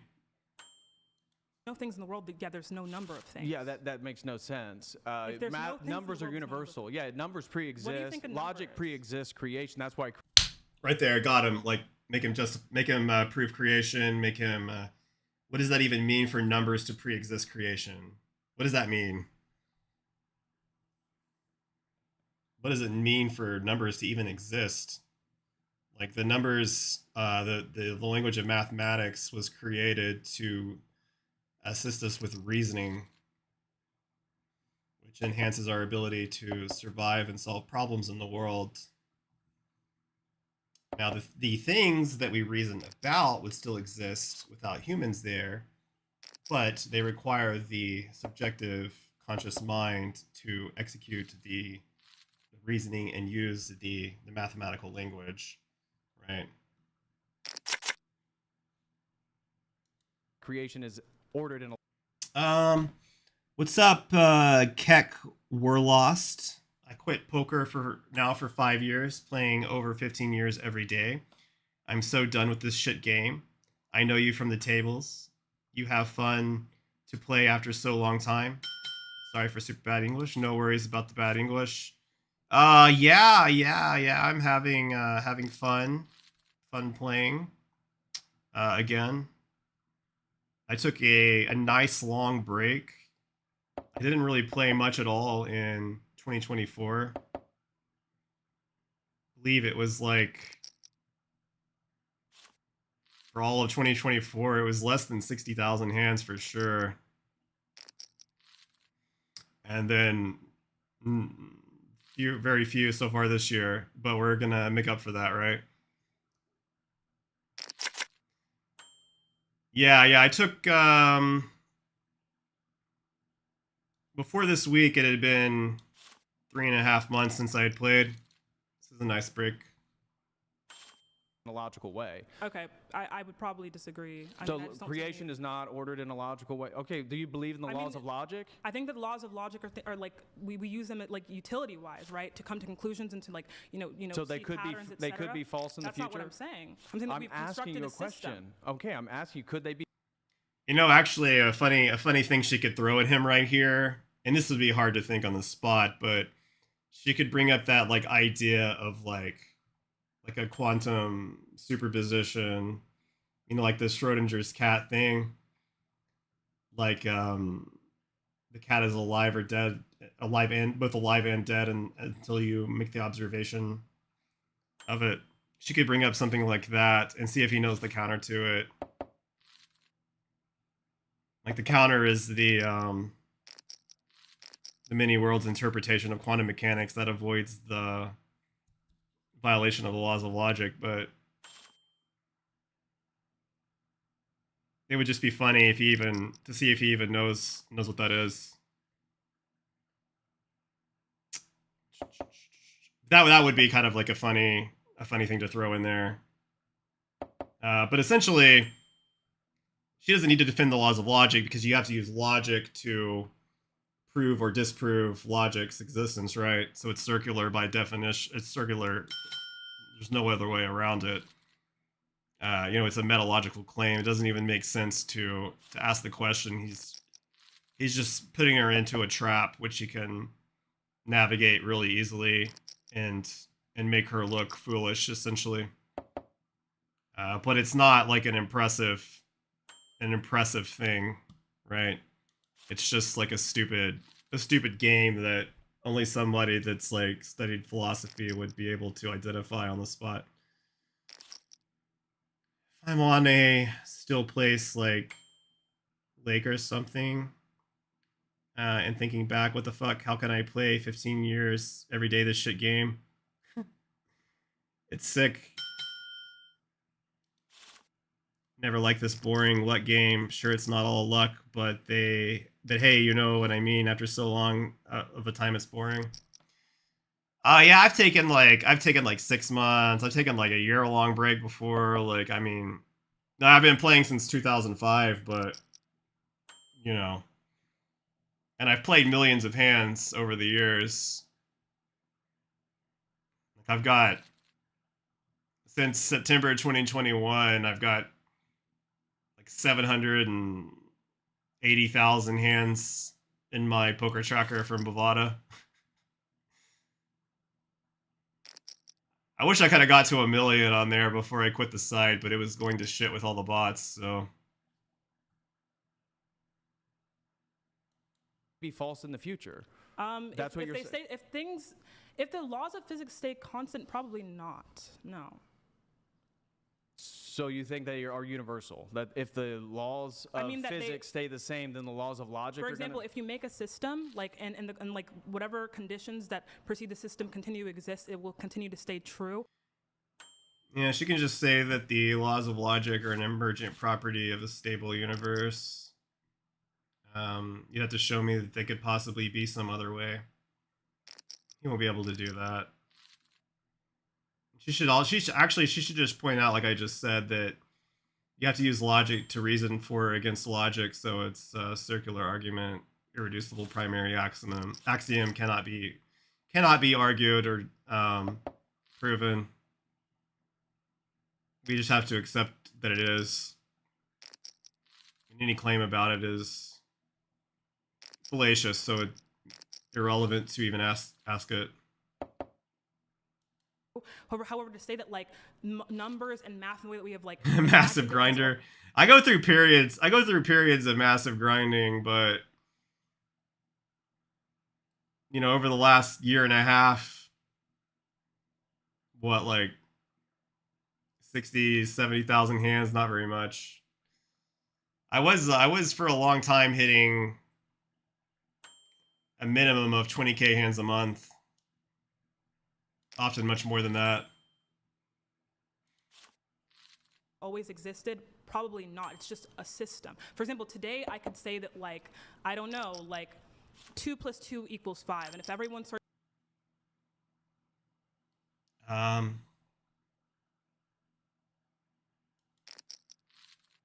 Oh, that's a good card. That's a very good card.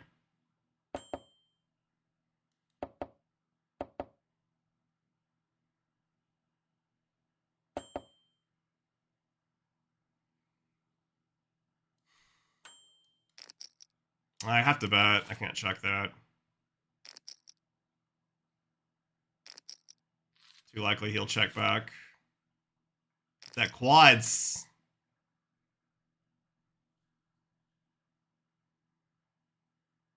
So many quads on this rig site, kind of right? agree with those terms or whatever, we can make that a system that works. But I just don't think that, like, how would that work? Because everything we build, engineering, geometry, all this stuff is based on actually numbers mean things. Again, they're built on logical principles. So to make my point is, you claiming that if we make 2 + 2 = 5, that somehow we can make that work. Actually, I mean, you can't. More so, you can't I'm more because so.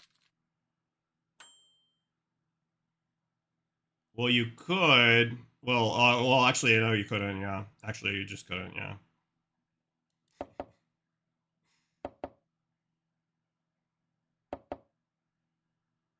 Well,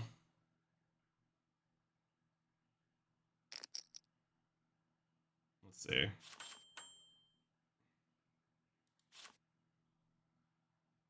If you made the 2 stand for 2.5, like the symbol 2 was equivalent to 2.5, then you could do it. That would be the only way. Yeah. So if you said now 2 = 2.5 and 2.5 = 2, then you could do that. If you flip the places of the symbols, that would be the way you could. That would be the stupid ass counter, smart ass. That would be the smart ass counter to his claim that you can't do that. And then you would just have to patch all the software. Like Y2K. Y2.5K. That's what you would call it. Oh! Owns. Yeah, we made the words. Yeah, change all the words. Yeah, you have a great day as well, Keck. Nice chatting. it defies logic. I meant in the semantic sense. But, like, either way, 2 + 2 = 4 exists because it has some meaning that we gave it. No, it has. It's not. We didn't give it meaning. That we discovered the laws of logic. We discovered mathematics. These things are universals and they're non-physical. Yeah, this is just going to be like, I don't think it's. Well, technically, Aristotle, I believe, was the one that formalized all of a lot of the logic stuff. Before that, we just kind of intuitively recognized it. Now, of course, logic is a way of modeling the universe, right? In a way that's useful for our reasoning.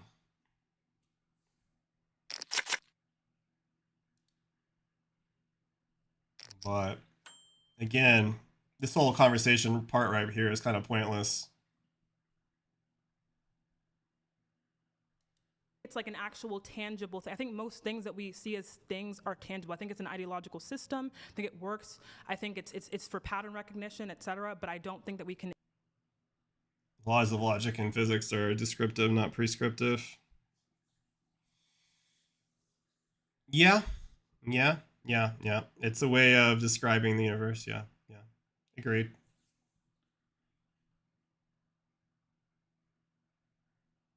And of course, let's quiz myself real quick.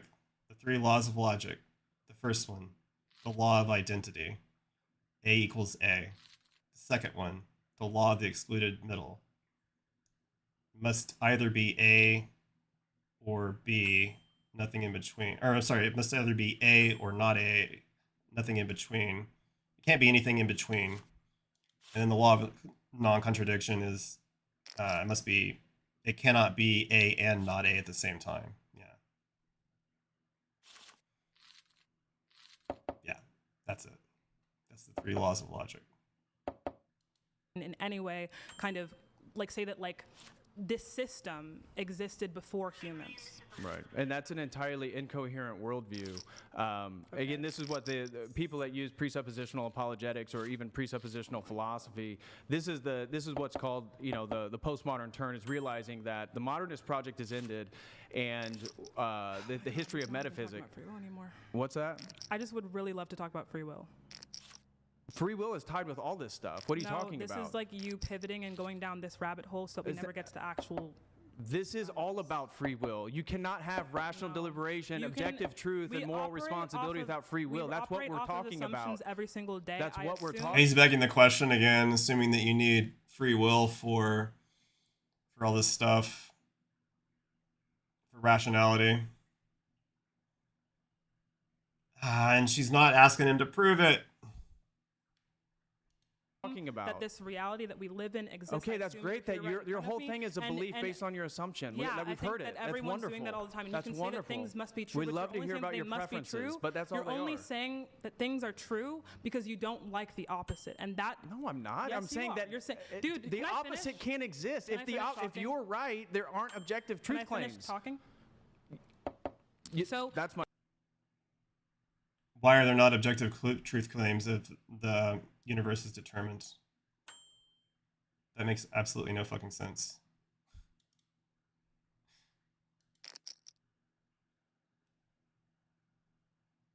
I would need him to elaborate on that. In fact, seems like that would make it more likely for there to be objective truth claims if everything was perfectly determined.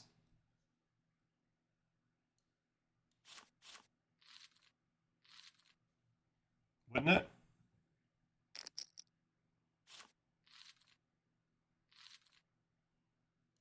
my In point. all of your arguments, you have not given any actual proof or evidence. Sorry. Everybody watching this debate who's So- familiar. He with actually has not. He gave that one research paper which he lied about. That's the only evidence he's given, yeah. I with wanna logic and continue philosophy talking knows now. exactly what's going I on. don't And know- shout out to all you guys. God bless you He all. continues to interrupt me, and I just. Yeah, I do know what's going What on. about this? Do you want to pose him some questions? Do you want to do I an would- internal I do critique? indeed. I'm trying to do that. I'm trying to get at like what proof or evidence you have of human agency, and you've given me this neuroscience argument that I've already debunked, and you'll continue to say it over again. But again, how can you prove that human agency exists without referencing, because the outcome of the latter I don't like? What evidence do you I have? never said What it was a evidence do you have preference me. for human agency? I never said it was a preference. What Let me agency- finish. Jesus Christ. Just shut your mouth and let me finish. course. Okay. Thank you. About time. So the idea is I'm using logic to demonstrate that the opposite, if your worldview is true, that we cannot actually have universal truth claims, we can't have Do you moral. have evidence Are you for going to it? let me finish? Do you have evidence for? That's human what logic is. Do you understand what a debate is That's not premised on? evidence. Yeah, What do you logic think is not evi- evidence. what do you The laws think of logic are not. evidence is? What do you Oh think my evidence God. is? Just if you You can't use logic for evidence of logic, though. That's the problem, buddy. You can please let each other finish, you know. The Let laws them of finish. logic are not evidence. That's what the entire mathematics is built upon. So mathematics isn't evidence, logic isn't evidence, philosophy can't be evidence. The only thing that is evidence is if I just have a preference that I assume based on my external environment, and then I can come to some type of claim. That's wonderful. That's a really, really strong argument. My argument is that if free will doesn't exist, there is no objective truth claim, and there is no moral responsibility. Okay, prove that. Prove that then. Let's just start with that. Prove that. And even in your worldview, I know that you act and move in the world as if those things are true. My point is your paradigm. I should have raised the bigger here. presuppositional paradigm, the lens in which we look at reality through, your presuppositional paradigm does not actually allow for objective truth and moral If we were responsibility, and therefore, by definition, can't be true based on logical premises. Okay, Logical premises are the argument that I'm If we making. could have turned back the clock 5 minutes ago when, I don't know, you're probably... Oh, we got him. We got him. Double, double, double. 500 bigs. Let's go. raising your voice or something like that. Probably. If we could have done that, could you have chosen differently? If everything was the same, there's no interference, no different cause coming in, could you have stood up and gone to the bathroom? Yeah, I can. I'm a free agent. Yeah, Why? I can make choices. Why? Again, for me. Yeah, this is a good this is a pretty good one right here. This is what I've kind of been saying the whole time. Like, could you have done otherwise? Interesting question.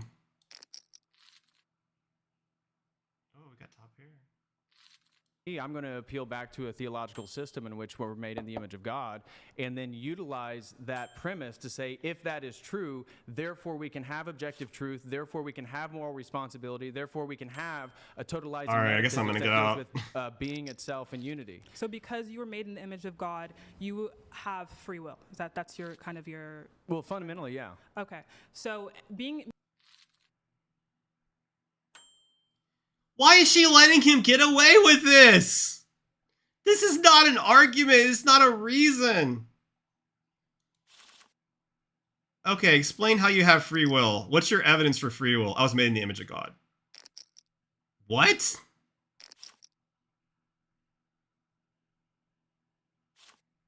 That's your argument? Really? That's not an argument.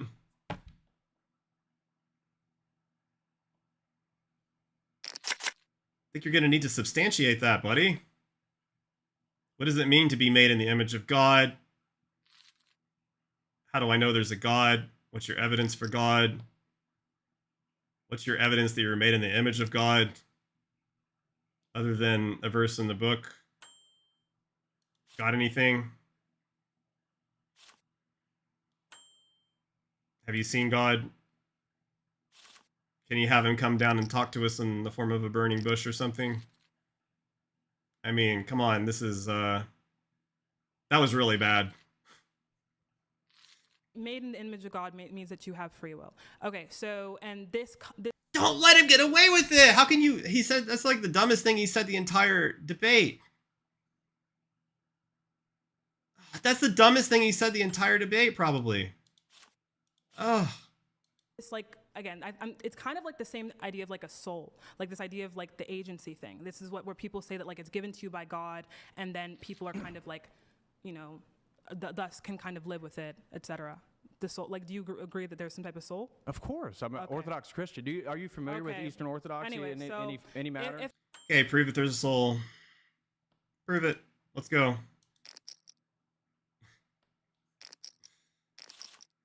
that's true, Positive claim. Internal critique, buddy. Prove it. What's your evidence of a soul? is everyone's soul different? Like when, let's say I'm born, do I have a different soul from someone else that prompts me to do different things, or is everyone's soul the same? So I believe in Aristotelian, a form of Aristotelian hylomorphism. Do you familiar with what that is? What?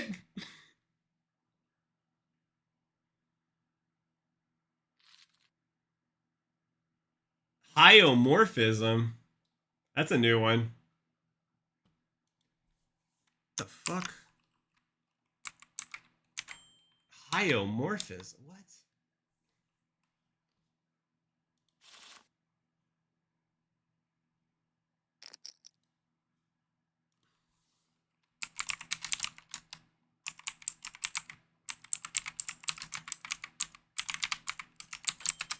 I don't know what the fuck that is.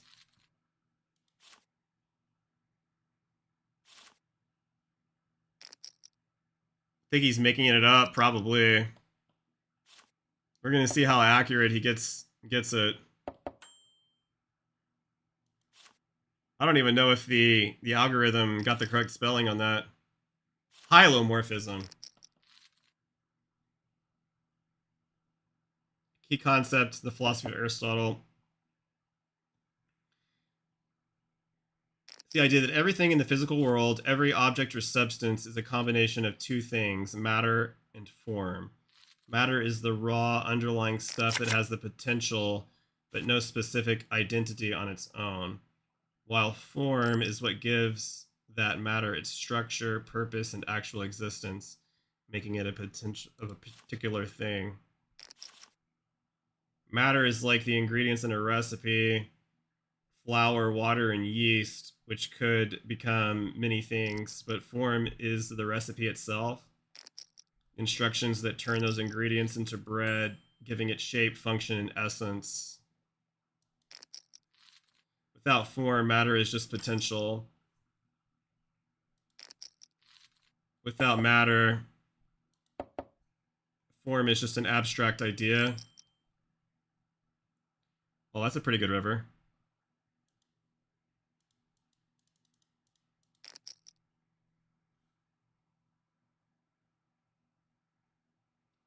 Okay, without form, matter is just potential. Call me with ace high.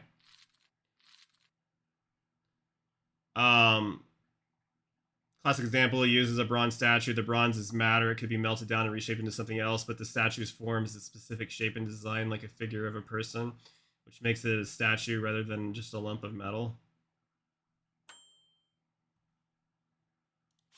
This theory extends to living beings too. For humans or animals, the body is the matter and the soul is the form. It's what animates the body and gives it life. Okay, so it's just like, he's just using like a fancy term to have like some concept of like a body and a soul. That's all he's saying. He's using this hylomorphism when he just means body and soul. That's all he's got to say. But he's just trying to sound smart or whatever, I guess. Nope. Okay, so hylomorphism, these have to do with theories, and this theory is becoming, it's utilized more and more frequently in the philosophy of mind. And hylomorphism argues that soul actually gives form to the body. And so form is dependent upon the existence of soul. And that's exactly what we as Orthodox Christians would believe, is that the soul is actually what's giving rise to the body. And so our... Wait a second, I think he said that wrong.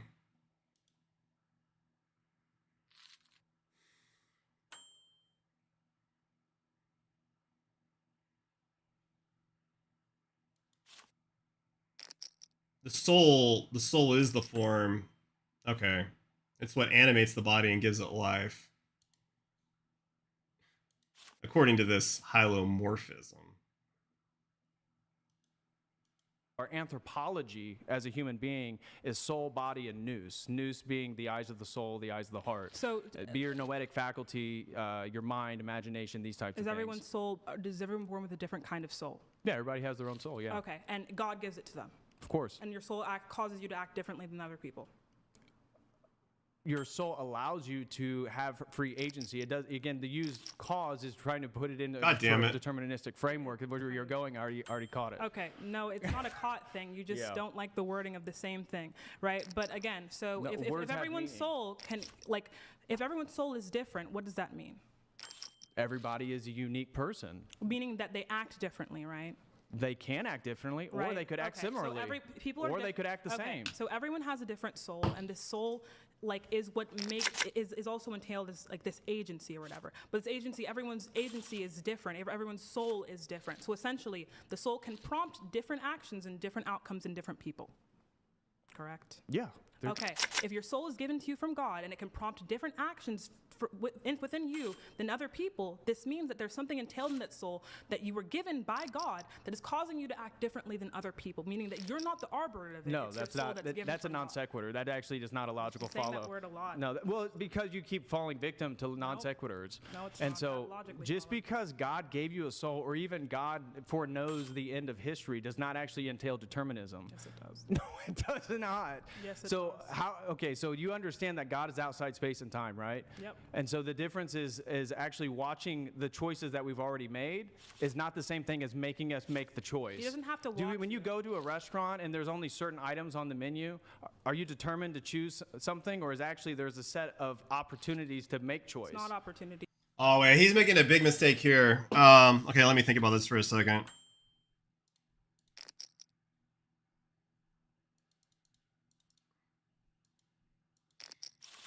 He's trying to. So what she's saying is that if God knows everything that's going to happen, then the universe must necessarily be determined, right? Otherwise, he wouldn't be able to tell the future. So if it's true that he's omniscient, then the world must be, therefore, be determined. And he's trying to say that God operates outside of space and time, so he has no influence on the decision making, but he's not actually addressing the argument, is he? Because even if he's observing the entire chain from outside, if God knows they're going to choose X, could you have chosen Y? That is the fatal fucking death blow to homeboy here. Because if God knows you're going to choose X, could you have chosen Y? Killer. GG no re.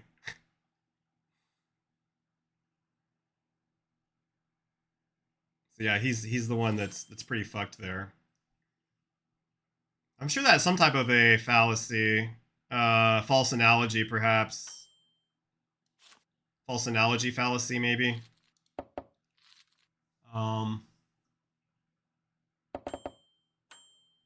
But regardless, fatal to his argument. It's not opportunities. No. So when you tell me once again, how so when you we talk choose about when you go to omniscience, no, right? When we talk about omniscience, right? God, I wish he knew that. I wish he fucking realized that. Oh man, that would be such an own right here. I want to know what he would say, like how he would scramble. There's no way around. There's no counter to that. If God exists outside of space and time, and he can see the entire chain from outside, he knows exactly what's going to happen. He knows what you're going to choose before you choose it. Then how can you possibly have chosen otherwise?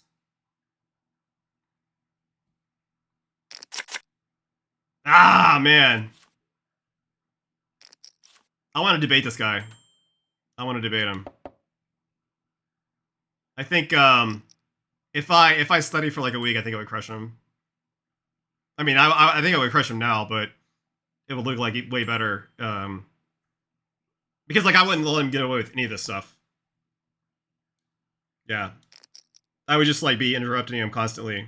Justify this, justify this, justify this. We're not moving on. Like I would be a fucking asshole. We're not moving on. Like, yeah, I'm not giving you anything. We'll stay on this one topic until the cows come home.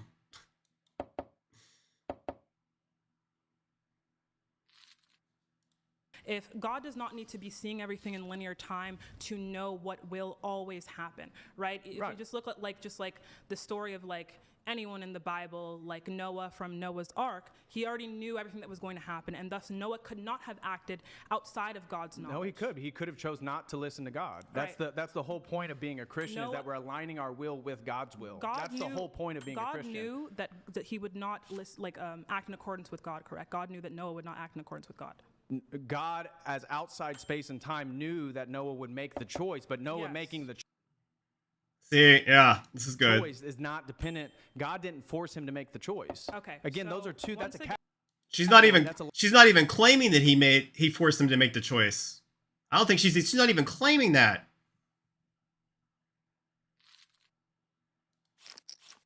Is she? If she is, she shouldn't be claiming that. She should just be arguing for determinism. That's the. Well, this guy's got 1,000 big blind stack, bro.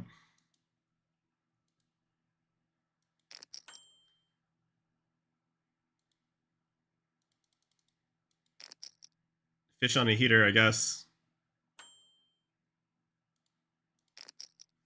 Yeah, she shouldn't be making that. I don't think she's making that. She's not even making that claim. He's just like, he's trying to like do something nasty.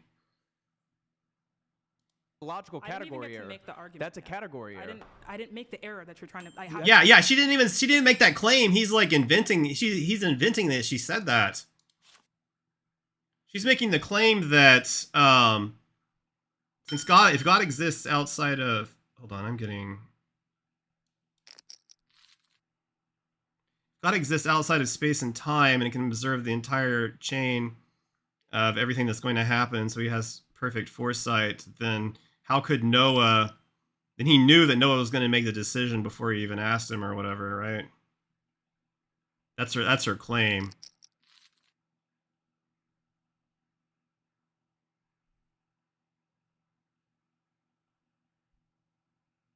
Not that God forced him to do it. That's not her claim. He's inventing that out of thin air.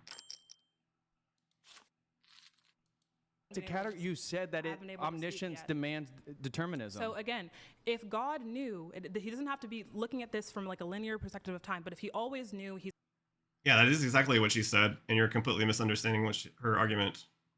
omnipotent and omnipresent, whatever. If he always knew what Noah could do, by definition, Noah could not do what God did not know he would do, aka yes! God knew there was some path that everyone was going to have. God knew what their future would hold, what their She's got him. past would hold, whatever.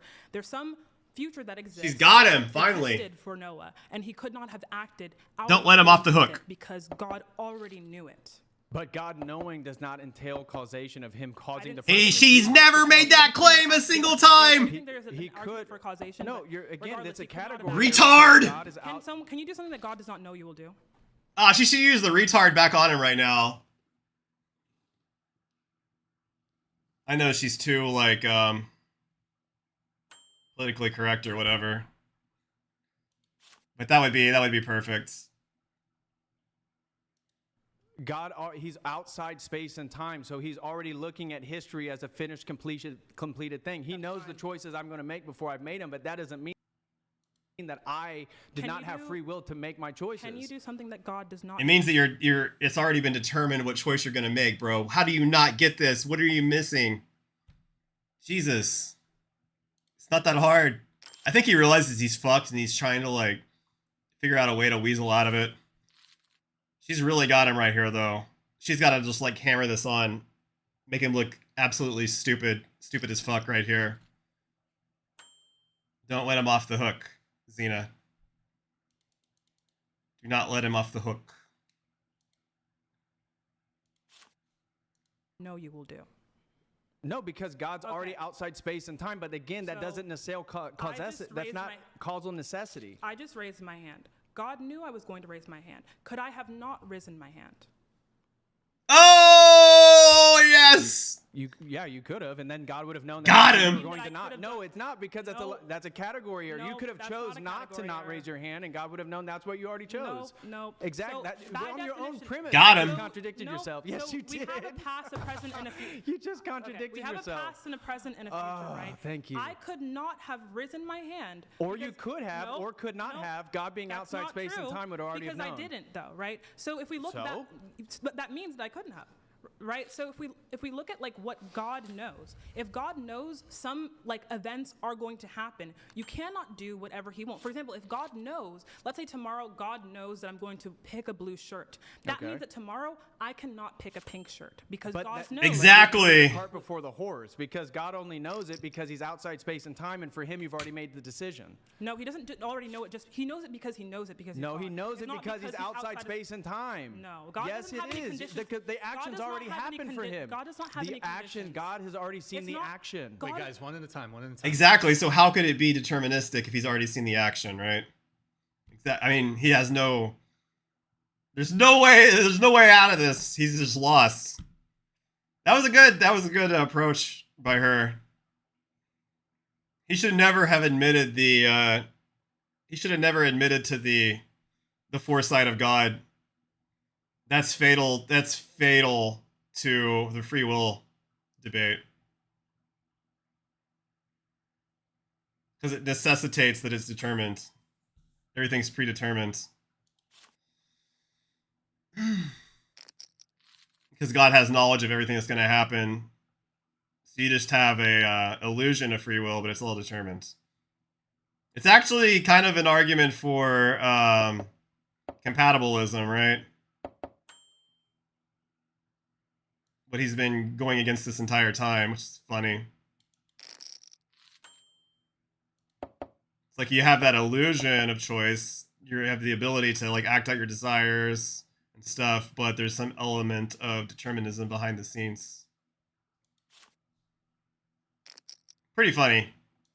Go ahead. Okay. I think that you're thinking of God in some type of like human perspective, in that someone has to know things by having seen them play out or in some way. He God already knows has. things because he's all knowledgeable. Sure. Not because he's sitting at the end of the finish line and looking back Yes. and can replay clips. Well, That's not. that's my worldview, so why don't you debate me instead of just this general concept? not That's talking about a exactly what general we as concept. I'm Orthodox talking about Christians what under. Hold on, let We him as finish, Orthodox let him Christians, finish. that's exactly how we believe it to be. Is that God is not a cares? causal necessity for every decision I make. I have free. Oh my god, dude. How many times does she have to tell you that she's not making the claim that God caused it? She's making the claim that it must be already determined if God is outside of space and time, not that God caused it. That's not the claim.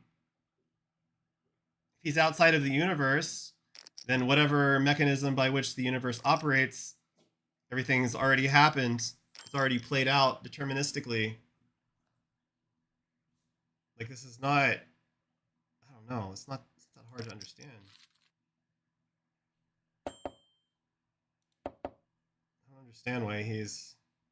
I mean, I think he realizes he's fucked. And he's... well, I say that.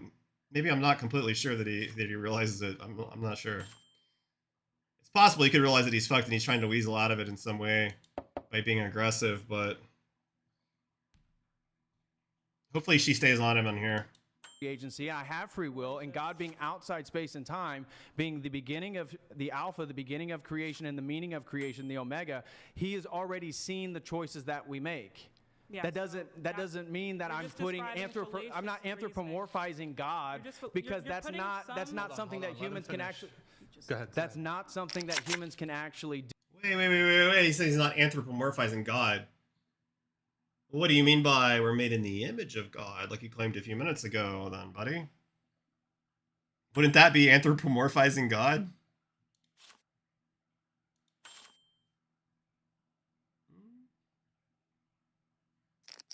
You don't understand. In his worldview, he is right, and everything else is wrong, regardless of what they say or think. Yeah, he's like, that's what we believe in my worldview, so I'm right, bro.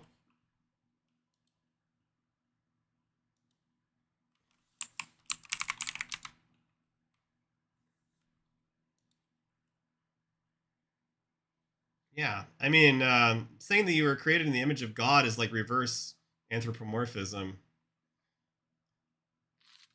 You're basically saying that God is in the image of you, right?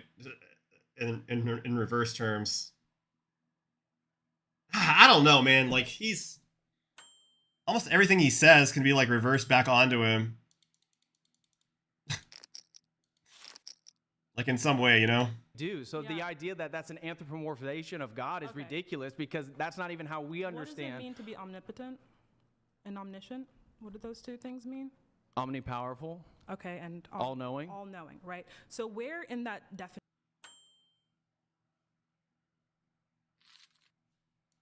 does it say that God knows everything, not because he's all-knowing, but because he's able to sit like at the end of time and just know all the events because he can see them all. Like, I don't think that that's like, it's not because of some chronological order, but because all knowledge is bestowed to him. Sure. Right? So that doesn't Well, mean... he is the source of knowledge. Exactly. He's the source of knowledge, and he knows all... Oh, he likes this because he's gonna be able to weasel out of it now.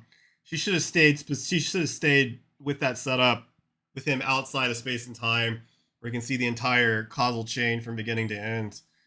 Because there's no escape for him. There's no escape for him out of that one. I would sit there all day because that's super easy to argue. That is super easy to argue. But now she's getting a little bit more like,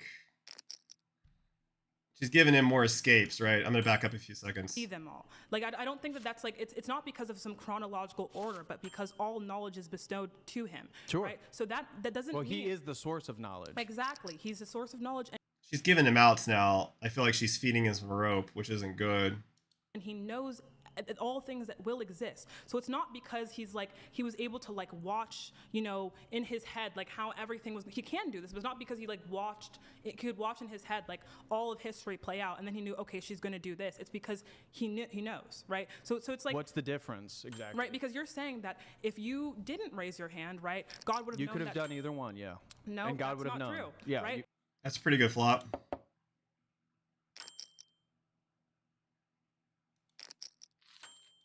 That's a really good turn, baby. Let's go.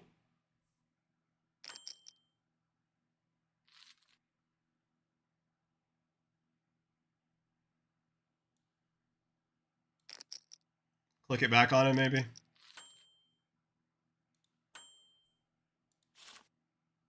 Rip it in.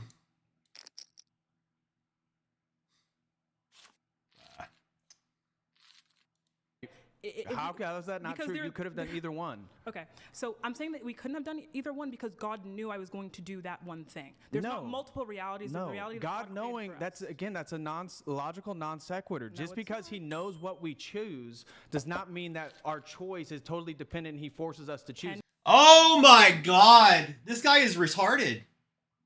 That's the only explanation. He's a fucking idiot. She has never claimed that God has forced us to do it a single time. And he just keeps saying that over and over. After she's told him, like, every single time she's told him, I'm not claiming that. She's never claimed that. And he keeps saying that she's claiming that. Like, yeah, his brain is just like, look, she's got him off script a little bit and he's just like falling apart.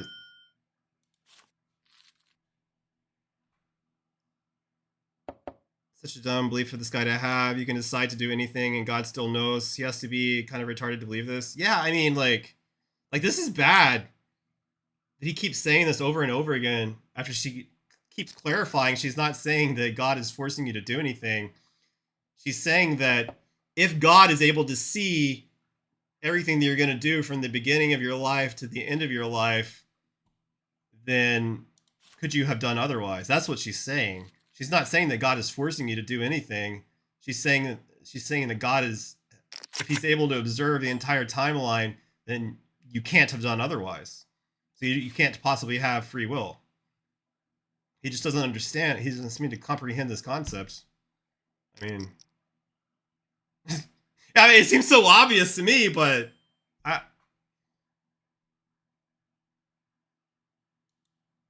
yeah, he is. He's saying, yes, you could have done otherwise, but she is saying you can't have done otherwise because it's all played out in the timeline. Actually, he's not even saying that you can't have done otherwise. That you could have done otherwise. Actually, that's not even what he's saying. He's saying that God isn't forcing you to do otherwise. And it somehow exempts. It's somehow different because God is outside of the timeline. That somehow you magically have free will, even though he can see everything that you're gonna do.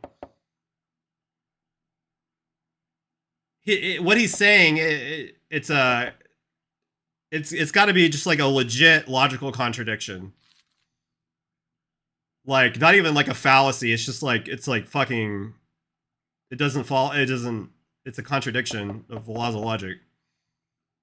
I'm trying to figure out how to. I mean, basically, he's saying that God exists outside of the timeline. He can see everything you're going to do your entire life, every decision. He has perfect knowledge of it. But because he exists outside of the timeline, then you have free will. But if you can't have free will if you can't have done otherwise, at every decision point in your life, right? So it's just it does not make any logical sense whatsoever. His argument is totally worthless. He's trying to have it both ways. Yes, he is. Yes, he is. He's trying to pretend like God can know everything and have this perfect knowledge. And he's also pretending like he can have free will. The two are not compatible at all. Yeah. Yeah. That's what he's trying to say, but yeah, he should not. If he wants to argue for free will, he should not make this claim. He should not be making this claim that God has perfect knowledge. Absolutely not. Is that even in the Bible, by the way?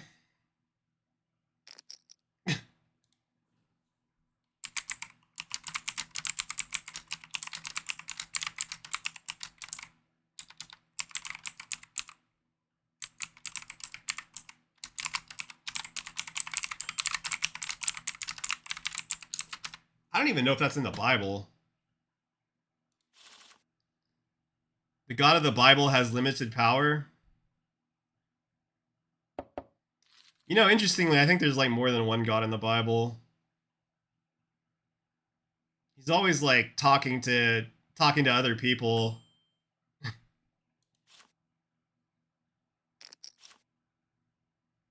Like if you read Genesis,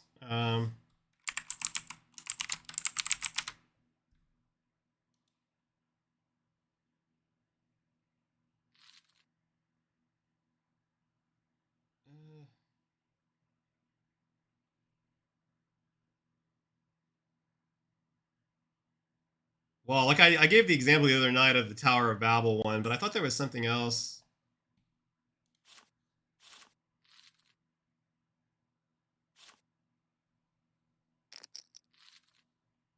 There's other examples. I have to look it up. I don't feel like doing it right now. But the Tower of Babel one's interesting because it gives the example that God came down to Earth, and then he's like reporting back that if left to their own devices, there's nothing they wouldn't be able to accomplish. They would become like us or something. So we must mix up their language and blah blah blah blah. Very interesting passage. Like, who the fuck is he talking to? Well, Yahweh specifically has limited power. Yeah, actually, the Lord in the Bible where it says Lord, that's like a stand-in for Yahweh, and then there appears to be like some differentiation between like the Elohim and which is like the creator of the universe, God, and this Yahweh. I don't know. I need to do more research on that. I'm not sure what the Jewish lore says on that specifically. I know originally Yahweh was just like one of the gods. He was like a storm god. Wasn't particularly popular necessarily. And actually, there was some. I remember watching some video on it. There was actually like some element of drug use that was found in one of his like ancient temples or something. But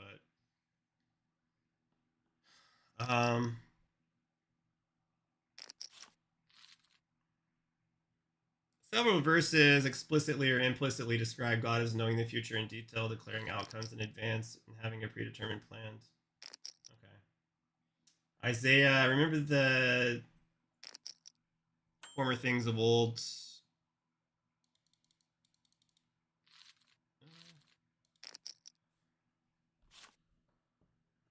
For I am God, and there is no other. I am God, and there is none like me, declaring the end from the beginning and from ancient times, things not yet done, saying my counsel and I will accomplish all my purpose. This suggests God knows.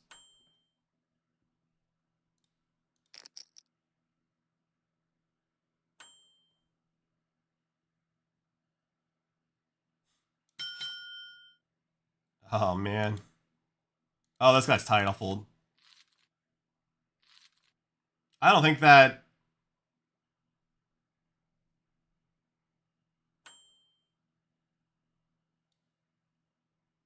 I don't think that follows necessarily from that particular verse.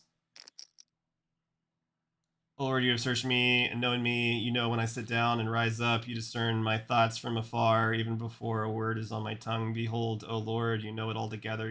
Your eyes saw me, unformed substance in your book were written. Every one of them, the days that were formed for me.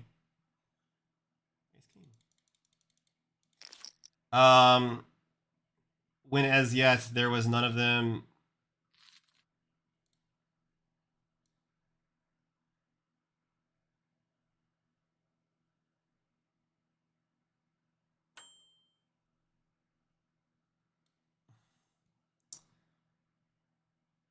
You know, I don't think this is necessarily conclusive. There's like 2 books in the Old Testament. There's like 2 verses in the Old Testament, essentially. And then 3 verses in the New Testament.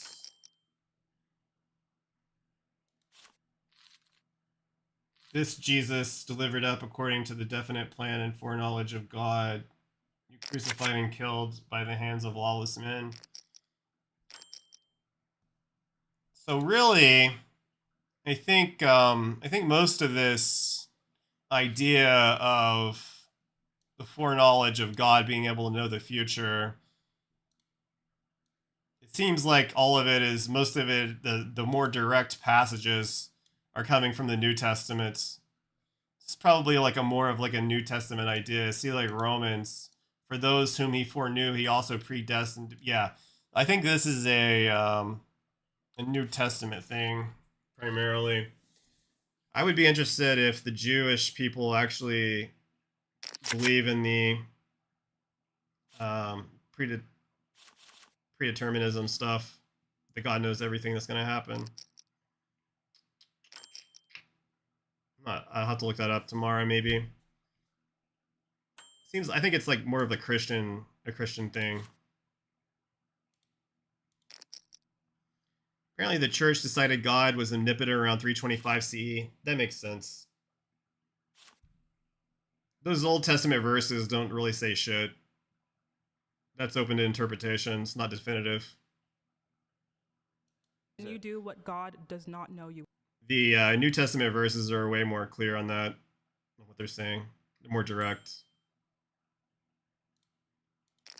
will do? God already knows the decision I make before I've made it. He knows the Okay. decisions I'm going to make in So- 10 years from now. I haven't even so made the them yet, decisions and that that's you've- part of the He's admitting now. judgment. That's part of the life of a Christian, is God made humanity in the Imago Dei so that we Wait a second. He knows everything you're gonna do from the day you were born to the day you die. But how's he gonna judge you on this? You could flip this argument right back on him. Just like he was trying to say that without free will, you can't judge people in court for the crimes they commit. He was trying to make that argument. You could turn it right back on him. Literally right back on him.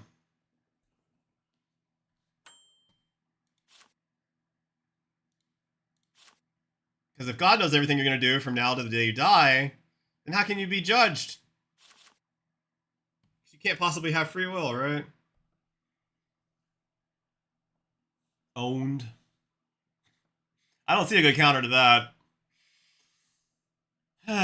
He's in trouble here. I think this belief, this theological belief is damning to the concept of free will, if you believe this.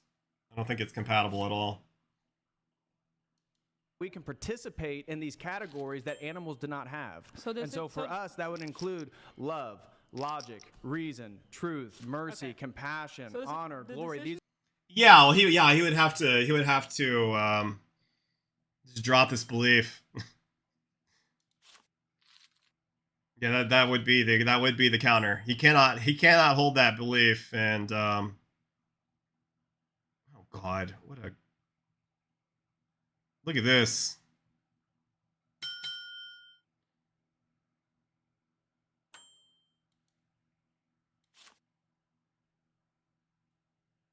Oh, of course. Of course it was coming. All I had to do was call the overbet shove.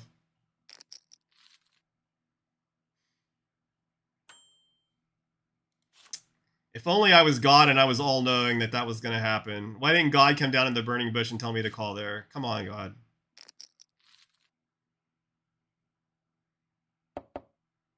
He's sticking with the outside time thing and thinks that makes a difference. These are called uncreated energies of God, and these are the things in which differentiate us from the animal kingdom and differentiate us from operating purely based on instincts or in a deterministic way that's framed through nature and nurture. Why don't you let me finish something so you can actually argue what I'm talking about? No. So what? 2 minutes? I can't We're in a respond. debate. We're in a debate. Guys, Yeah. God talk to the forgive me. I said something more than Talk to 2 the minutes. audience. Oh my God. Jesus Christ. I wonder if y'all, anyway. So again, so decisions that you've made, God, before you ever made them, God knew you were going to make them, correct? Before you even made the decision to like come here today, God knew you were going to do that. Correct? Yes, that's where So if providence God comes in. knew you were going to do that, you could have not come here. Correct. No, because I've already made the choice from God's perspective. Oh my God. He's outside space and time. I've already made the choice. So that means that you could not have decided not to come because Yes. God knew before you came that you were going to come here. No. God's knowledge does not. Ah, he's dead, bro. Why didn't whatever podcast share this clip of this stuff? They shared the 2 + 2 = 4 one on Twitter. Not determine my choices. Okay. He so knows my choices by because I definition, chose they them. do. So now No, you're it saying that he doesn't by knows them definition. because- It doesn't if make he any knew sense. them That's not a before logical If he argument. knew them before you chose them, then he doesn't know them because you chose them. He knows them before. because I chose them, yes. So you said earlier that it's he knew them before you chose them. So that was a contradiction. Yes, but I still have free will and call.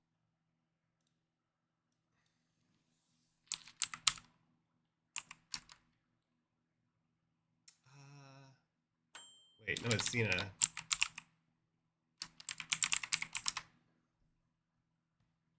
was gonna see if I could find her. She has like a. I thought I saw her debate channel pop up earlier or something.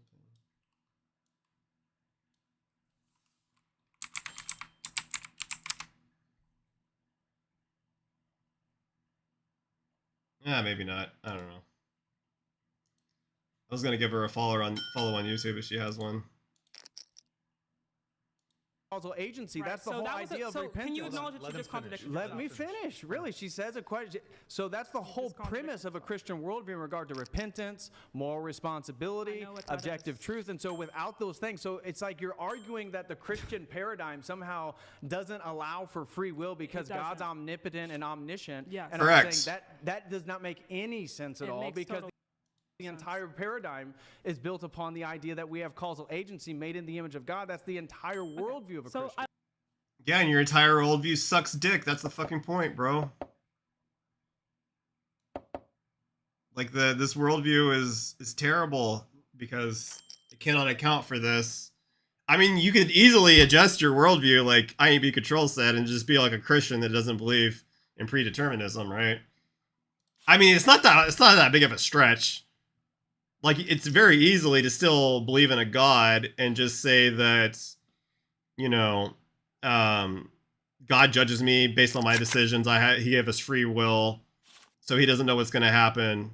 He doesn't know what's going to happen. He knows everything that's happening right now. He's omniscient, all-knowing, but he doesn't know what's going to happen because it hasn't happened yet. Like, that's the best way to argue from like the theological position, because this argument is fatal.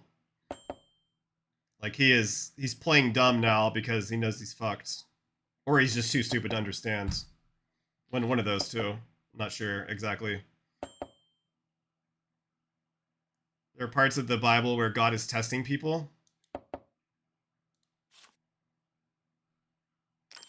But yeah, if I was going to be a Christian, that's what I would say. No, don't believe in determinism. You know, hasn't happened yet. God gives us free will. That determines whether or not we get into heaven, blah, blah, blah.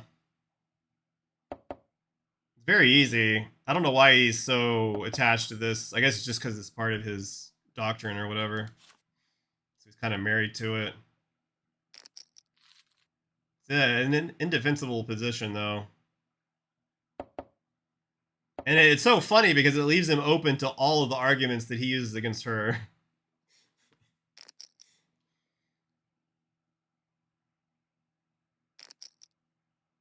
Like, how can God hold you to judgment if he knows before you're even born if you're going to end up in hell or not?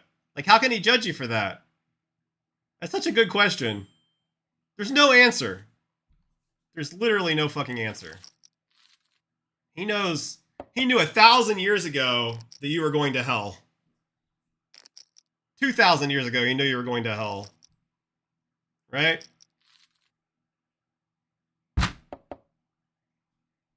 No defense. There's no defense. You cannot believe that. You cannot believe that God has the foreknowledge of everything that's going to happen. Yeah, it makes the whole. It destroys the entire religion.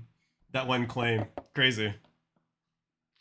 I love that this is live Crazy. streamed and also going to be on YouTube, so we can just rewind to the point where you said that God knows things before you make the decision. Yeah, he's and outside then you space and time. changed That no. Then I want to be able to speak because I've let you. Then do your rant. speak. Okay, so we know you know. By the way, one question that has not been asked: what does it even mean to be outside of space and time? How can you exist outside of space and time exactly? Can you give me an example of that? Or how that's even possible? Just make the people who aren't going to do terrible things. Yeah.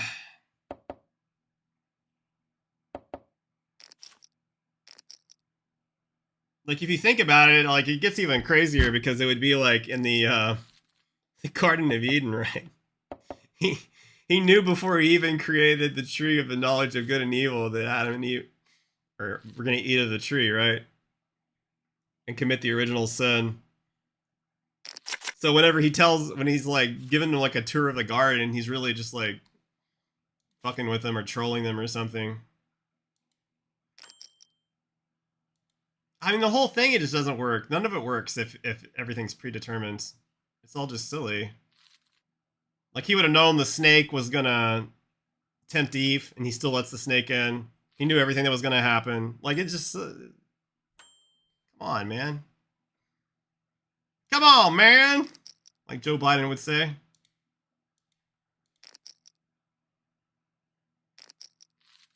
Oh, shit. We got a set, but that's not the... Gotta worry about that old AK. Take my chances, I guess. Yeah, it's crazier. Like, the more you think about it, like, the worse it gets.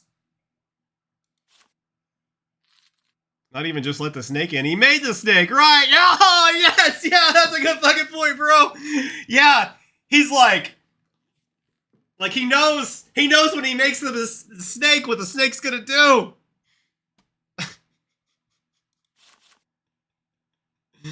Oh, shit. That's funny. So what's the point of it all? That's such a great question to ask. That's fantastic. That's fantastic. That's a great point. Oh, man. Yeah, he knew, like, Satan was going to be his greatest enemy. Let's make him. Because I need some entertainment, right?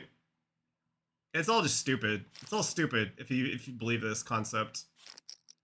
Yeah. It can't be predetermined. None of it makes sense. That God knows the things that you are going to do before that you do. And all for something it's not even in the book. I know, right? It's not even other than like a few verses in the New Testament, which you could probably just interpret it differently. Yeah, it's not even really, it's not a necessity by any stretch. Do them, right? And then you said that God only knows these things because you did them. So that is a complete contradiction, right? In What rhetoric I'm that you saying just made. is so can you acknowledge that contradiction? His knowledge does You're not answering my question. His knowledge does not determine the choices I make. You're not answering. So just because he knows the choices Oh my god, dude. He's just got to be stupid, right?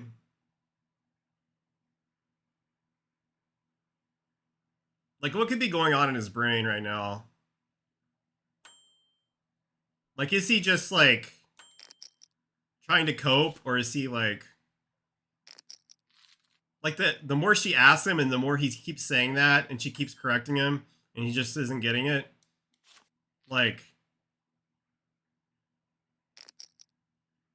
I don't know. Like, I can't figure out if he's, like, that level of dumb or if he's, like, I feel like, I don't know, man. I feel like this is pretty bad. He probably thinks she is stupid for not understanding it the way he wants to understand it. Ugh. This is bad. Like, I would be so embarrassed if I was him. But, like, I don't know if he even understands the, like... Maybe he just literally doesn't understand what she's saying. Like, because maybe... Okay, I'm trying to, like... give him some degree of... It's me? Alright, well, go ahead and justify it, Real Beans. Go ahead and make the argument.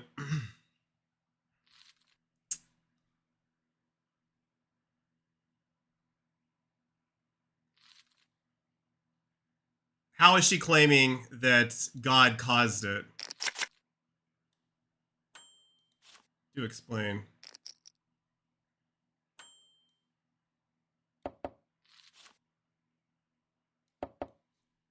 I make You're not does answering not my determine question. what choices I actually choose. You're not answering my question. Restate your question. Is it that God knows things does God know the decisions that you make before you make them, or does God know them because you make them? Both, essentially, because again, he's outside space and time. So essentially, what he's saying, Real Beans, is that God exists outside of space and time. He knows everything that you're going to do from before you were born until the time you die. And so the question is, could you have done otherwise at any point in time? If God knows that you're going to choose X, could you have chosen Y? And the answer must necessarily be no, because God knows you're going to choose X.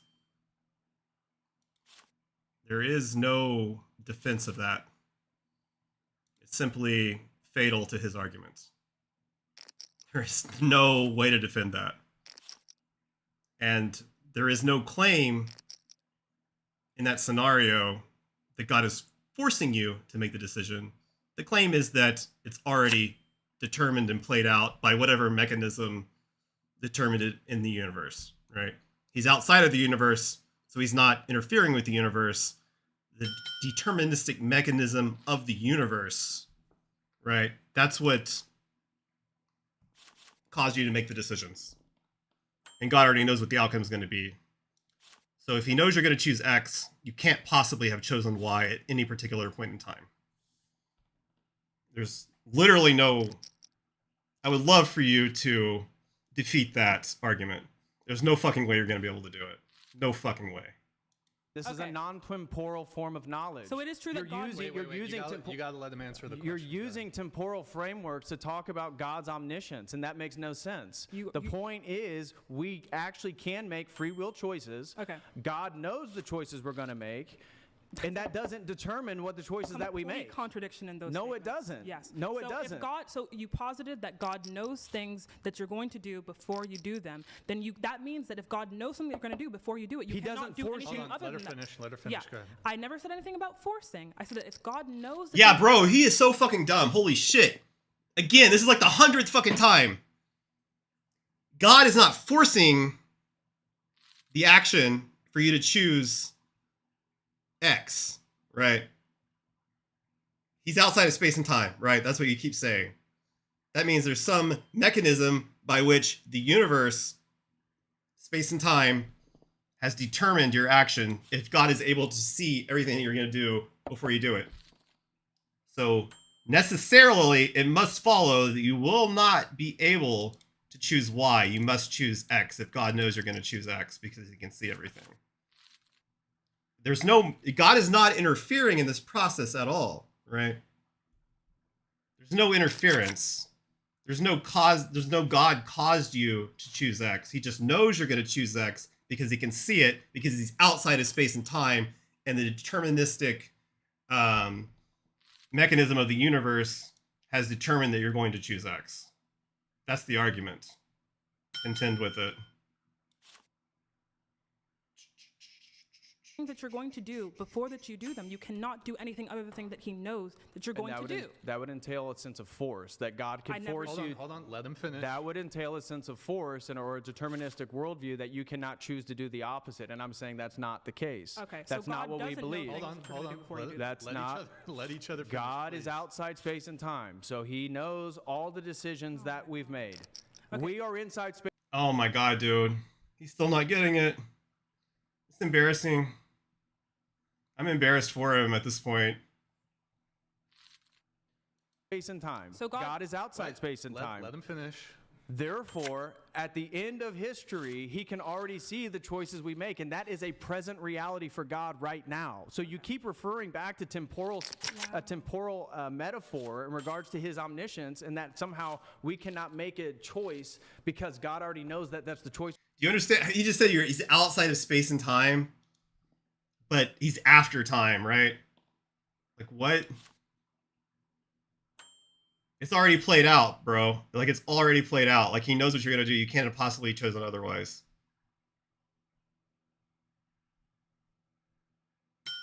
You're observing everything that's already happened. You can't have chosen otherwise. This is it's unbelievable he doesn't understand. We're going to make. And again, that is a logical non sequitur because he's No, it's not. outside the temporal categories that you're using. So God knows or doesn't know things you do before you do them. Yeah, he knows. Okay. That doesn't mean that he okay, forces me. so- Oh my god. Oh my god. So, see? Okay. Andrew Wilson would never fall into this shit. He would. Holy shit. Like, Andrew Wilson would never be in this position. I feel like there's no fucking way. I wonder what Andrew Wilson's argument would be for this. There's no way he would have stayed on this that long looking stupid like this. He would have figured out a way out of this. To save face. This is really bad. Okay. So ahead, God knows things that you're going to do before you do them. Therefore, you cannot do the things that he does not know that you're going to do. Right. Is that true or just a true or false for that one? Say it again. Can you do things that God does not know you're going to do?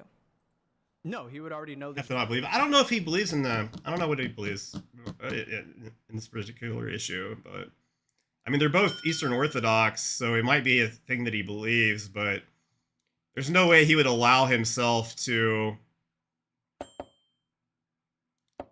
I mean, Andrew's the kind of guy that he would just concede it for the purposes of the debate so he doesn't look stupid, right? Because this guy looks stupid right now. This guy looks like a fucking idiot.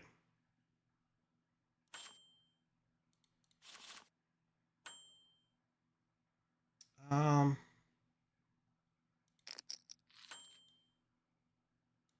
30%.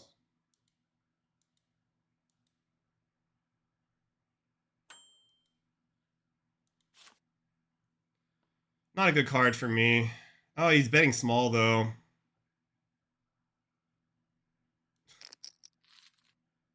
Okay, I'll take it. Ship it. choices I made because he's Like, I've never seen Andrew get in a position like I talk a lot of shit about Andrew, but my God, like I've never seen him in a position like this where she's just got him by the fucking balls and can work her will upon him, basically.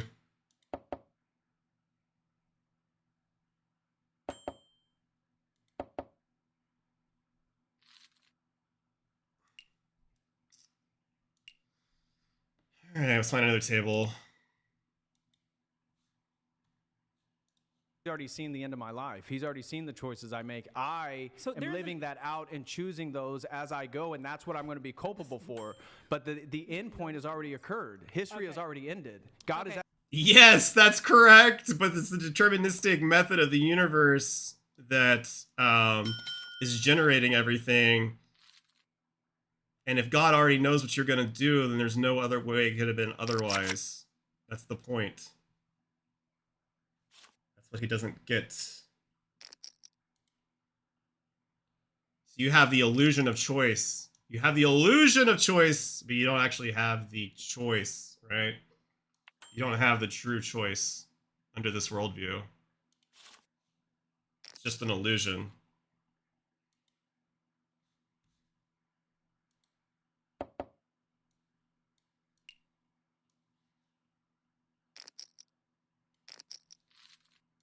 at the end of it. Oh, wait, perfect. So there is an end point of history, and there are some events in history that are going to occur no matter what, even if you don't know them now. Yeah, like the second coming of Christ. Okay, cool. Perfect. So, so God knows what your life is going to look like. There's some trajectory. There are some events that are going to happen. Correct.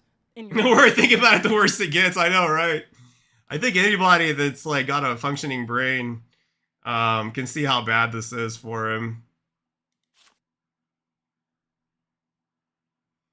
This guy on YouTube that started talking shit just got really quiet all of a sudden. He didn't have any comeback for it. I mean, you cannot argue this position. Like, literally, it's impossible. It's indefensible.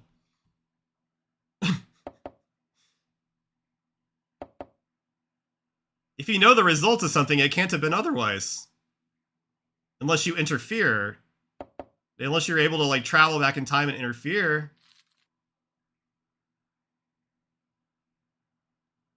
And change it. But that wouldn't be free will. He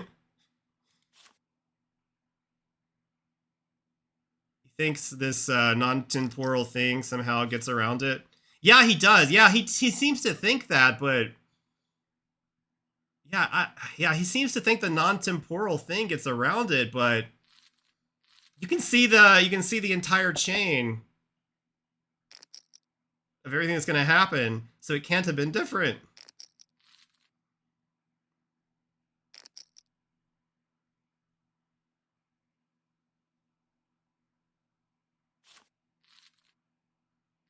It's like if I look back on my poker session tomorrow, you know, if I had it in like Hold'em Manager or something, or Poker Tracker, I could see every single hand I played tonight, and I can't have possibly played it any differently.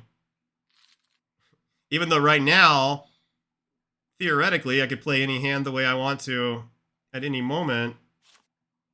But by tomorrow, if I look back on it, I can't have done any differently. I mean, just being outside of space and time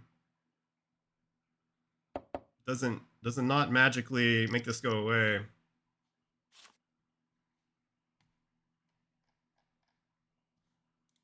Yeah. Okay. So can you do anything other than those events? Yeah. There's still That you is a still have contradiction. moral Thank you you. still have All moral right. freedom. You still have We'll have just cede that free because will. that was You a still have free will. contradiction. That was a contradiction. No, and it's not. Just because God knows the things you're going to choose you- doesn't mean that you can't have a can move variety to- of choices. When you make the choice, you have options. You have rational deliberation. We can you have move You have the illusion of option. But if it's already played out from God's vantage point, then he already knows what you're going to choose. You can't have done otherwise. Yeah. This is great. This is good stuff. moral another topic. responsibility. I think I've done enough on that topic. I think that. Okay, let's you get into instilling ethics and morality. contradiction- Let's get no. Yeah, he wants to get out of this. questions, right? He wants to Really quickly, bail. Let's let some chats come Okay, through, and then all right. I'm happy to get into something else. So we have Chef Dill Pickles. Zina, if there are 2 rocks and no people around to call it 2, are there still 2 rocks? The way I would answer this, the the way I would answer this, you know, you got a bunch of quarks floating around, right?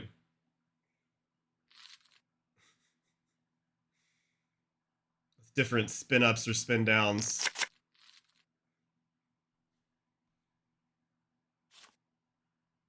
But nobody to label them as rocks.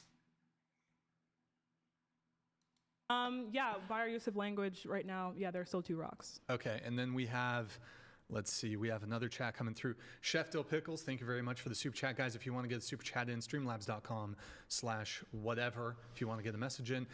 Charlie Kirk D. God is magic, so logic doesn't apply in his argument, I guess. Okay. Hey, Zina, you said this about me. Definitely Charlie Kirk. Egregious lower region of his face. Do you think body shaming is okay? What if I called you a muffin? Also, what is a woman? Yeah, so I called Charlie Kirk ugly. I think that in my worldview, if you are like a really shitty person, I'm gonna call you. What is a weird woman? looking. Come I think on. that's okay. And then a woman is someone who identifies with, you know, the traits that are associated, usually tend to be associated with the female sex, but not all females associate with this social category. So yeah. Okay. Do you want to bite on that, or I would not just get be into it? curious. I mean, again, when we start getting into the trans issues, I mean, determinism and the ability to choose and express oneself certainly is going to play a big factor there. So I'm curious how she feels like. Are children determined? Is it by their parents? Is it their nurture? Is it their environment that is going to cause them to then eventually be castrated, potentially before puberty, or they have to go on these hormone blockers? Like, is a trans person actually choosing to transition? Or are they determined to transition? How's that work? Yeah, so this is actually like a super I fucking hate the what is a woman shit. I mean, essentially you generally have like 2 different arguments or 2 different definitions of like a woman. So you have like the biological essentialist definition, which is like a woman is an adult human female, where female refers to the sex characterized by a biological system organized for the production of large gametes, and in typical cases, the capacity for gestation and childbirth. Then you have the more philosophical or sociological definition, where it's like woman's an adult human who identifies as and is or is socially recognized as belonging to the gender category, typically associated with females through psychological self-identification, performative social roles, lived experiences, and cultural context. Too many words, yeah, I know. They've had to make the definition so complicated these days, right? With all these debates.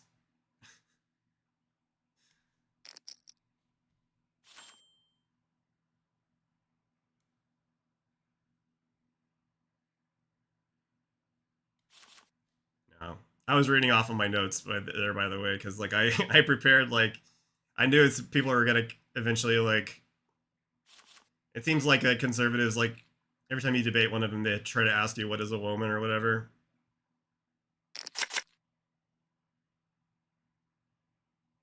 So I just want to have like super well prepared definitions at all times for everything.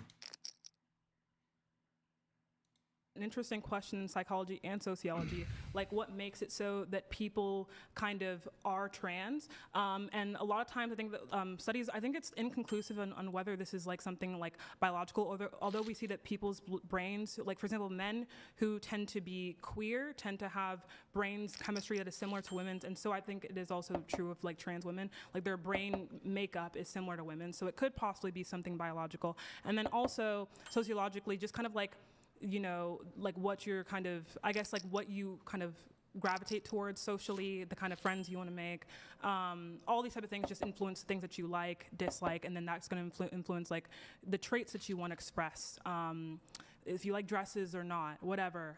So yeah, it's just going to be a mix of biology and sociology like anything else in regards to the human condition. So. All right, we have another chat here from Chef Dill Pickles. When God sees our action beforehand, he sees it simultaneously during the action and afterwards. Space-time is theorized to be the fourth dimension, completely consistent with the gentleman. Thank you.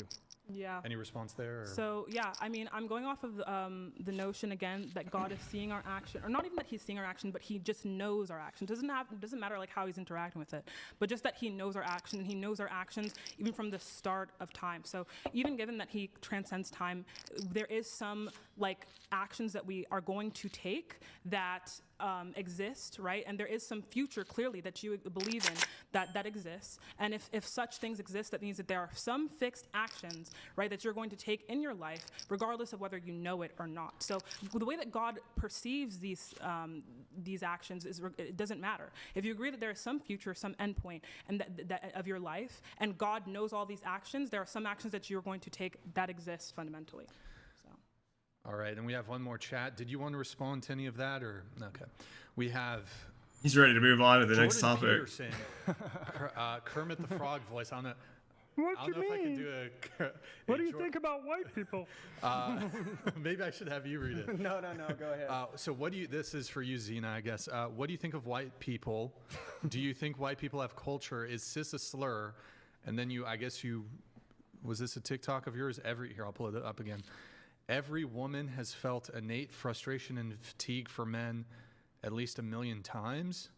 Maybe this is that something you said? I don't know what that's referencing. Okay. But what do I think of white people? I think White people have culture. Is this a slur? Every time woman has felt innate frustration and fatigue for men at least 1 million times.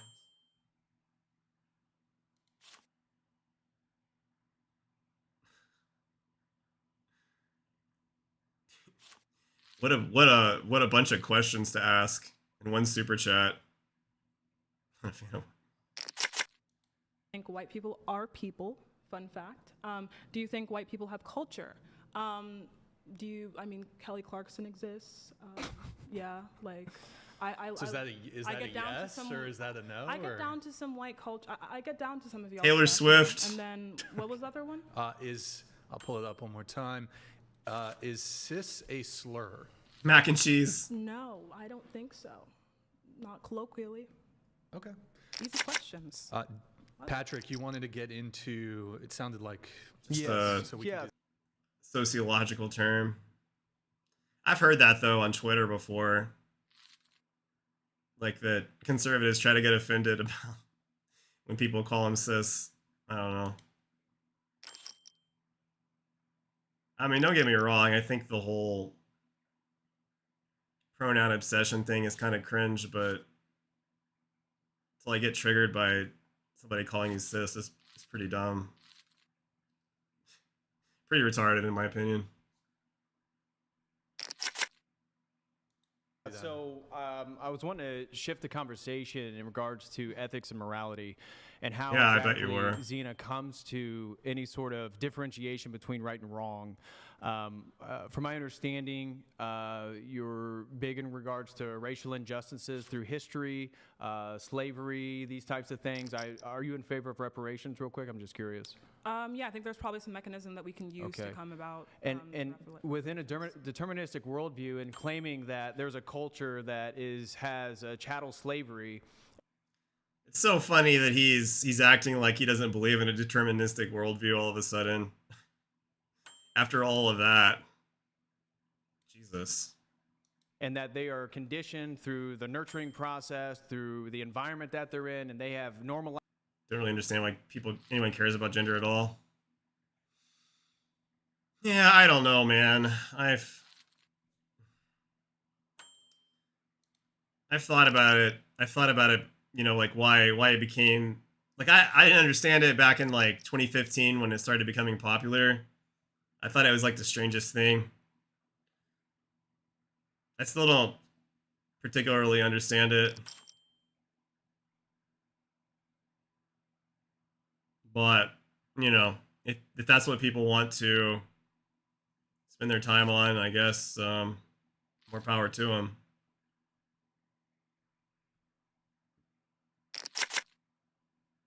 It's not something that really interests me all that much.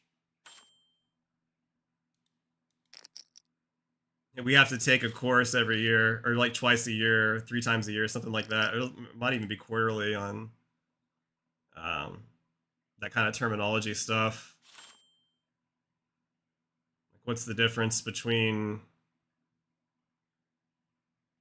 gender identity and gender expression, queer identity, queer expression, critical race theory versus critical theory. I mean, all the terminology, you know. Difference between equity and equality.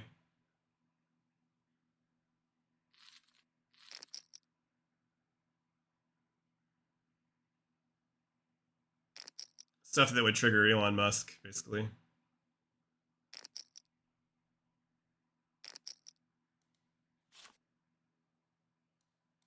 This as a social construction, which you You understand people do care, but I never cared. Yeah, I've never cared that much either. I got annoyed by that. I'll be honest, like, I got annoyed by that shit a lot. Like, you know, probably back like 2018, 2019, you know, when they started trying to put it into like Star Wars and stuff. That was super annoying. I got really annoyed about that for a while. I'd watch all those like YouTube channels talking shit about Star Wars and Disney, Star Wars that is. But it gets old after a while. Just stop caring. Stop watching Star Wars. Stop watching Star Trek. Stop watching all of it. Don't give a fuck anymore. Let them do whatever they want. I can just watch content on YouTube and just don't need any of the bullshit anymore. If they make something good, I'll watch it. Otherwise, get fucked. That was like a painful period, you know, having them destroy all of the stuff that I loved when I was a kid, but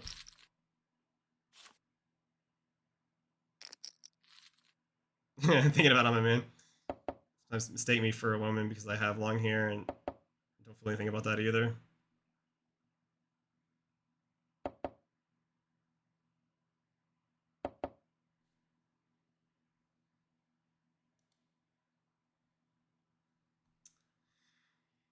Yeah, I've never even, I don't know. Yeah, I don't get it.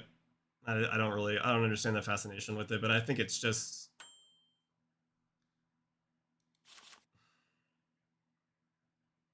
I don't know. Probably shouldn't say too much about it on Twitter, but I mean, not that I have like I'm pro all this stuff. Like, let them do whatever they want, you know.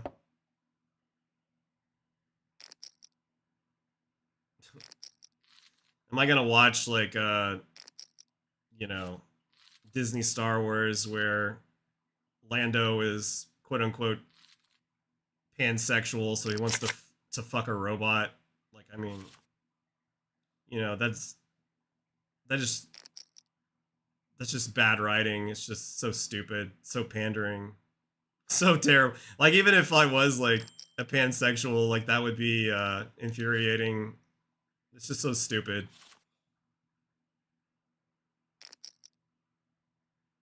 You'll watch that?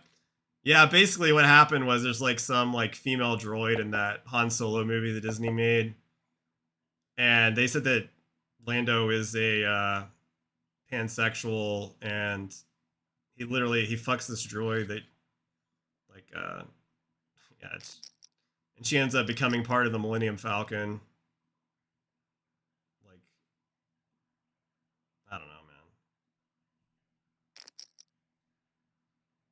So basically, he has a sexual relationship with the Millennium Falcon. That's what they did to Star Wars. They started doing all this crazy shit like that. It's just like, how can you still watch this shit, right? And then they what they did to Lord of the Rings on Amazon Prime, they didn't do that, but they did make Galadriel like fucking, instead of like the gorgeous beautiful, you know, like ethereal elven mage. They made her fucking Conan the Barbarian, like a giant sword, man spreading in every scene. You know, just I mean, it's fucking ridiculous. They basically made her Conan the Barbarian, and she's like perfectly willing to just kill people that get in her way, like regular humans, with no hesitation. Like I don't know, it was bizarre the choices they made with that show. I do not I mean, holy shit. I like the Han Solo movie. I was still drinking when I watched that. They didn't actually say in the movie that he was pansexual. That was in interviews leading up to the movie. But in the movie, he does, it is basically stated that he has sexual relations with her. For instance, the female character, you know, the Emilia Clarke plays, she's interacting with a droid, and she's like trying to figure out how the sex works between Han and or not Han, but Lando and the droid, and the droid's just like, oh, it works, trust me, or something, you know. Oh god. Elon Musk would approve of fucking a robot, I think. Yeah, but this one actually looks like an actual robot. It doesn't look like Annie. Like it doesn't look like an anime character or something. I feel like if Elon fucked a robot, it would look like an anime girl.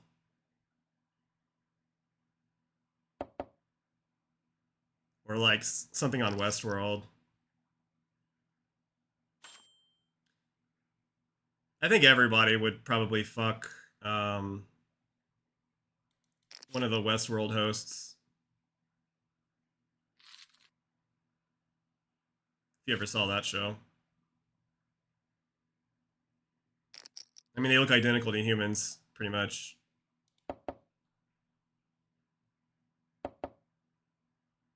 Phoebe and Could with his botched penis surgery. Oh, yeah, we were looking at that, weren't we? Like, somebody mentioned that the other night.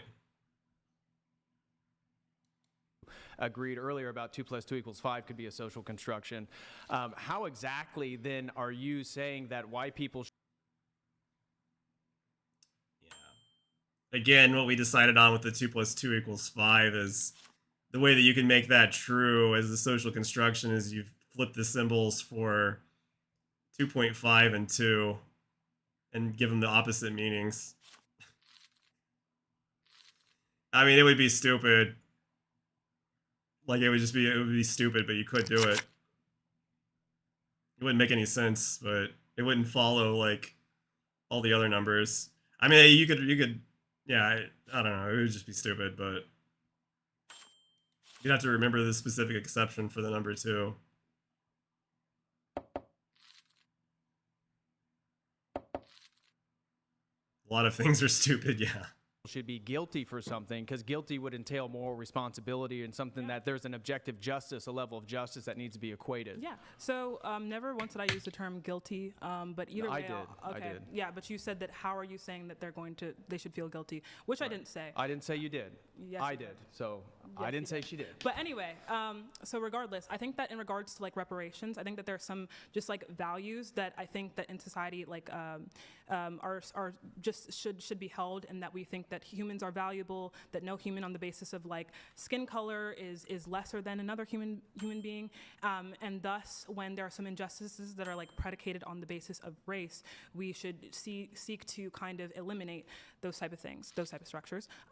But regardless, in regards to reparations, I think that it's not something that like we need to focus on like feeling guilty. It's more so just like valuing equality and valuing just like equality of opportunity. What the hell happened to my table? Something that needs to be done just like structurally. How did I get removed from this table? What the fuck? What happened? And then, so yeah, I don't think guilt is a part of the. So why would equation. white people in 2025 have to pay reparations to the black community in 2025 for something that neither of those communities have been a part of? So it's, first of all, the system that we're talking about is not like, it's generational. So it's not saying that like white people out of their pockets need to be paying black people in any sense. It would have to be something that's like governmentally funded, et cetera, because Still the government, taxpayer money. yeah, sort of, but it doesn't have to be specifically from taxpayers. Well, I how mean- does the government get I mean, money? the government gets Talking about fucking robots too much and didn't pay attention.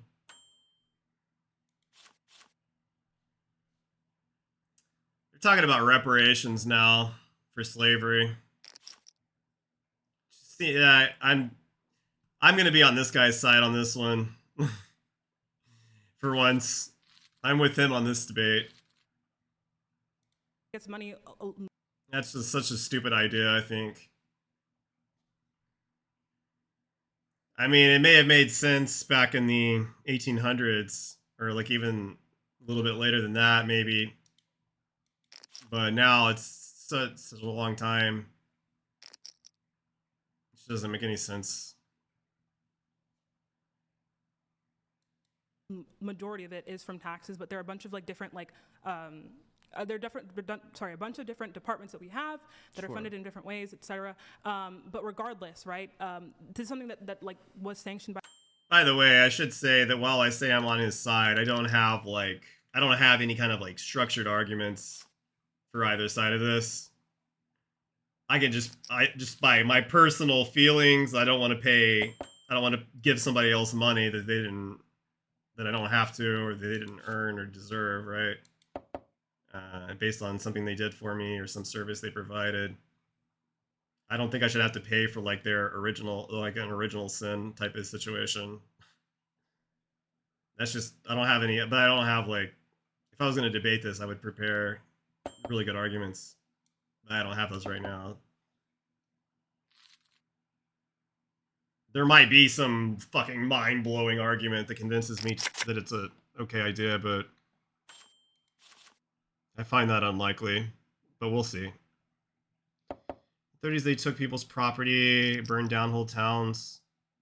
Wasn't even the worst thing. Yeah, they had the, here in, well, probably shouldn't say where I'm from.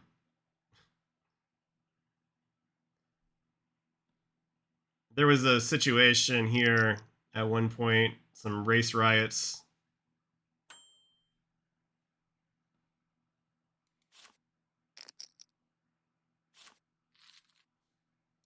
By the government, where we had just like slavery legalized, and we also just had Jim Crow laws in an era where black people were economically subjugated, and thus I think it should be something that like the government kind of goes to like fix. Right, but let's say like 2025 America, we don't have chattel slavery, correct? Yeah, but we have like generations of poverty. But why would why would 2025 be superior to any example? I guess we could even go to Libya right now because they have open slave markets. But They're putting canals up by the one be lid. superior to the other in your deterministic worldview? What do you mean by superior? Well, do you not appeal to one being better than the other? Like one society being better? Yeah, so a time in history in which slavery was normalized, would you say that that is equal to a period in history right now where it's not? Yeah, so Or I is would it say, better? I would say that like when we talk about morality, I guess you're asking about my moral framework. I see it as like society like collectivizes upon different views that a lot of times throughout history tend to coincide, and we haven't been able to prove any the truth aptness, right? Absolutely of like moral claims. Oh my god, I've almost been live for 6 hours. Wow, that's my longest stream in a long time. There are tenets that we tend to value over time. So like tenets that I think are valuable are things like, again, equality of opportunity, you know, I'm pretty anti-bigotry and things of that sort. And in that, using that framework, I would say that in a society where we, you know, unalive people based on race, or we subjugate people based on the race, that isn't okay. And so therefore, why is it not okay? Yeah, so this is Like there were black-owned banks and all sorts of businesses. Yeah, they had like a section of the town here that used to be called, well, I can just say it because I don't actually live in this town. I live in a different town in the area, but like I'm in the Tulsa area, and so they had like the Tulsa race riots, right, back in the day. and they had like a section of town like that. They called it like the Black Wall Street or something, where they had a bunch of black businesses there. I think a lot of that got destroyed during that time.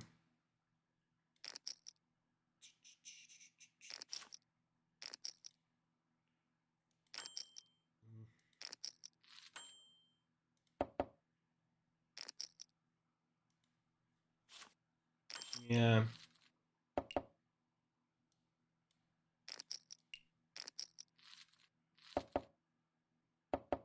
I'm not being racist, but there is one hell of a good fried chicken place there downtown right now.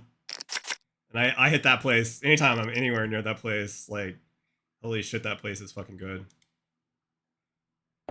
Like the fried chicken there, it doesn't taste like anything else anywhere. Like it's like a magical fried chicken.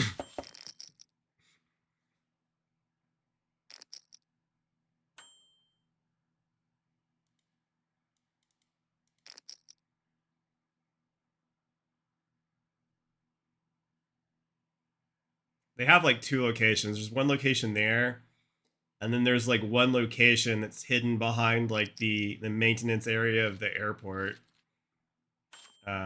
complex, which I used to work close to there when I was doing airline software stuff. I'm doxing myself too much. I need to shut the fuck up.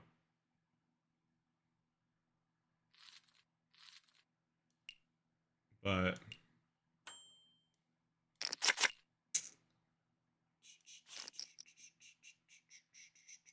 I used to eat there all the time. Once or twice a week sometimes. Happen a lot in the places in the South. Salt and pepper is the secret. Yeah, man. See if I got a picture of that somewhere, like on my Instagram or something. Let's see.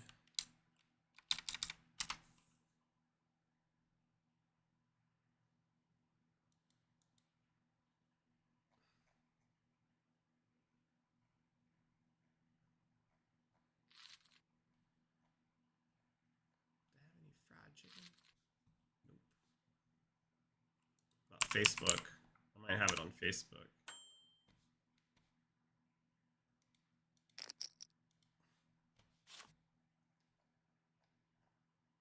All right, let's see. Photos. I want to see a piece of this fried chicken now.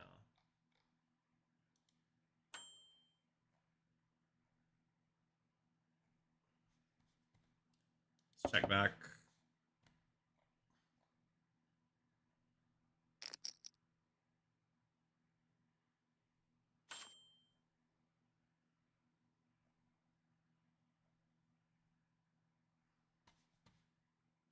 Bolts.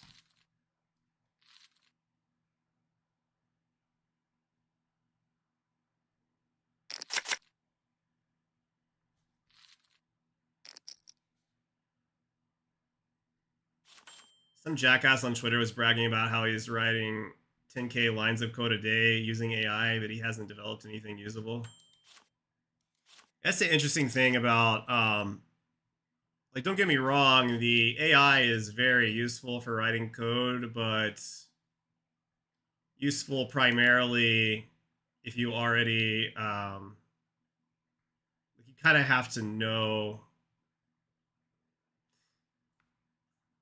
you know how you need to know how to write code to know how to like instruct it to give you what you want, and to know whenever it's not giving you what you want and how to fix it, or to clarify. If you're just trying to wing it and have it do all the work for you, you're going to get pretty frustrated pretty fast and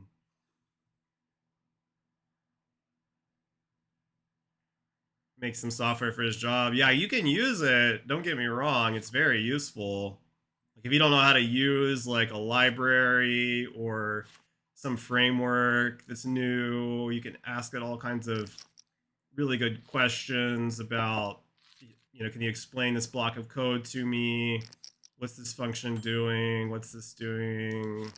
How do I implement some type of algorithm, or how do I do this or that in this language and that language? All that kind of stuff. Very useful. Can you take a big piece of code that you write, add all the null checks to it, all the array bounds checks? Lots of good uses for AI, but being like, hey, build me an app, it's going to be hard.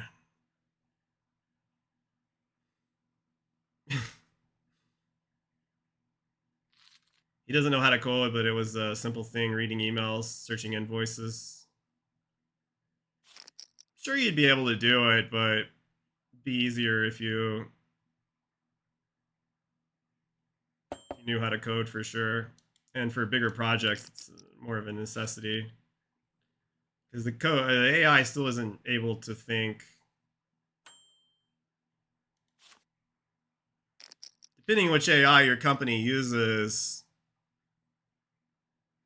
it may or not be like super useful. The one mine uses, it's got a pretty small context window. Oh, that's a terrible turn. Fairly small context window. So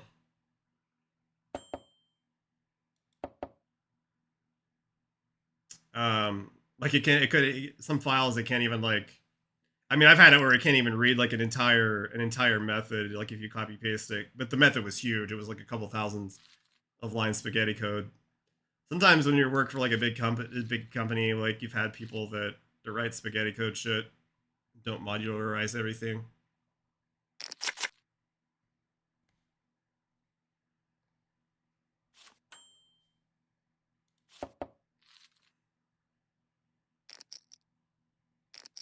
And they don't want you to like refactor it, because then you have to put that part of the code back through the QA testing again. So you need like a user story. There's a lot of like ridiculous bureaucracy stuff you go through, you know.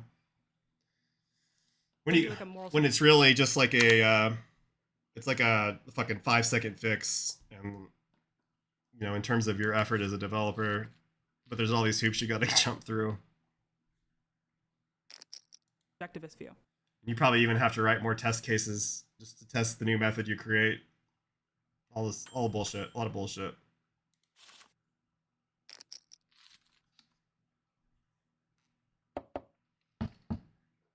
Okay. I'm going to attempt to show this fried chicken without doxing my Facebook. Oh, yeah. Look at that. That was good shit. All right.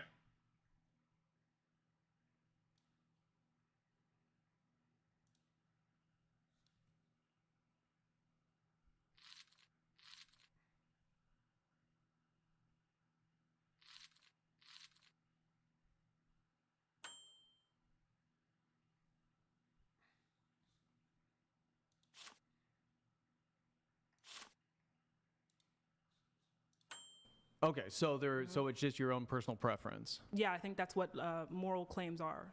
So A giant plant nursery. If it's your moral personal preference, me having a different moral personal preference, we're equal in standing. Yeah, so it's not even something to be like debating on base of equality. It's more so just like one, I think that moral claims are spread based on like, you know, how favorable they are, and I think that we should be making certain moral claims less favorable because of their output and their effect. And the attempt of the moral subjectivist is to move someone's credence or belief towards their own for whatever due reason. So it's like, it's not about the equality of certain like moral frameworks or moral takes, more just that like they all exist, and they're expressions of usually like resentment or like likability. That's like kind of like what a moral attitude is. Okay, so why would for example, the World Cup in Abu Dhabi got criticism because they were using slave labor to build their city. Now, incredibly successful economically, that society, low crime, Here low the theft, invoice low to the murder. invoice By the a lot of inventory system. metrics that we would analyze, we would say, wow, that seems like the utility, if we're just going to make a utilitarian argument, that seems pretty effective. But at the same time, you would agree that slavery is wrong. I would agree too. I'm a Christian, Yeah. so I'm not in favor of that. But my point is, within your worldview, Wait, I wait, don't wait, see- wait, wait, wait. Sorry, I want to back this up a second.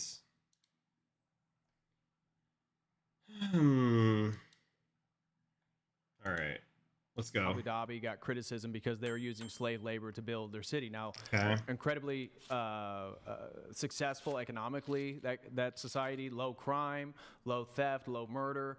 By a lot of metrics that we would analyze, we would say, wow, that seems like the utility, if we're just going to make a utilitarian argument, that seems pretty effective. But at the same time, you would agree that slavery is wrong. I would agree too.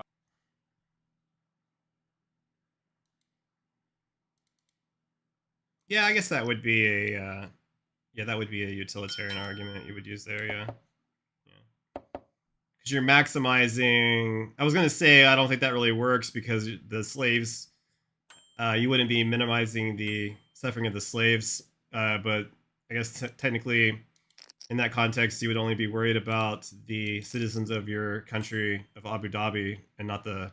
You wouldn't be trying to minimize the suffering of the slaves there. So yeah, I think yeah, that's good. I probably should have like donked the river on the left. Nope, I wouldn't get any more money out of him, that's for sure. Yeah. I think his example there works. Yeah. I'm a Christian, Yeah. so I'm not in favor of that. But my point is, within your worldview, I don't see how you can delineate between the two, because if you're just going on utilitarian consequences, it'd be very easy to find civilizations that do things that you Yeah. would find So- abhorrent, and that utilitarian, that it's actually very, very successful for their society, and maybe that they're more successful than others. Wow, look at this guy. The fucking like 1/5 pot size pen. I think I just have to call that like every time, but because he could just show up with some random hand, but I'm definitely gonna be beat there like 70% of the time at least, probably. Yeah, they only have to be good there like 20% of the time to break even, so.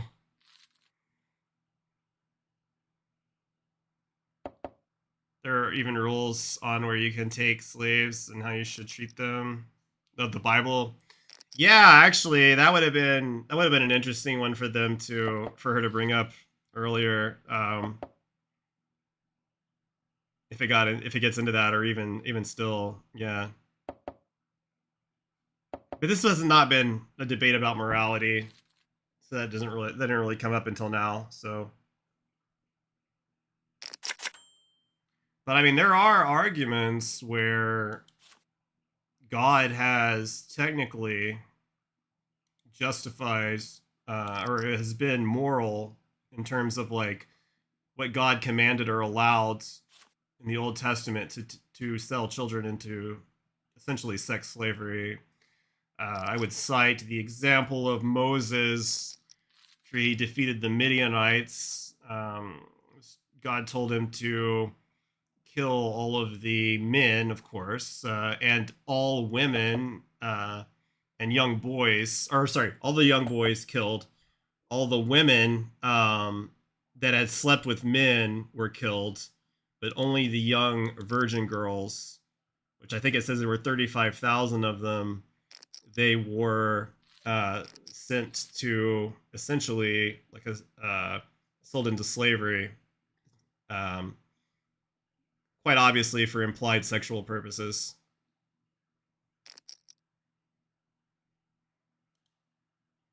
So, at one point, God was pro-sex trafficking, basically. That's a pretty good argument against the idea that of the objective Christian morality. It's an argument that morality of God is somewhat subjective as it can change over time.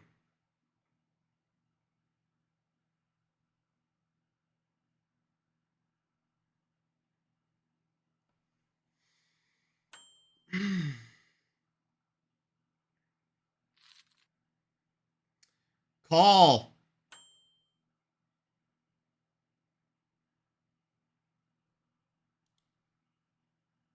Please call.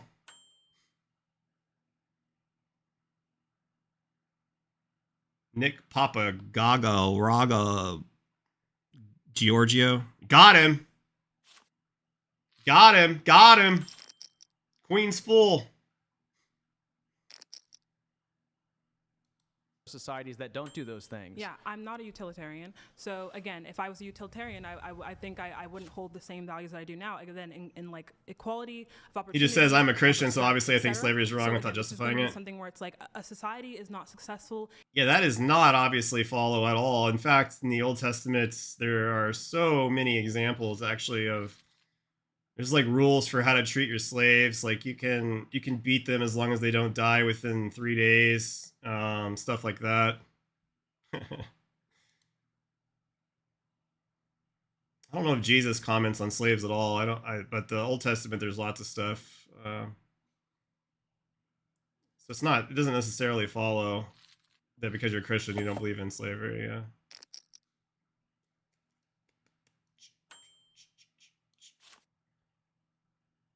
I bet there were lots of Christians believing in slavery back in the 1800s, right?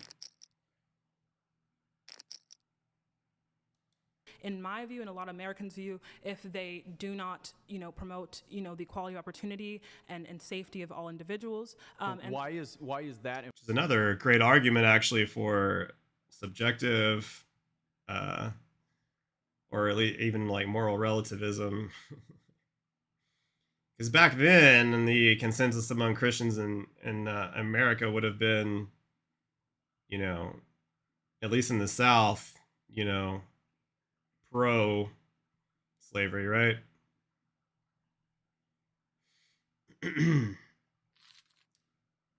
So you can't say that there's some objective basis of the Bible or whatever that says you can't do it because they all believed that you could do it back then. So something fundamentally changed since then. And it wasn't the Bible.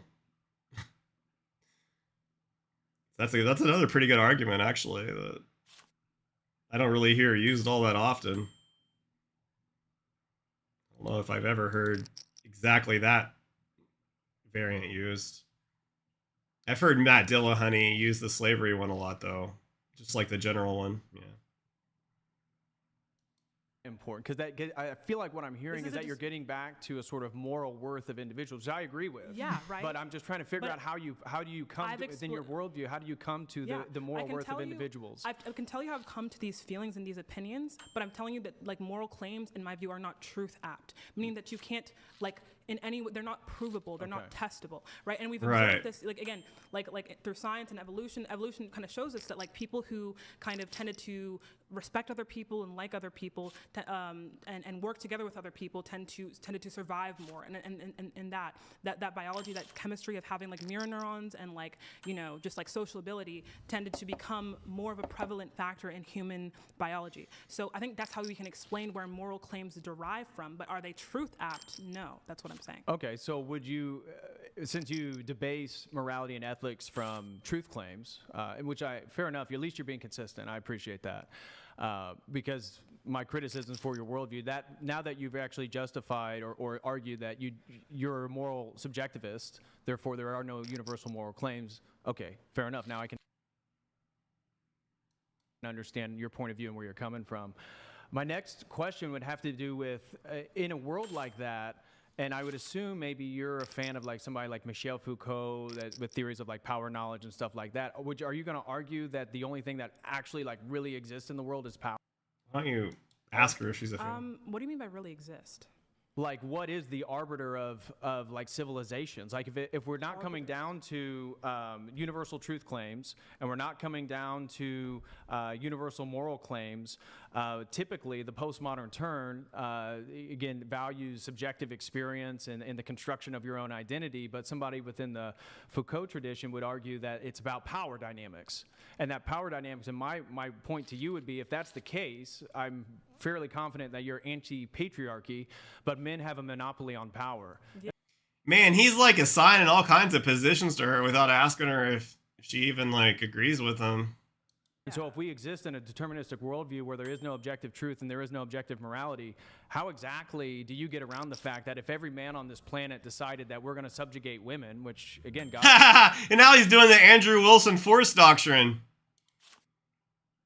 Jesus, he's rolling it all into like one. He's going for like the grand finale. Forbid, but if we decided to, you have no say in the matter because we have a monopoly. Well, what if all the women decide to take away the men's rights? I guarantee you, if I could control all the men like the Borg or all the women like the Borg Collective, I could take over, right? I could take over the world and subjugate all the men. And then I have all the women for myself, right?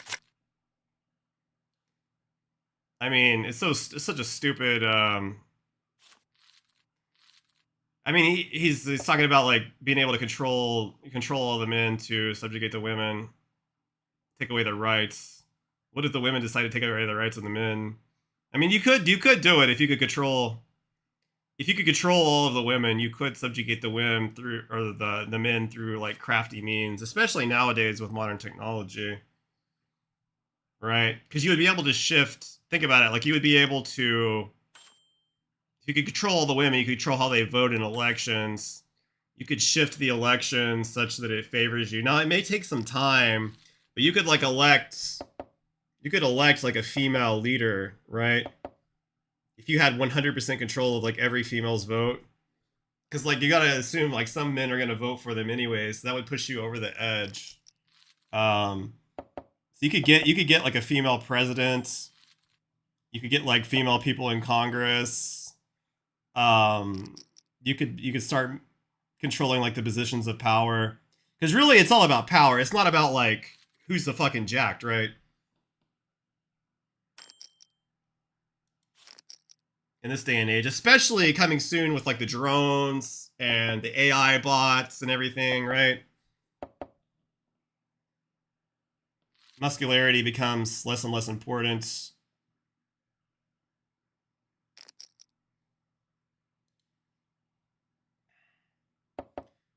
No, but you get it all into positions of power. And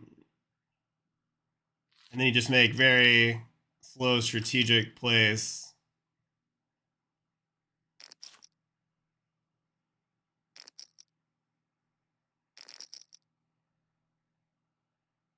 You'd be able to manipulate all the men. You would have perfect knowledge of every potential discipline in existence.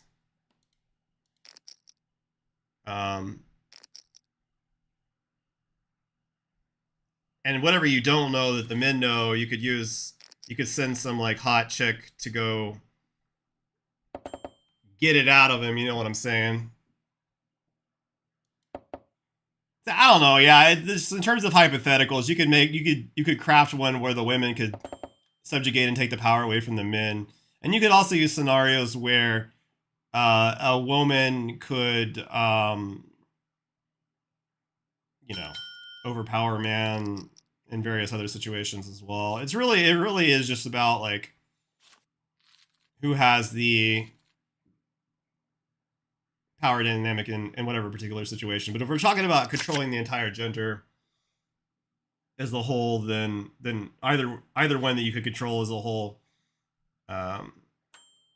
you would be able to take away the rights of the other man. Now, I will concede that it would be easier to do it if you had complete control of the men than it would be if you had complete control of the women. I'm just saying that it would be possible to do it if you had complete control of the women. It would just have to be a much more strategic, like Littlefinger type situation where you'd have to plan everything out. It's not a very good flop. monopoly on violence. Yeah. So again, like when we talk about like someone like Foucault would probably say that like power is what drives like the differentiations between systems and like All women became lesbians. I think I saw it on the Sci-Fi Channel or something. Oh man, there was one debate I was watching with Andrew Wilson. God, and they got in some crazy hypothetical where it was like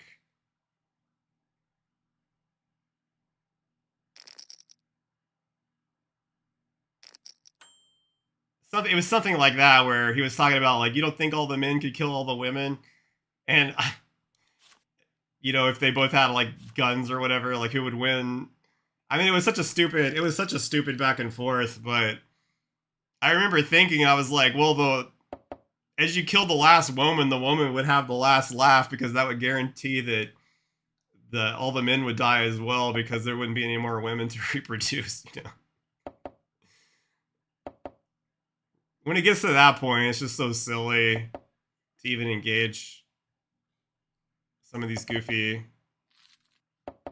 hypotheticals.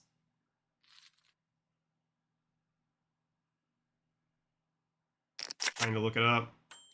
change over time, socially, etc. Right? But they're not saying this is some type of like, again, they don't make like a moral, like there's no moral like claim on that. They're it's just relativist. a descriptive fact, Yeah, they're right? relativist, yeah. So I think that this is a descriptive fact that like men currently, we live under a patriarchy. Whoa, it's really loud outside. I'll just wait a little bit.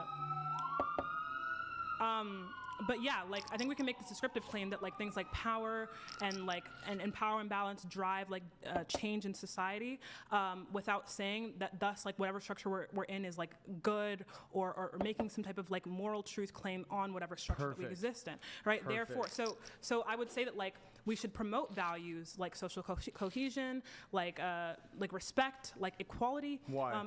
Because I think it's good to value people, and like in that's an emotion. Why though? They're all determined. I've They're explained essentially to you this is a mechanisms. descriptive framework, right? So I'm not going to be able to grant any objective moral truth to these claims, and I don't think anyone can do that, even no matter how hard you try. I don't think that's possible. But we can say in a society, okay, we care about people. We care about people's quality of life. Let's make a society that like. Well, they do have a show about. I think it's pretty much about like the men taking away the women's rights. That what the fuck is that show called? I haven't seen it, but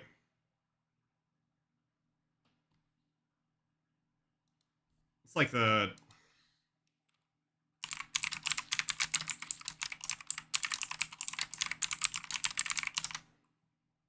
Handmaid's Tale. Yeah, that's what the name of it is.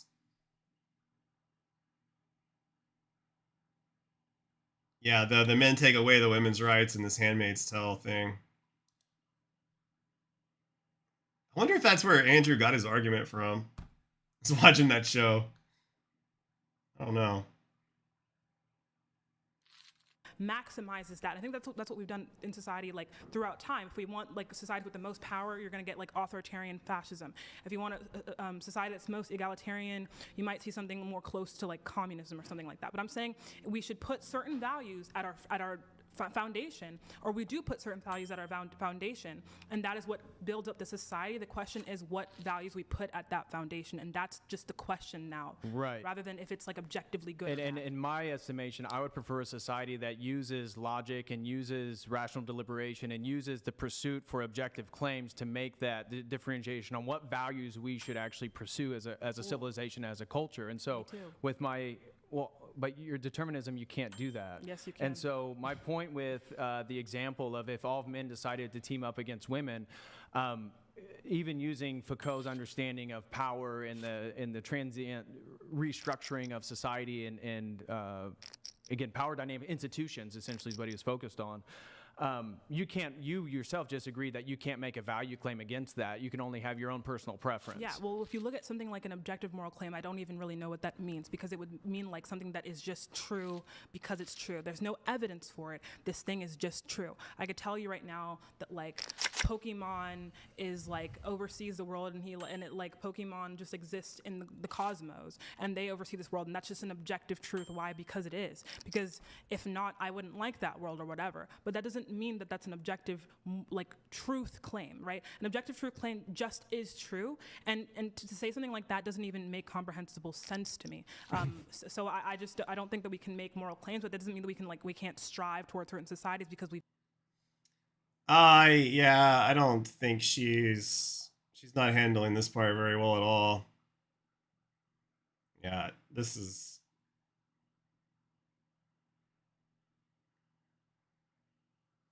not very good. What?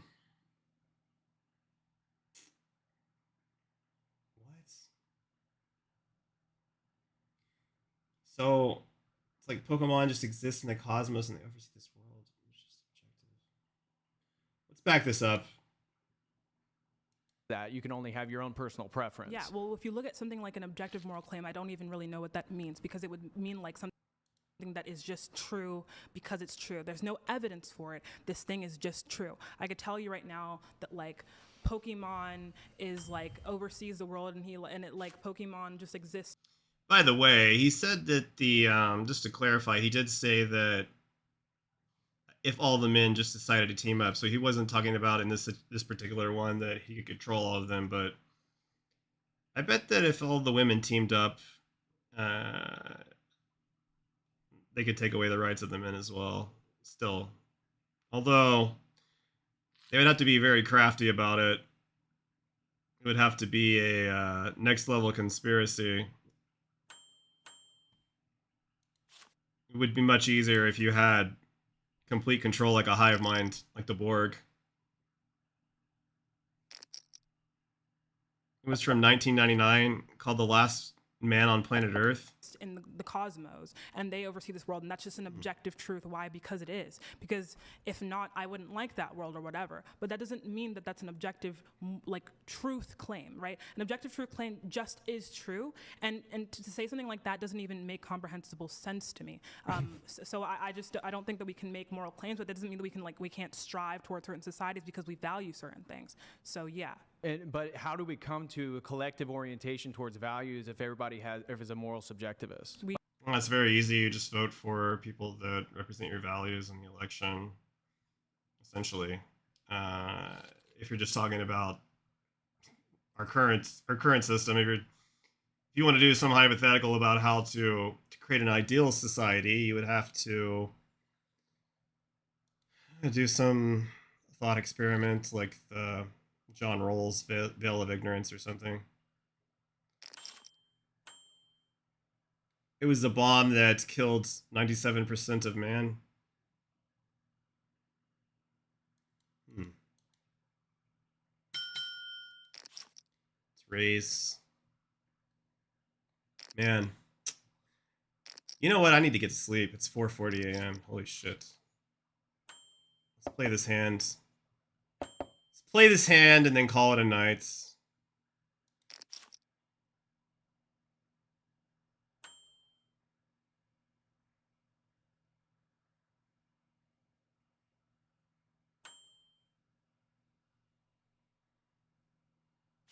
The scientist cloned a man and the woman government found out. Let's check back. Not a good river. Hey, good enough to win, though.